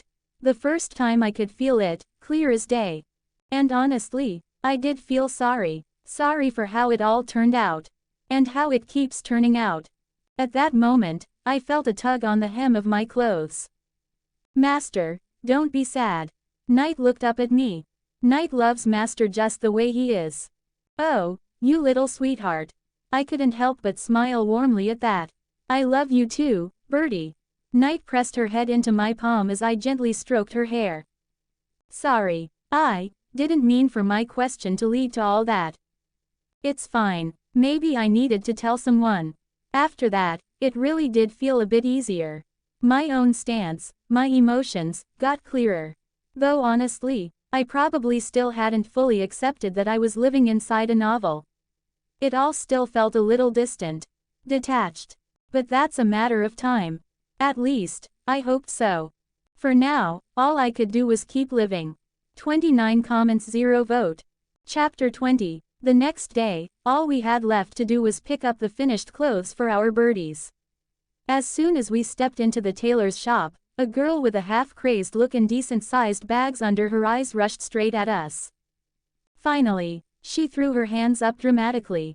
I've been waiting forever. Had to work up quite a sweat, but I finished the dresses by morning.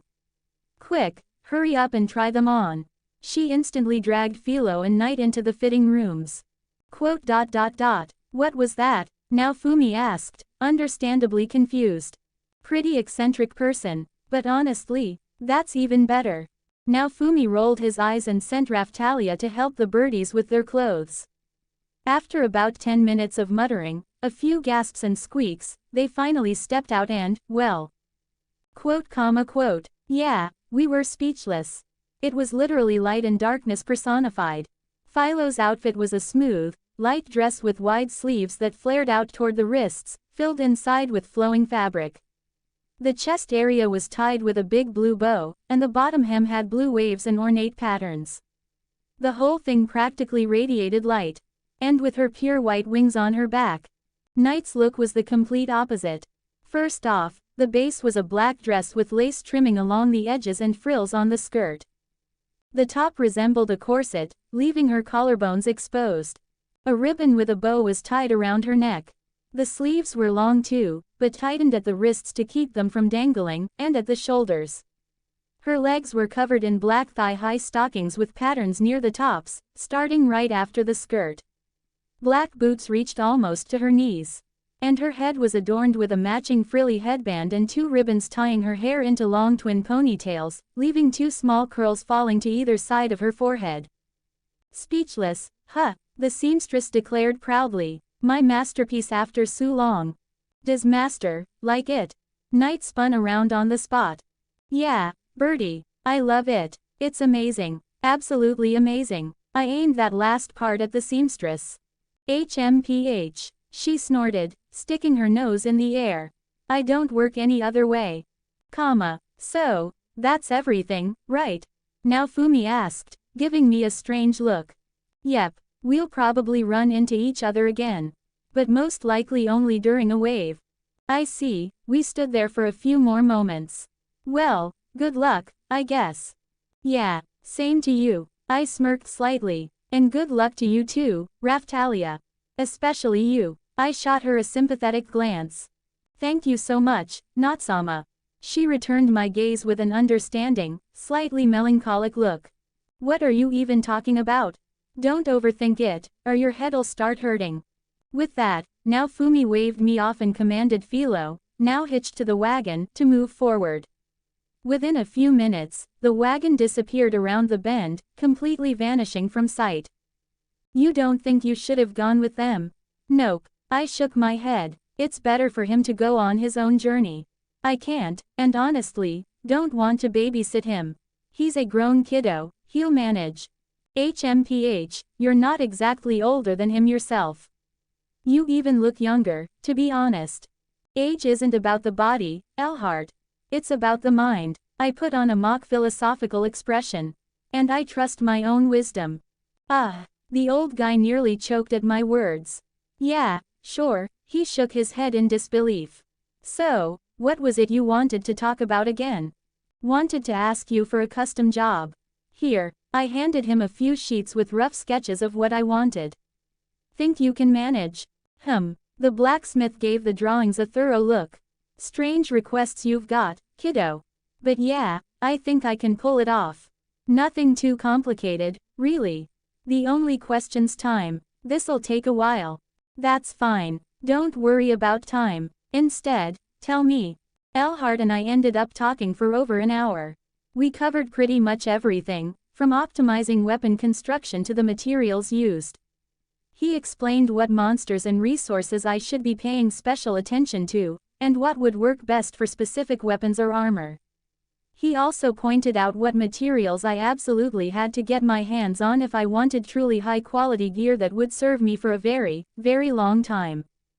Yeah, owning such a specific weapon was honestly kind of inconvenient. And not even so much in terms of combat effectiveness, but rather when it came to finding replacements. Even so, I'd be paying money and resources for weapons I wouldn't actually use. I only needed to copy them. There was no point in wielding the originals, my weapon was always with me, and I couldn't get rid of it or swap it. Copying was the only option. Well, maybe someday Elhart would manage to sell the scythes he made and recoup some of the costs. We already talked about that. Sorting out the order details was the last thing keeping me in Melromark, which meant it was time for Knight and me to finally leave. I didn't want to linger here. Who knew what nonsense the church or that snake Malty might pull next? So, after restocking supplies, we hit the road. I also got the latest gossip from Elhart, news and rumors about recent events. That's how I learned the three heroes had already performed their so-called feats. Itsuki, the bow hero, had apparently joined a resistance movement in a neighboring country and overthrown some tyrant ruler. Noble, sure, but nothing's ever that black and white. If I remember right, the original story mentioned a hidden side to that tale too. Motoyasu was rampaging somewhere out west and had already handed the starving villagers a ticking time bomb in the form of a mutant plant. Ren, meanwhile, made headlines for slaying a dragon somewhere in the east. And so, after thinking it over, I decided to follow Ren's trail. At first, I was going to handle the mutant plant situation instead of Naofumi. But the more I thought about it, the more I realized, absorbing a dragon's core would be way more practical than messing with some overgrown weed. Plus, I couldn't be bothered to whip up herbicide. And honestly, seeing a dragon sounded way cooler than dealing with a stupid plant. On the way east, I kept running into monsters I hadn't seen before. Sure, they didn't give me any powerful new scythes or skills, but I still earned some stat points whenever I mastered a new scythe form. All the low-level ones were pretty easy to master, so quantity made up for quality. I was riding on Knight's back, which definitely deserved a mention. Compared to walking everywhere, it was night and day. What used to take me 4 days on foot now took 2 at most. Maybe even 1, if we really pushed it. Though, of course, the one doing all the pushing was Knight, and I didn't want to overwork her. Besides, I wasn't exactly thrilled about moving at breakneck speeds myself. To avoid wasting time, I also started studying that ice magic book. Reading had gotten way easier thanks to my upgraded language comprehension skill, so the learning process sped up. Plus, ice magic just seemed way cooler than illusion magic, which definitely helped my motivation. At the same time, I worked on my sensory abilities. I'd gotten way too cocky with those new skills, and nearly paid for it. I thought I could sense any monster approaching me now, but, yeah, I was dead wrong. You should have seen my face when that mangy rabbit-bat hybrid jumped out right in front of me. I'd been so sure there wasn't a single monster nearby. But when that thing popped up, I just froze, like an idiot, my worldview shattering before my eyes. Since then, I made myself a promise, always underestimate my own strength just a little. Never get too confident in my abilities. Master, can I? Knight poked her finger at a small pile of monster corpses. I thought for a moment, trying to remember if I'd already gotten a scythe from each of those candidates for bird food. Well, yeah, go ahead, they're all yours. It had kinda become our routine. Knight devoured anything that wasn't useful for my scythe. She got a tasty meal, and the environment stayed nice and tidy. No rotting corpses cluttering up the place. Screw decomposition. It's been about a week and a half since we started making our way east. During that time, I managed to level up a few more times, finally hitting level 59. Knight, on the other hand, was basically standing at the threshold that, for now, we couldn't cross. She was sitting at level 39, just one step away from a class upgrade at 40. There were a few reasons why I couldn't do that upgrade just yet. First, the efficiency would be way lower than what it could be. From the original story, I knew that the ancient legendary Philolele Fatoria had given Philo a strand of hair, what the Japanese like to call a hoge. That thing contained some sort of power that granted Naofumi's party a massive stat boost during their class upgrades.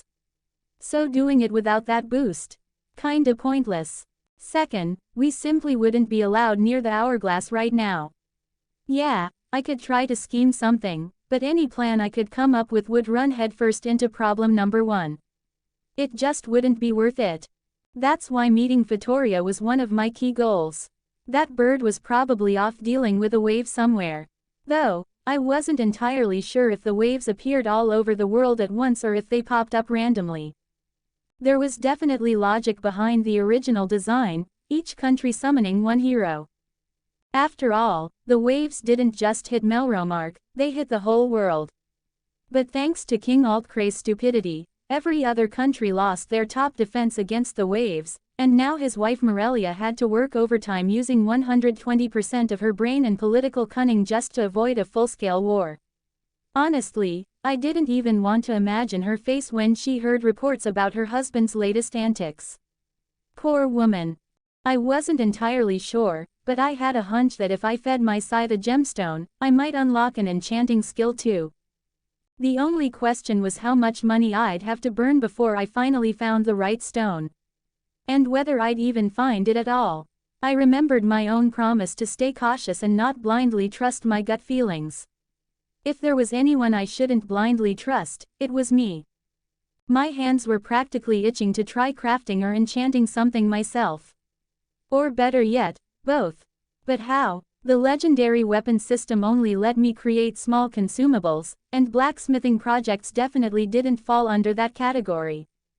Sure, I could ask Elhart to teach me the basics of smithing, but I didn't want to overcomplicate our relationship.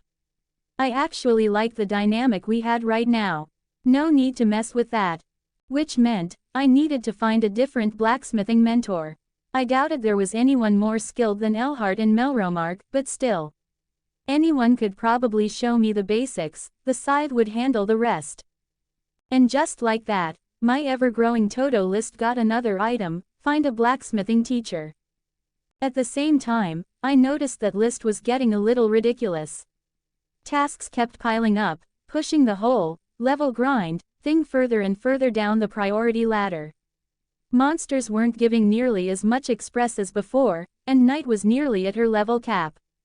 Meaning, it was probably time for me to start trying my hand at something else.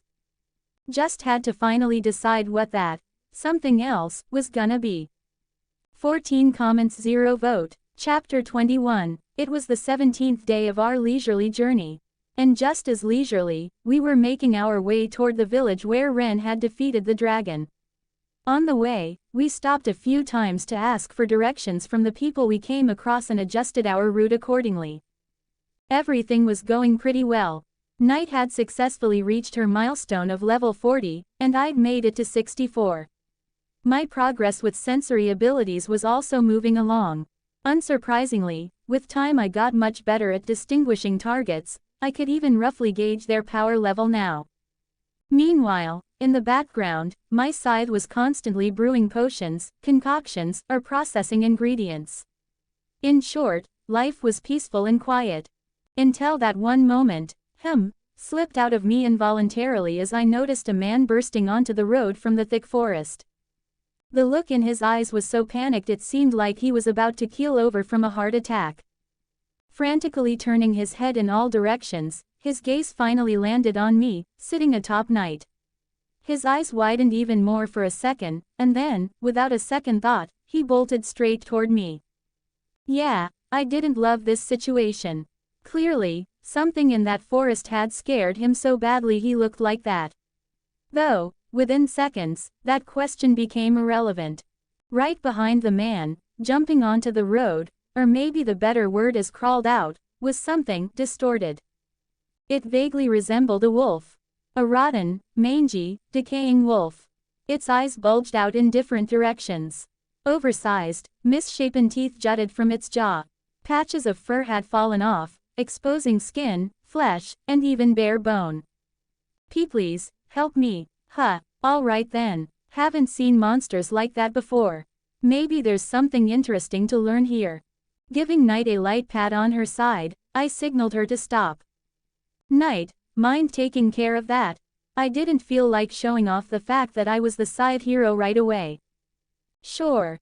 The bird nodded, still in her philolial form. Then, effortlessly and casually, she lunged toward the rotting wolf.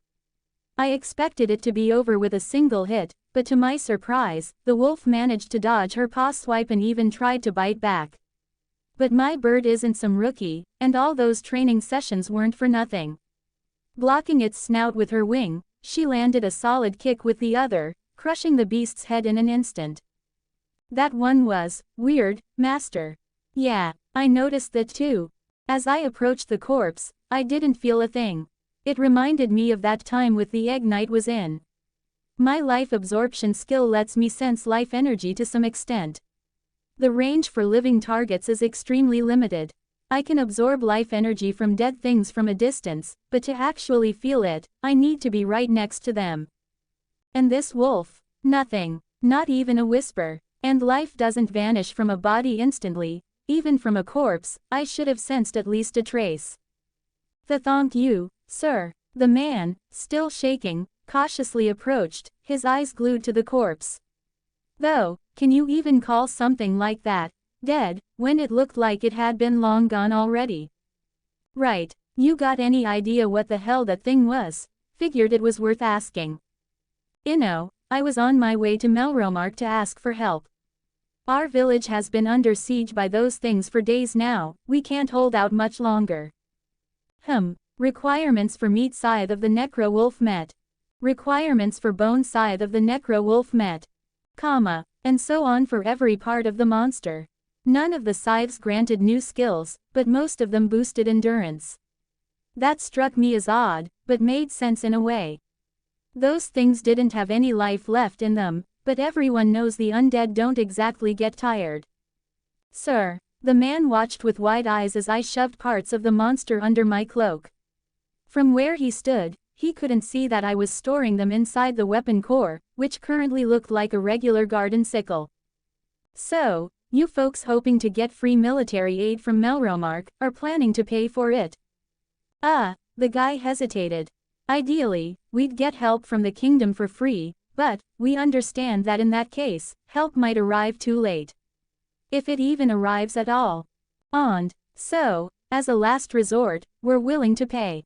Perfect. I stood up. No need for you to go anywhere. You probably wouldn't make it in time anyway.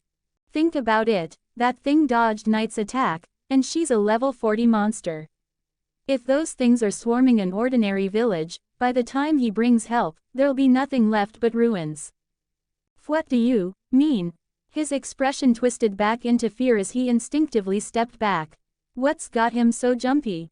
Oh, relax. You misunderstood me. I'm not gonna attack you. He shot me a questioning look. You'll pay me, and I'll deal with your little problem. I gave him my best fake friendly, social worker smile. Hick, the guy actually hiccuped. I don't think that's a good idea. You just don't get it yet. I casually pulled back my cloak, revealing the sickle that morphed mid-movement into the Reaper's scythe. I'm the Scythe Hero, and if you're ready to pay, I'll solve your problem. If I pocket the money they were gonna blow on an official request, handled by some random mercenary group, that's a win for me. Scythe Hero, so those rumors, they were true. So, time's ticking. Who knows what's happening in your village right now, huh? The man stood there for a few more moments, clearly struggling with the decision, then finally clenched his eyes shut and nodded. Yes, I agree. Please, hero, save our village. He bowed. A wide grin spread across my face. Lead the way, and remember I'm not doing this out of the kindness of my heart. Yes, so, you really are the Scythe Hero.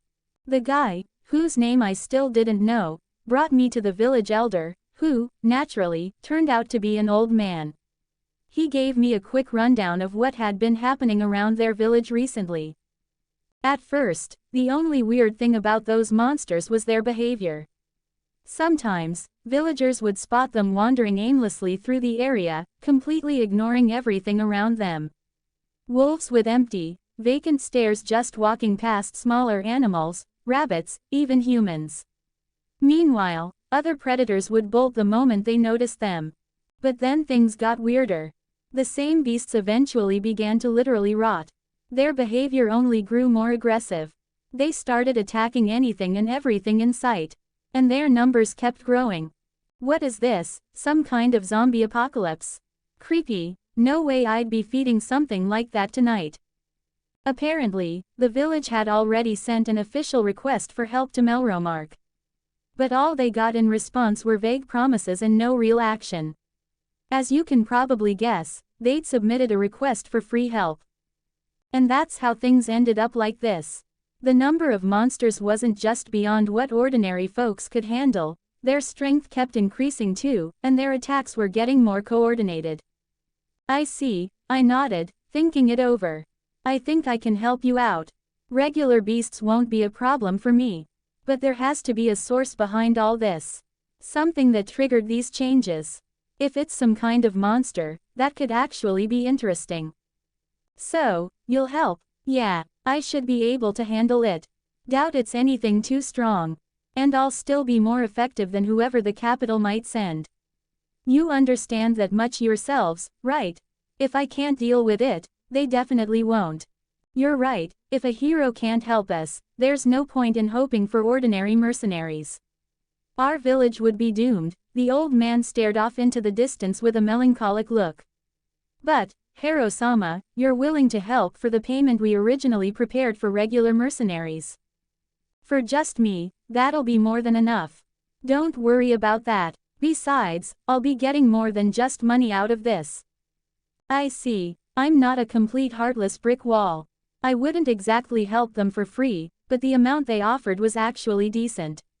So why not lend a hand, as long as it's not too much trouble for me? After we discussed a few more details, they showed me the area around the village where those necromonsters had been spotted most often. By the way, the village itself didn't look great. Compared to Riot Village, this place was rough. There were wooden palisades scattered around, dried blood stains here and there, and in one of the pits I even spotted some guts. Lovely. Night wrinkled her nose in disgust. Something wrong. They smell really bad. And they feel bad too. Yeah, tell me about it. There's not much pleasant about dead, rotting creatures. Actually, there's nothing pleasant about them at all. The only upside for me is the stat boosts I get from them, and that's only a one-time deal per monster species. We didn't have to wander for long. After about 15 minutes, I sensed magic fluctuations within my detection range, and then heard a low, guttural growl. Grr. A group of 3 necrowolves slowly surrounded us, baring their distorted jaws, drool dripping from their mouths. That was another thing, how the hell did they even produce drool if their bodies are basically dead? Is magic keeping some of their bodily functions going? Not that I really cared. Night had already stepped forward, ready to crush these puppies, but I stopped her. Wait, try to just hold them off for now. Okay. The bird nodded again without hesitation. Man, it's so nice when you don't have to explain everything. Though, her unwavering loyalty kinda creeps me out sometimes. I wanted to try something. Something I'd only recently started practicing. By the source of power, I command, decipher the laws of the world and strike this foe. First Ice Spike. While Night casually batted the wolves away, I pointed my open palm at one of them, the farthest, more passive one. It took me around 4 seconds to chant the spell at a moderate pace, not so fast that it turned into a sloppy tongue twister. In real combat, that's a ridiculous amount of time, especially for a spell with that level of power. But hey, gotta start somewhere. After finishing the incantation, a perfectly polished ice spike shot from my palm at decent speed, hitting the confused wolf squarely. The spike pierced its body clean through. I clicked my tongue. I'd been aiming for the head. Guess I still need to work on my aim, but honestly, even that wasn't a bad result.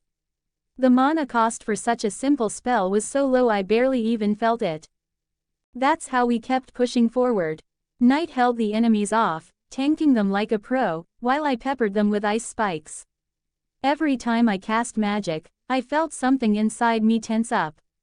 Like a non-physical muscle. Or maybe, a better analogy would be the difference between a physical body and a spiritual one. Something like, when you use physical strength, your physical body tenses. When you use magic or spiritual energy, your spiritual body tenses. That's how I imagined it, at least. And the deeper I focused inward, the better I could sense that spiritual body. I was even starting to control that muscle a little. When I cast magic, the mana flowed through my body in a specific pattern. And, theoretically, if I mastered that, I might even be able to cast spells silently. But I'd need way more practice and research for that. Decipher the laws of the world and strike this foe. First Ice Spike. That's how several hours of self-experimentation went. I managed to shorten the incantation, sacrificing a tiny bit of its power. The difference was barely noticeable, but now, if I spat out the spell like a rapid-fire chant, I could shoot a spike every 2 seconds. Up until now, Night and I had been mindlessly slaughtering every monster we ran into. Every type of animal in the forest had been hit by this necrofication. Predators like wolves and foxes, herbivores like rabbits, all corrupted. Some monsters had also mutated, vampire rabbits, Picupicus, and other beasts of animal origin. Interestingly enough, plant-type monsters like bigroves or egg monsters weren't affected at all. Curious. After about 3 hours of culling the necrocreatures, we decided to take a break. I wanted to think things through. This whole situation was bizarre, and we hadn't found even a hint of the source behind it. My interest in this little problem had definitely grown. 18 comments 0 vote. Chapter 22. Necromonsters barely gave me any experience, and for Night, who had already reached her current XP cap, it was completely pointless. So I activated my camouflage skill on both of us, making us invisible to the monsters' eyes and senses. I didn't want to waste time on pointless fights. First, I wanted to find the source of this mess. I crouched down, looking at a frozen necrowolf. He can't even hear me. Camouflage was honestly impressive. At its current 5th level, it practically hid everything I did. It even extended to the people in my party thanks to the system.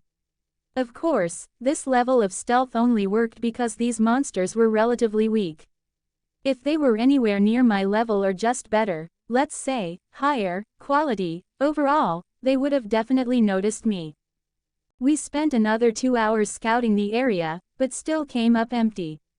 Neither Knight nor I could sense anything strange or out of place. So, we decided to call it a day. On our way back to the village, we kept slaughtering every monster we came across. After all, our main goal was to reduce the threat to the village as much as possible. The real issue was, we could only properly do that by eliminating the root cause. How are things going, Hero-sama? It was already evening, but that didn't stop the village elder from meeting us as soon as we got close to his house. We've seriously cut down the number of monsters, but we still haven't found the source. We'll try again tomorrow. I see, the elder lowered his head thoughtfully. Well, even so, it already makes us feel safer. Thank you. The old man bowed. No big deal. It's not like I'm doing this out of the goodness of my heart. I waved him off. Honestly, I wasn't that tired, and it was way too early to sleep. So I spent most of the night meditating and trying to sense, well, I wasn't entirely sure what. Chi, to be precise. I'd already learned to feel mana pretty well, so now it made sense to try sensing life energy too. Especially considering my class practically screamed for it. The only real way for me to learn to sense chi was to build off my life absorption skill. And as I'd already figured out, that skill wasn't as simple as it first seemed. I thought it was just a passive that boosted my experience gain, but then situations kept popping up where it activated under completely different circumstances. First, I sensed life inside Knight's egg. Then, somehow, I managed to influence her after she hatched, forcing her to submit to me with the same skill. And generally, at some point, I'd started to faintly sense life around me. If I remembered correctly, that's more or less how chi worked. That night, I focused all my efforts on trying to sense Knight's life energy from a distance, and then the life within the elder's house. The first part barely worked. But hey, it was still progress. Man, I really could use Granny from the original story. With her around, this would have gone way faster. In the morning, after agreeing to have breakfast with the elder's family, we resumed our work. Though, there was one interesting incident. Hero-sama, please, wait. Just as we were nearing the village exit, a woman in her 30s ran up to us, clearly distressed. What? Hero-sama, please help me find my husband. The woman immediately dropped to her knees in front of me. I scratched the back of my head awkwardly at the sight. Your husband? And where exactly do you expect me to find him? My husband went hunting in the forest 3 days ago and never came back. Please, I beg you. She barely lifted her head before pressing it back to the ground. I know the chances are slim, but he might still be alive. Realistically, it wouldn't be that hard to keep an eye out for her husband while I was at it. I'd probably be able to sense him among the crowd of walking corpses anyway. I'm not gonna actively go searching for him, but while I'm out there clearing monsters, I can keep an eye out. But if I get rid of the source of all this filth before I find your husband, tough luck. I'm leaving the village after that. Yes, I couldn't ask for more. Thank you so much, Hero-sama. The woman bowed again, her voice trembling. Yeah, she clearly loved him. She didn't even lift her head until I walked away. Lucky guy. Though seriously, what was he even thinking, going hunting with the forest in this state? Did he really have no other options? Kinda weird. Then again, the suicidal tendencies of random villagers weren't exactly my problem. If I happened to find the guy, cool. If not, hey, at least I tried. With those thoughts, I kept methodically wiping out the so-called living things that barely qualified as living. In other words, putting down what should have stayed dead. Night's growth had temporarily stalled, so she didn't need as much food. Perfect timing, really. I didn't want to feed her rotting flesh, even if she was technically omnivorous, and there weren't many living creatures left in the forest. I couldn't help but wonder how the villagers planned to survive long-term. Hunting was clearly one of their main food sources and income streams. We wandered for quite a while. I even started to think we'd come up empty again. Until suddenly, I sensed something. Something I latched onto immediately. Like a black stain on a blank sheet of paper. After feeling the same dull, dead atmosphere for so long, even the slightest difference stood out, even beyond the range of my usual perception. Whatever it was noticeably stronger than any necromonster we'd faced so far. Nothing supernatural, but definitely different from the rest. The source was located near the very edge of the forest, right along the border of the abandoned lands. Nobody settled those lands because of the barren soil, a consequence of some ancient catastrophe. It was an old story I'd only heard bits and pieces of, so I didn't know the details. In the end, my senses led me to a cave entrance disappearing underground.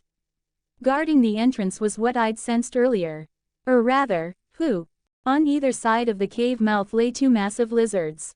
They reminded me of monitor lizards from my old world, only way bigger, and way more rotten. I'd gotten pretty bored cutting through weaklings wandering the forest, so I decided to entertain myself a little. I'll handle these two myself. Keep an eye out so no other monsters sneak up on us. Okay, Night nodded as I stepped forward, changing the shape of my scythe on the go. The two lizards, I'll just call them that, perked up the moment I got closer. SSSSSs. They hissed in unison, glaring at me. It was worth noting that they looked a bit more alive and intact than the other monsters I'd faced so far. I wondered if that meant they'd been turned recently, or if they simply ranked higher than the rest of the forest's wildlife. I expected the usual dumb frontal charge, but to my surprise, both lizards reared up on their hind legs and simultaneously exhaled two streams of dark purple smoke. Even Motoyasu would have figured out that was poison. I jumped back quickly, dodging the rapidly creeping clouds of toxins. I had to admit, the last few days of training probably saved my life. Because I managed to sense two mana signatures speeding toward me straight through the poisonous fog. A second later, both lizards lunged from opposite sides, jaws wide, fangs bared. No clue what changed, but these things had definitely gotten smarter. Smart enough to pull off coordinated, synchronized attacks. Who the hell expects zombies to work in tandem? First, the lizards blocked my vision, then ambushed me from the fog. If it weren't for my level advantage and ability to sense magic, I'd probably be dead. Or at least poisoned beyond saving. But that was all theory. In reality, I dodged again, this time to the side, and activated a skill. Phantom Slash. Swinging my scythe, I fired off an energy crescent in a straight line, aiming to slice both lizards in half. Unfortunately, their hides turned out way tougher than I expected. Way tougher than their level suggested. I only managed to cut down one of them, the other landed cleanly, completely ignoring its fallen partner, and lunged at me again. In the grand scheme of things, they weren't much of a threat. Together, they might have pulled something off thanks to the element of surprise, which, to be fair, they almost did, but solo. The lizard lunged for my leg. I hopped back, noticing how its hind legs tensed, a clear signal it was about to jump again. So, right after dodging, I used the momentum to twist my body, and as the lizard lunged at me midair, I kicked it backward. With a satisfying crunch, the lizard slammed into a tree, slightly denting the trunk.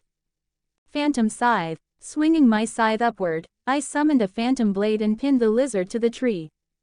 Key. It screeched and thrashed, but within moments, it went limp.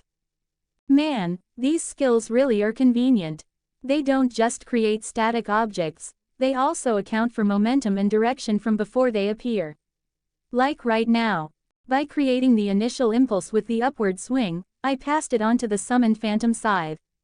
So not only did it appear midair, but thanks to the impulse, it continued moving upward, slicing straight into the enemy. Too bad I couldn't fully control it after summoning. Once the skill manifested, it stopped responding to my actions, meaning it'd either lose speed and disappear, or just not have enough force to pierce the target. I really wish I had a remotely controlled phantom scythe, that'd be fun. After feeding the monsters to my weapon, I received a scythe that, once mastered, would permanently grant me the poison resistance LV1 skill. Pretty useful, though not exactly what I was hoping for. At some point, I started suspecting that heroes get the most skills at the very beginning of their journey. It almost doesn't matter what kind of monsters you feed to your weapon.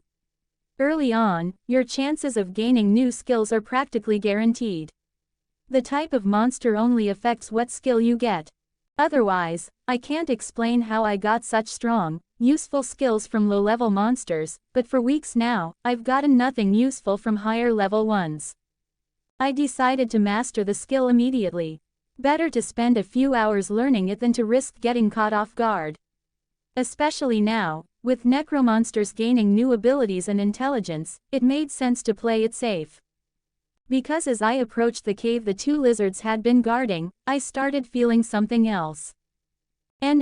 Yeah, pretty sure I lowballed my price for this job, I muttered, staring into the darkness of the cave.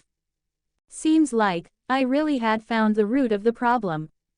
Because whatever I sensed inside was only slightly weaker than me. 14 comments 0 vote.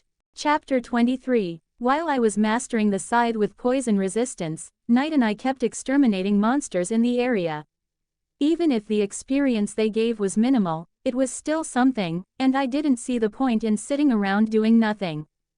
After 3 hours, a notification popped up in my head, mastery complete.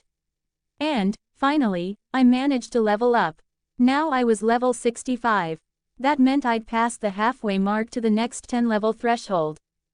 Before the main fight, I decided to take a short break and restore even the small amounts of mana and spirit I'd spent so far. For the first time in this world, I was about to fight something that was almost on par with me. My blood was practically boiling. The thought of leaving Knight at the entrance and fighting the monster one-on-one briefly crossed my mind. But I shook my head, forcing the idea away. No, that wouldn't work. Sure, I bought Knight primarily as a companion, not as a fighter, but just carrying her around like a lucky charm didn't sound like a great idea either. If I never let her face enemies close to her level or even stronger, then when I actually needed her, she might be useless due to lack of experience. I couldn't allow that. When the fight starts, don't overextend yourself, Knight.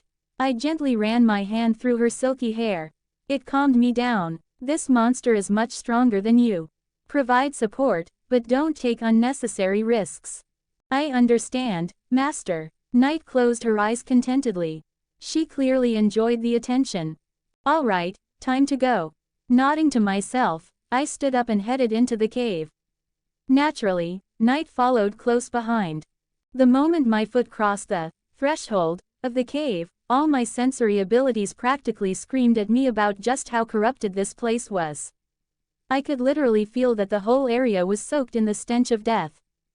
As we went deeper, the corpses of monsters and animals were scattered all over the ground. Actual corpses. For some reason, they hadn't undergone necrofication, they were just lying there. Or, Kura, a hoarse, gurgling noise came from somewhere up ahead. Oh, come on. I rolled my eyes, turning around. You guys can't be serious right now, can you? Of course they could. Both behind me and in front of me, the corpses started to rise, a full-blown zombie cliché. Just a second ago, they were completely indistinguishable from regular dead bodies. I couldn't even sense mana in them. But now, as if following some typical movie script, they all suddenly sprang to life. And now, their magic signatures were obvious. The ones behind us are yours. Can you handle them? Yes. Taking her philoleel form, thankfully, the cave's size allowed it, Knight confidently moved toward the resurrected rabbit vampires, wolves, foxes, and, is that a beaver? What the hell? I didn't have to worry about Knight. But fighting here with my usual Reaper scythe was going to be awkward. The height of the cave was fine for Knight, but for me, swinging such a massive weapon wasn't exactly convenient. I had to set the scythe aside for now. Sure, I had other, smaller weapons in my arsenal, but I'd invested all my resources into the Reaper scythe. Upgrading anything else felt like a waste. And honestly, I didn't even need a weapon right now. By the source of power, I command, decipher the laws of the world and freeze everything. Ice field. The tunnel ahead rapidly iced over, covering the ground with a thick, solid sheet. Naturally, mindless corpses didn't have ice skating skills, so they quickly turned into a chaotic pile of meat, sliding straight toward me. By the source of power, I command, decipher the laws of the world and strike this foe. Ice shards.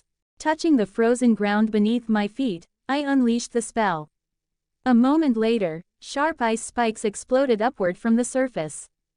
Honestly, my opinion of magic had improved lately. With enough practice, you could shorten incantations, and sometimes magic was way more effective than weapons. Plus, if you trained hard enough, you could even cast spells on the move, which made for a solid boost to my usual fighting style without drawbacks. I cleared my side pretty quickly. Knight wasn't falling behind either. By the source of power, I command, decipher the laws of the world and cut down my enemies. Wind blades.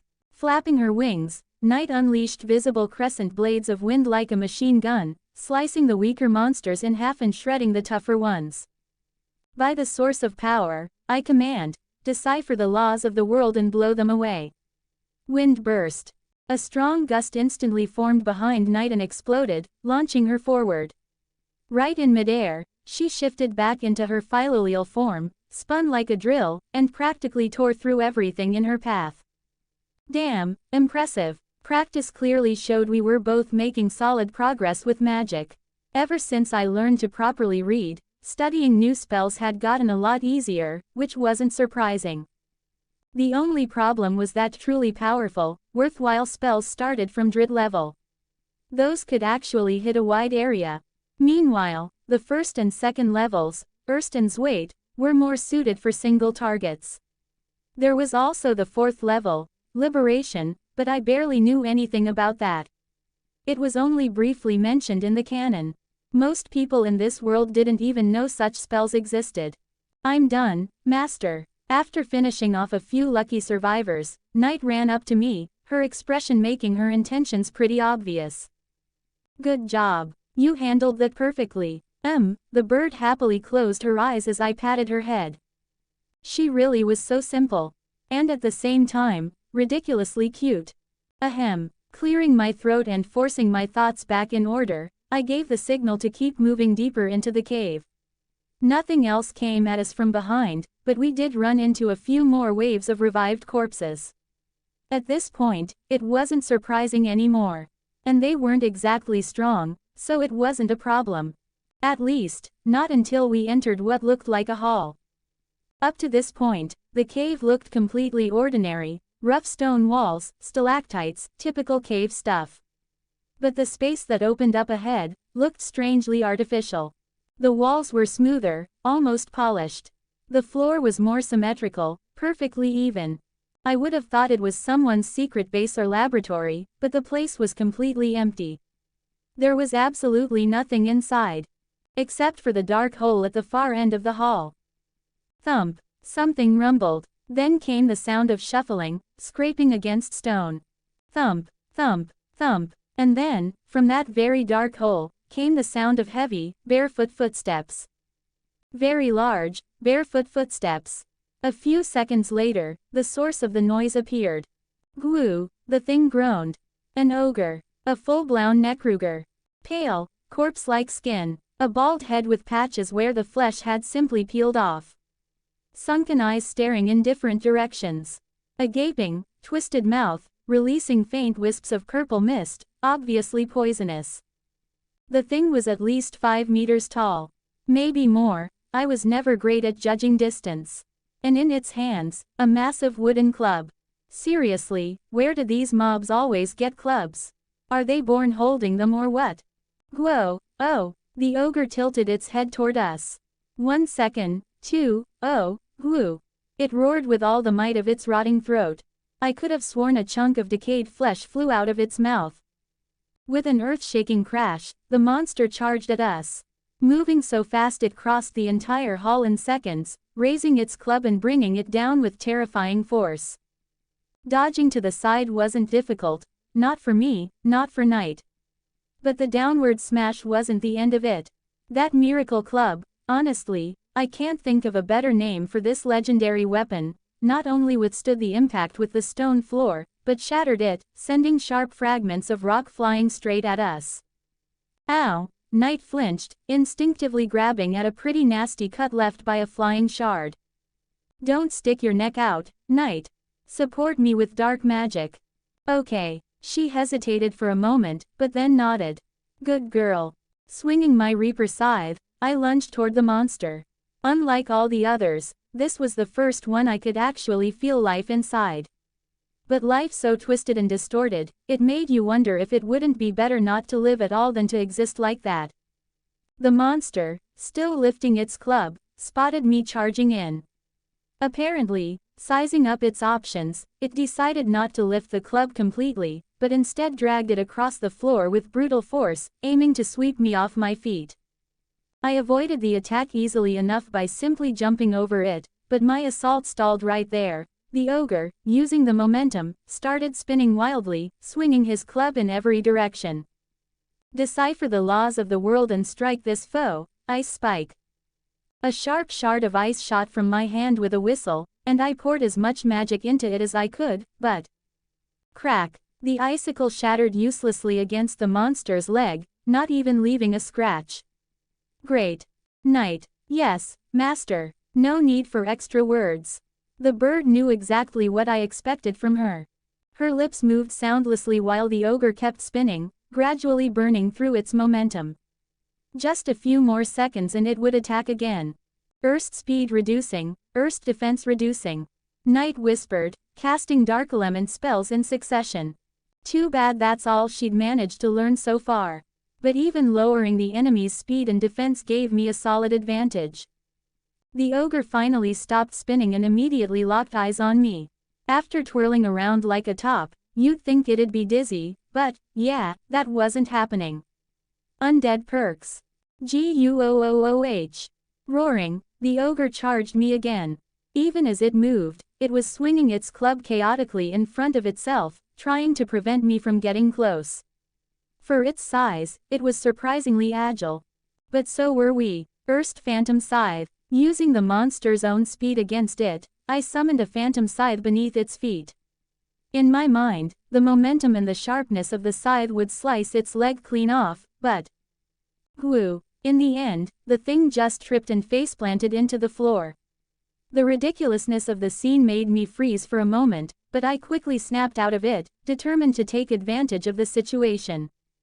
Charging toward the monster's neck, I picked up as much speed as possible while chanting a spell. By the source of power, I command, decipher the laws of the world and freeze everything. Ice field. I focused on the spell, sacrificing the overall area to make the icy trail longer. The result wasn't perfect, but the difference was noticeable. Thanks to that, I wasn't running, I was practically flying straight at the monster's head, just as it started lifting itself up. I ducked low, aiming the blade of my scythe right at its neck, like a flying guillotine. Just one more second, and... whoa. We both made equally dumb noises as I watched my scythe sink into the monster's flesh, and then get farther and farther away from me. Bam! Everything went black. Barely managing to move, I shook my head and heard the monster's furious roar. My scythe was buried deep in its neck, and now the ogre was yanking at it, trying to rip it out. Stars still danced in my eyes, and my ribs ached like hell. Thank the system for my level. Considering the speed I hit that wall, the absolute minimum I should have expected was every single bone in my body shattered. Instead, I got away with some nasty bruises and, yeah, Probably a broken rib. Lucky it didn't puncture a lung. But now what? Even with Night's dark magic weakening it, and even after hitting it with everything I had, this thing was basically impenetrable. Or, maybe not. I squinted, focusing on the ogre. I'd been just a little off. The scythe had, as they say, hit bone. Specifically, the spine. Unbelievable durability for a corpse. Good thing it didn't have regeneration. Otherwise, I'd be completely screwed. Right before I lost my grip on the scythe, I distinctly felt a crack. So I didn't necessarily need to repeat the whole maneuver, just hit hard enough to finish what I'd started and break the damaged spine completely. Hold on a sec. Mentally opening my Reaper Scythe stats, I groaned and smacked my forehead. What an idiot. Reaper Scythe 21/30 C. Mastery achieved. Equipment bonus. Attack plus 3/0. Special effect. Withering active. Mastery. 100. And that's it. Ages ago, I upgraded it as far as my resources allowed and then basically forgot about it. I'd had no trouble killing monsters, so I stopped thinking about further improvements. They say you only learn from your mistakes, or broken ribs. Or something like that. I had more than enough materials now, so without hesitation, I dumped everything I could into upgrading the Reaper Scythe. Alright, step by step. First, feed the scythe all available materials to convert them into energy. Then, Reaper Scythe 21/30 C, right pointing arrow Reaper Scythe 30/30 B. Fully maxed out the reinforcement level and raised its rarity. Perfect. Moving on. Mastery. 100 right pointing arrow mastery, 0. Received 4000 mastery energy points. Reaper Scythe 30/30 B, right pointing arrow Reaper Scythe 30/30 B awakened. Mastery. 0. And lastly, attack class level. Attack class LV. 2. Attack gauge 4/6. Okay, for that I needed raw materials, not energy. Damn, I rushed the conversion. Good thing I didn't dump literally everything into it. Gauge filled. Attack plus 1/0. Attack gauge 0/7. Oh, there's even a cooldown for this function. I couldn't just refill the gauge immediately, had to wait. Guess I'd deal with that later. That's better. Groaning a little, I pushed myself to my feet. Gookh. The ogre roared even louder, flinging my scythe aside. It trembled in the air, and with a flash of bright violet light, reappeared in my hand. Handy. Though that same feature meant I couldn't even set the scythe aside, it always had to be somewhere on my person. Alright, round 2, I smirked, staring at the ogre's enraged, decaying face. 11 comments 0 vote, chapter 24. So, round 2, grinning, I cracked my neck, lowered myself into position, pulled the scythe back and dashed forward. A sharp pain stabbed my side, but I had to ignore it. Shame neither I nor Night had any talent for healing magic. Though honestly, I wasn't entirely sure about Night, but I wouldn't bet on it either way. The ogre howled again, his gaze even more ferocious now. Understandable, it's hard to stay sane when your head's barely hanging on your shoulders. The moment I got close to the monster, he suddenly slammed his club into the ground right in front of me. At first, I didn't get the point of that move, but a moment later, a shockwave rippled out from the impact site, sending a few more shallow cuts across my body. So, the guy's got skills too, huh? I decided not to take stupid risks and play it a little safer. Up to this point, I hadn't paid much attention to one of my abilities, mostly because most fights ended within the first few hits.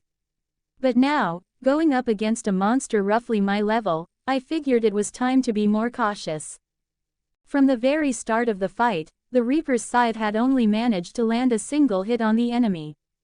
But now, Guo, the ogre roared helplessly as some tiny insect buzzed around him, clearly driving him insane with its bites. Well, those tiny cuts I kept dealing him couldn't be much more than bug bites for a brute like that. I was simply circling around his legs, gradually slicing him up. Special effect activated, withering.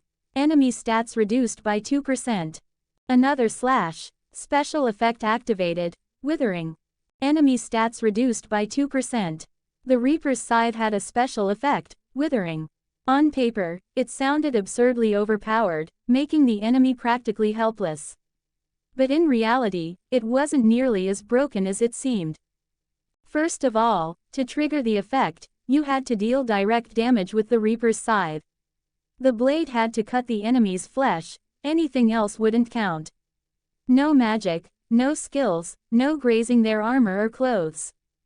Then you had to ask yourself, how many times can you realistically cut an enemy during an average fight? Most of the time, you don't even land 10 clean hits. And scoring small cuts on a monster that's short with a weapon as bulky as a scythe. Let's just say, it ain't exactly easy. And finally, special effect activated, withering. Enemy stats reduced by 2%. Effect accumulation limit reached 50%. The ability had a hard cap, you couldn't weaken your opponent by more than half. Not that it was really a downside, weakening an enemy by 50% was fatal enough in most cases. So, after buffing myself and debuffing the ogre with withering and knight's curses, there was no reason to drag this out any longer. The ogre, who had been decently fast earlier, now moved in a way far more fitting for his size. He couldn't even catch me anymore. And his attacks. Whoosh! The vertical swing of my scythe once again sliced through the club aimed at me, and the monster blinked in confusion. I gathered strength in my legs and leapt up. Erst phantom scythe. And again, this time launching myself off the flat side of the phantom scythe that appeared midair, shooting straight toward the monster's neck. The ogre howled, his hand jerking up in a panic, trying to swat me away, but he no longer had the speed or strength to pull it off. A gleaming steel arc carved through the air as I slid past him unhindered, landing smoothly against the cave wall, then dropping softly to the floor. Thud! The monster's head tumbled from its shoulders, its body freezing in place with arms outstretched, then collapsing with a wet splat onto the floor. That's that. Exhaling, I immediately sat down. Master. Knight ran over to me. I'm fine, just a little worn out. And that was true, I was only a little tired. Well, aside from what was clearly a broken rib. Damn, I needed to do something about that, either stock up on way more healing potions or... I chugged one right away. Their recovery speed sucked, but it was better than nothing. The ogre's corpse gave me one scythe shard per body part, except for the head. I could only get the full scythe after absorbing all his parts, but that would have to wait.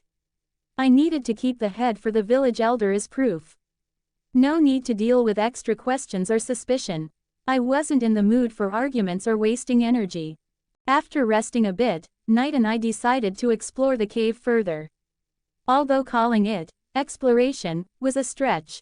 The room the ogre had come from contained nothing but a few rotting monster corpses, and they hadn't even risen as undead. And, of course, no trace of the missing husband whose case I had agreed to look into. Pity, but not a big deal. Worst case, I still had a few more days. After that, as they say, my hands were tied. So, was the ogre the source of the plague? His cave was guarded by 2 undead, he himself was decently strong, and the corpses inside hadn't reanimated like the others. By classic RPG logic, I had just finished a quest by defeating the dungeon's final boss. All that was left was to mop up the remaining wandering monsters in the forest, and the job would be done. Ooh, the village elder stared at the ogre's head in my hands with awe. I hope this is enough to clear up any doubts you might have had. More than enough, respected hero. The old man bowed deeply. On behalf of all the villagers, I thank you for saving us from certain doom. Here, he handed me a pouch of coins. You've more than earned this. Good, I'll stay for another day or two to finish off the remaining undead. You don't mind, do you? I clarified, just in case. No, of course not. I'll be glad to offer you our hospitality for a few more days. Please, make yourself at home. At home, huh, I muttered thoughtfully. Yeah, last thing I wanted was to feel at home, anywhere. My mood suddenly took a dive. I tried not to think about my life in the old world. I didn't know how this whole thing would end, but going back wasn't on the table. Sure, I wanted to live a long and preferably happy life, but if it came down to choosing, I'd rather die fighting in this world than go home. On that point, I guess now Fumi and I would never see eye to eye. Back in the room the elder had given me, I fed the scythe the last piece of the Necro Ogre. That unlocked an entire new weapon branch, the Necro Ogre Scythe. It had a monstrous attack power boost compared to the Reaper's Scythe, but came with a nasty side effect, reduced agility, meaning slower movement and attack speed. Interesting option, especially if I could enchant it to regain some of that lost agility, but I had a feeling completely negating the downside wouldn't be possible. Besides, I preferred speed over raw power. Though, having both would be nice too. The ogre's death had also given me a hefty amount of experience points. Guess he really did count as some kind of boss. Or at least an elite monster. I spent the whole next day doing exactly what I'd planned, clearing the area, all while thinking about our next move toward the dragon Ren had killed. At first, I figured the monsters had mutated because of the dragon, but the village where Ren took it down was a day's travel from here. I doubted the corruption could have spread that far. If that were the case, it wouldn't be an isolated outbreak, it'd be a full-blown plague ravaging the world. Ideally, I wanted to grab the dragon's core without a fight. From what I understood, it took time for a dead dragon to ferment back to life. I hadn't heard any rumors from the villagers about an epidemic near the dragon's corpse, which meant it hadn't rotted enough for a proper resurrection yet. I still had time.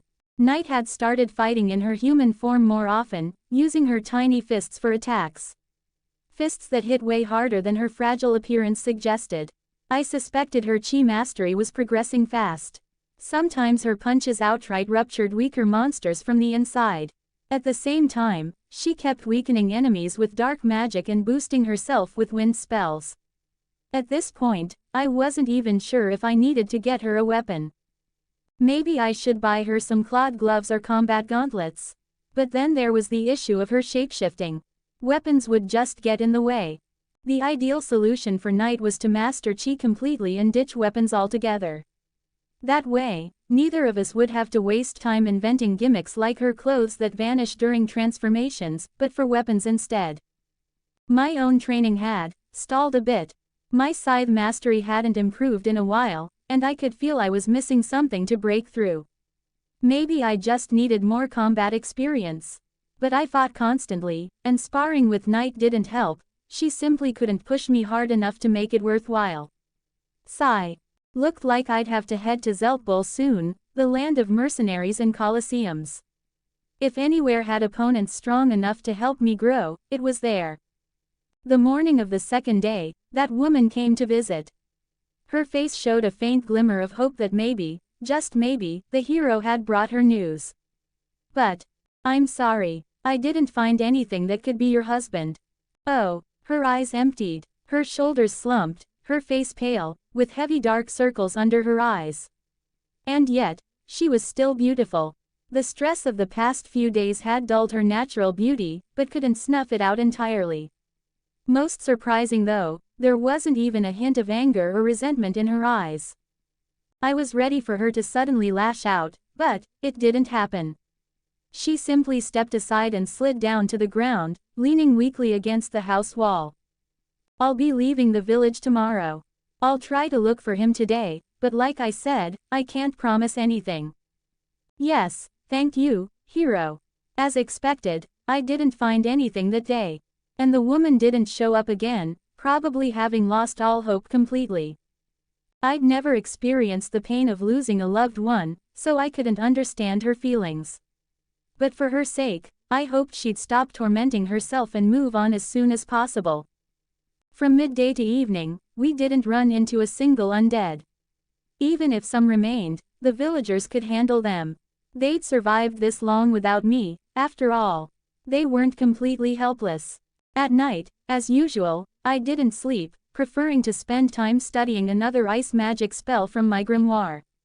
Night sat quietly beside me, eyes closed, practicing her chi. We sat like that, calmly minding our own business, until Night suddenly opened her eyes wide. Master, the little bird looked at me nervously. Something's coming, Something really bad. I looked up from the book, trying to sense it myself. But, nothing. I don't feel anything. It's similar to the monster you fought in the cave, but stronger. And scarier. Stronger and scarier. What the hell was out there now? The answer came quickly. Ah! I heard a man scream outside. I jumped through the window and immediately saw a house on fire, to the left of the elder's home. I'd been so focused on reading, I hadn't noticed the faint flickers of firelight outside the window. A few seconds later came another scream, a woman's. And then, a child's. Turning toward the source, I saw a group of monsters spilling out of another house, which burst into flames moments later. What the hell? I thought I'd wiped out most of them, if not all. But there were a lot of them. Way more than I could have possibly killed during my time here. Howls, screams, growls, they echoed from all directions. But none of that mattered. It all faded into background noise compared to what I sensed now. A wave of magic and chi several times stronger than the ogre's, and far more twisted and repulsive. Then I saw the source. At the edge of the village, right at the main entrance, stood a man. No, not a man. He used to be human, but now, pale, bluish skin, more fitting for a corpse than the living. Sunken, lifeless eyes with a faint purple glow. He stood there quietly, like a lost spirit, indifferently watching the chaos unfold. And the monsters, flooding in from the forest, simply avoided him, like water parting around Moses. Looks like I finally found you, I muttered, staring at the monster.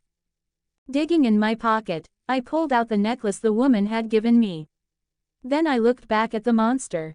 Around his neck hung the exact same necklace. 7 comments 0 vote. Chapter 25. What the hell is that?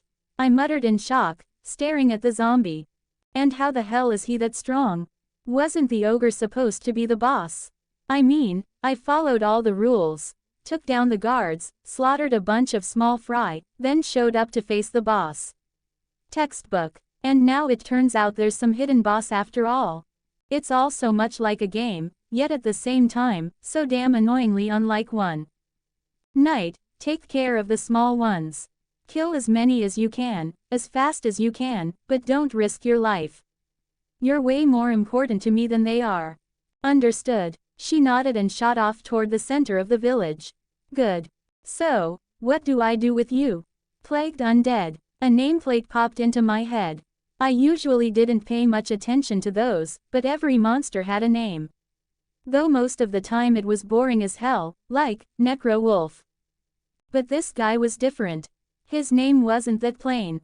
Come to think of it, after absorbing the ogre I got the Necro Ogre Scythe, so was this guy just another stat filler.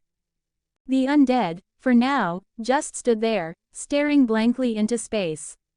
But the moment I stepped forward, crack, his head snapped toward me so fast and suddenly I clearly heard the bones in his neck crack. And those empty, lifeless eyes of his. When the hell did this turn into a horror movie? The undead slowly tilted his head to the side, stared at me for a few seconds.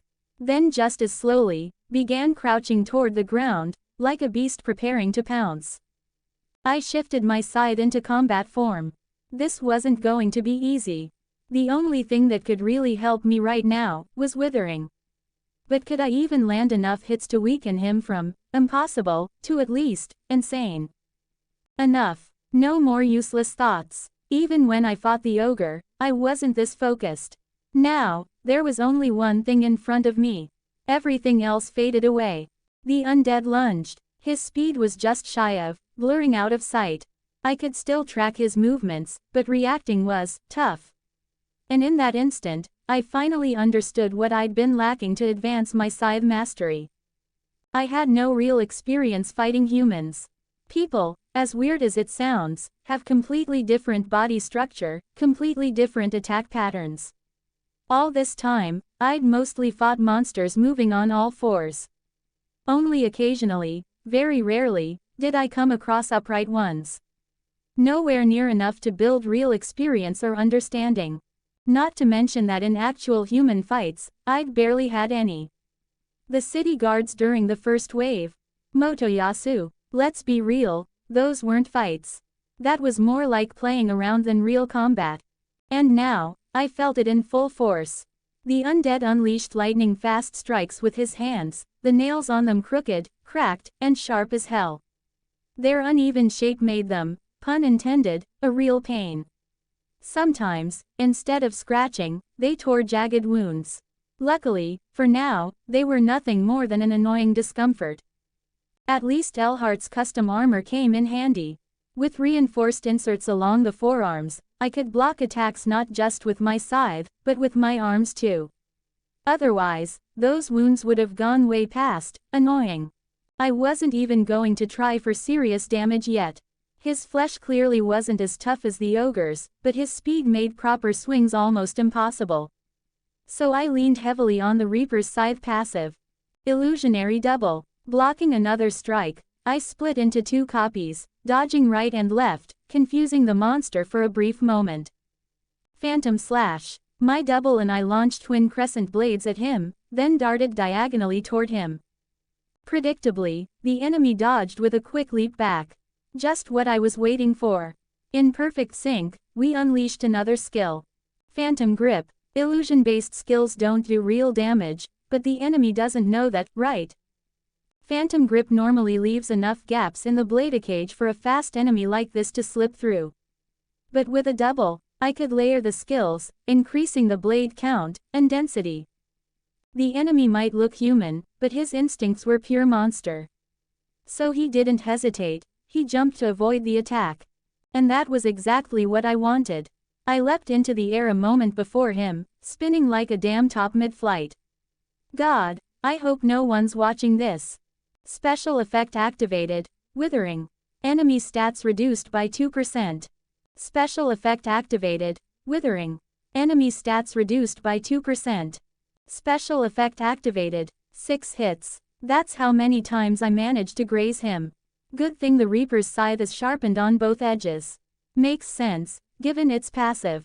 Regular scythes only had the inside edge sharpened, while the outside was dull. So now the undead stats were down 12%.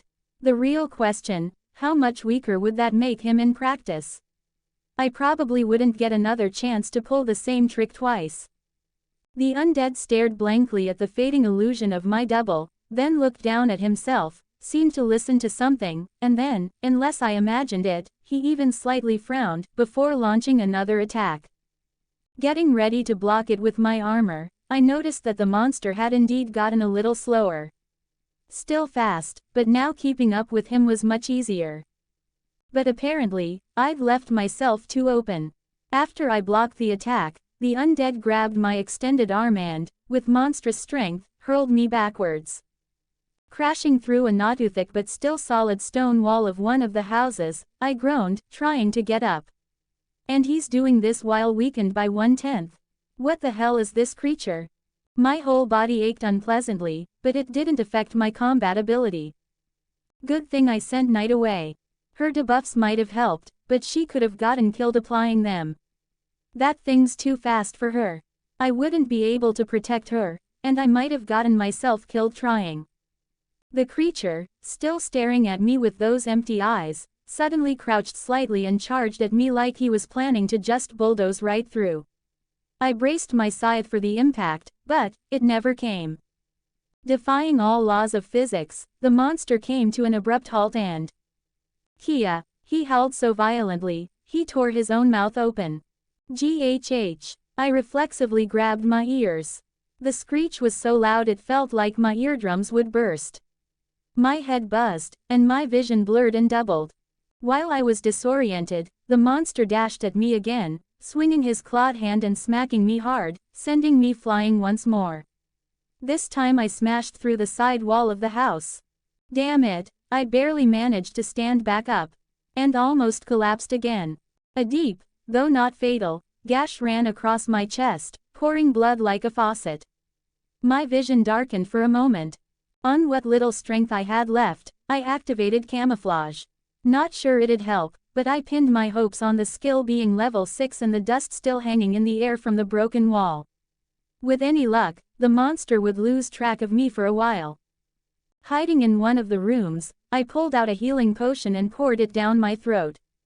Then poured another one straight onto the wound. I felt a little better, but the effect wasn't instant. Full recovery would take time. Time I hoped I'd bought myself. I could hear the creature prowling outside, its footsteps crunching bits of brick beneath its feet. It really couldn't see me. But the way it kept sniffing the air, twitching its face toward me every so often, yeah, I really didn't like that. What now? To fully weaken him, I needed to hit him 18 more times. I'd managed one more strike before my last flight through the wall. None of the magic I knew would help. Ice field would slow both of us down. Everything else lacked speed or power. I really needed to hurry up and learn something at least on Drit's level. But what option did that leave me? Oh, wait a sec. A thought struck me. Yeah, I wouldn't gain the upper hand this way, but I had a chance to at least stop this from being a one-sided slaughter. He was going to find me soon anyway, so I had to hurry. But I couldn't lose focus. Chi. Right now, it was the only thing that could give me a shot at victory. I'd only been learning to sense it for a few days, and now, in a matter of minutes, I had to learn to control it. Come on, damn skill, work. If I hadn't been so deeply focused, I probably would have felt the cold sweat streaming down my face. I was desperately trying to activate life absorption, to sense that very life energy. Hard, damn hard. Trying to stir up my own chi felt like trying to peel off a chunk of tar. But I was making some progress. I glanced down at my scythe. Withering, if you think about it, there's something curious there. Every time its special effect triggered, I felt something strange.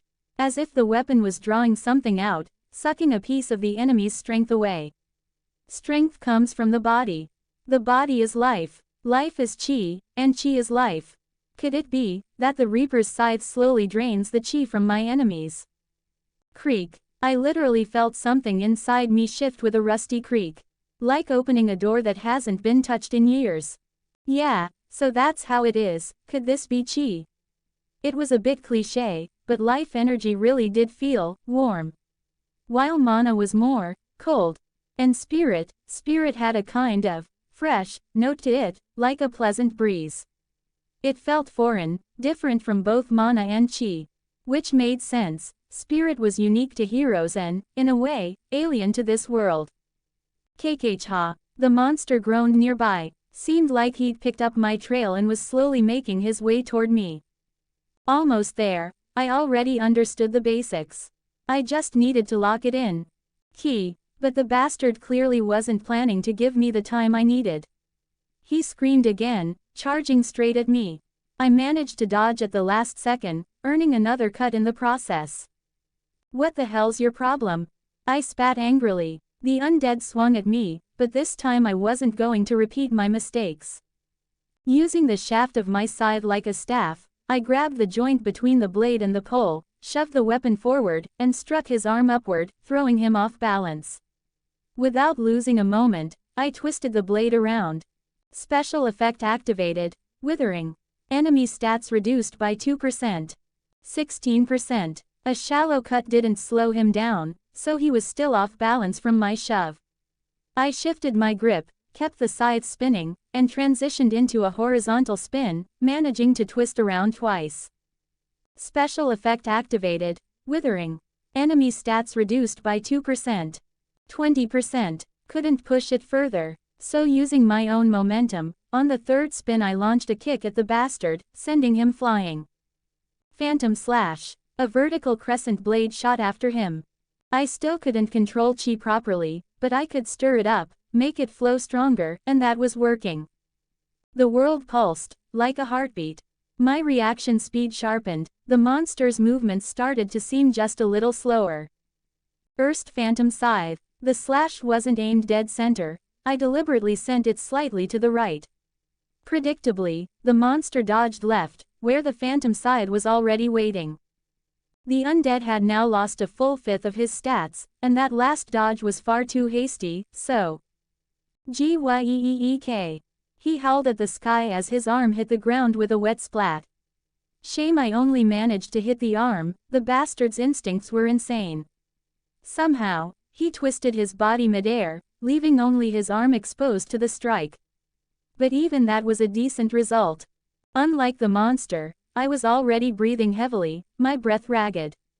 The dead, of course, didn't need to breathe. Must be nice. I had to finish this as quickly as possible. I wouldn't last much longer. The wounds on my chest from his earlier hit were still bleeding, along with countless smaller cuts. I'd already lost a good amount of blood. So, without much thought and completely disregarding the consequences, which I'd definitely regret later, I forcefully exploded the flow of chi inside me and charged. Turning my body midish, I aimed to slash the monster diagonally, but he twisted at the last moment, dug his heels into the ground, and pushed off, leaping at me instead. At least now we were somewhat evenly matched, and blocking his attacks with the scythe shaft became significantly easier, which I did. What? The next moments unfolded so fast my brain barely kept up.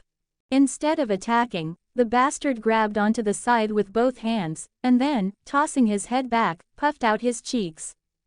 I immediately let go of the scythe and jumped backward, just in time to notice something flickering in the distance to the side. The moment my fingers unclenched, the undead exhaled a thick, poisonous green cloud. Through the haze, I could barely make him out. The flickering object was closing in fast.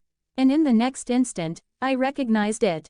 Night. I was flying backward, helplessly watching as Night, in her philoleel form, soared on a gust of wind, straight toward the undead, still shrouded in toxic gas. She wouldn't be able to stop. And that's exactly what happened. The monster reacted in time, turning to face her, grabbing her paw with his remaining arm, practically stopping her mid-flight, and then slamming her into the ground, forcing her to take a sharp, involuntary breath. And then, he tossed her aside. No, the thought flashed through my mind in desperation. I stared blankly at Night's motionless body. My mind went completely empty. And that's when I felt it. Something inside me stirred, like it had been sleeping and suddenly woke up. Gahey. A vile, disgusting, nauseating laugh echoed deep within me. Pathetic. A deformed, unnaturally wide, toothy grin full of razor-sharp fangs flashed before my eyes against a backdrop of endless darkness. The hallucination vanished as suddenly as it appeared, but it left behind a soul-freezing rage. Like someone had poured an entire bucket of gasoline onto an already raging fire. Blop. $. And at $. Access denied. Some random system messages flashed by, but I didn't even bother to register them. It didn't matter. I only wanted one thing. To rip that bastard to shreds. But I couldn't. I was so lost in myself, in my emotions, that I completely lost track of time. By the time I snapped back to reality, the monster was already practically on top of me. I'm dead. The detached thought crossed my mind. I saw his clawed hand reaching for my heart. I was already preparing for the inevitable when, out of the corner of my eye, I caught sight of a silhouette darting out from behind the corner of the nearly destroyed house we were fighting in. Splurt. Blood splashed across my face. Gasped the girl who, at the last moment, threw herself between me and the monster. The monster froze. And the girl, she turned to me. Please, I understood. I understood everything. Forcing myself to my feet, I stepped in front of the girl in one swift movement, spinning my scythe. The undead ripped his hand out of his victim and tried to jump back, but it was already too late. Slice. Thud. The head separated from the body and hit the floor with a dull sound. At the same moment, I heard the sound of two bodies collapsing to the ground. The fight was over. 10 comments 0 vote. To be continued.